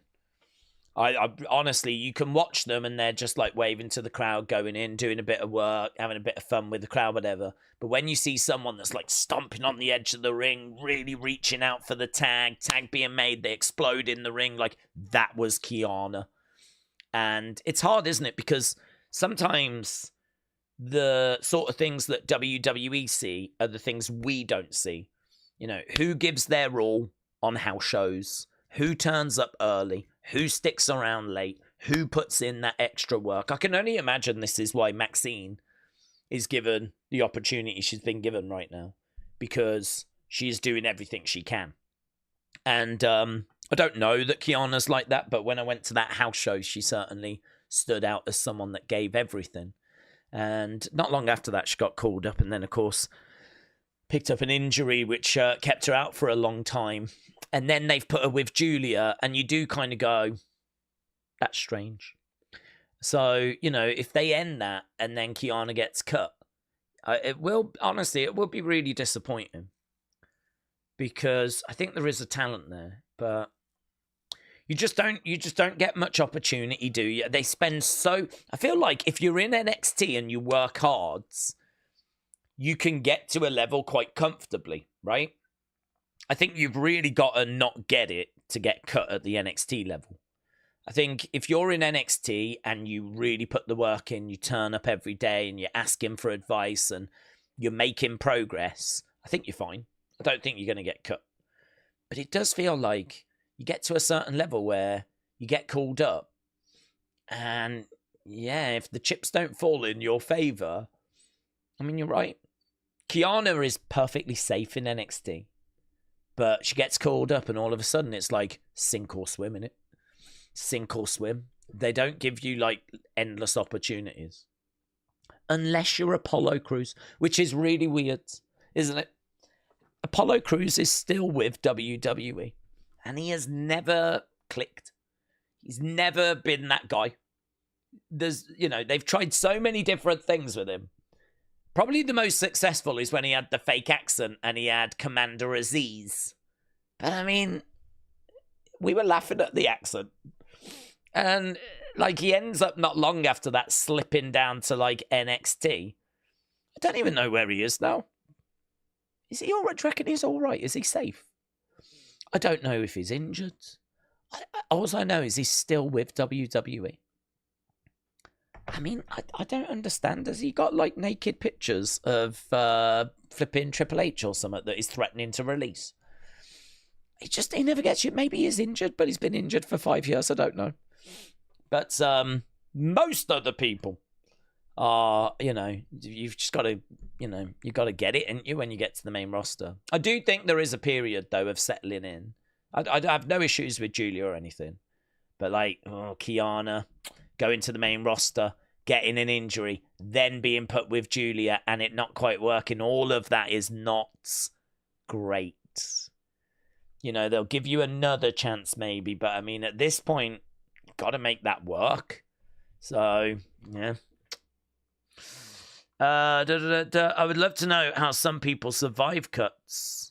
I don't know. I don't like getting into, this person should be cut, that person should be cut. The only reason that I mention Apollo is he's an exception in that it's never really worked with Apollo. He's never been NXT champ. He's never been main event of NXT. He's never felt like that guy. He gets called up. I think he's just a good person to have around. But, I mean, he doesn't even have that many matches. I mean, he hasn't really wrestled this year. He didn't really wrestle last year. I'm sure there's been some injuries in there. But I'm not only talking about 2025, I'm talking about really his whole WWE run. It just never felt like it clicked. Never felt like it worked. He's never felt like someone that is got their roster place cemented. He's always felt like a bit part player. But I don't know, they must just love having him around. He must be just the nicest bloke in the world. Well, I do not begrudge it him. I am not calling for anyone to lose their job. I'm certainly not saying that for him. Certainly not. So I have no issue, right? Keep that job forever. Pleased for you. But Yeah, I don't know. If someone was to ask me how has he managed to stay with the company and survive cuts, I don't know. I don't know. But I'm pleased he has, because I genuinely don't want to see anyone lose their job. Not for me to say who should lose their job. And there we go. Boom. I do have to go. Even though people keep asking me questions, which I appreciate, I do need to go. So we're done. That was NXT. I thought it was really fun. I enjoyed it. I hope you enjoyed it as well. And as we said, any normal week, we would have gone about 10 minutes ago. So, boom. We're done. We're back tomorrow. We're doing Evolve. We'll have a Unseen tomorrow as well. Obviously, I'm going to try and do them at this slightly new time, which I hope works. So if you've not seen Unseen, it's already on the channel. You can watch it. And yeah, I'm going to do that video, and I will see you next time. Thanks for watching. Bye for now.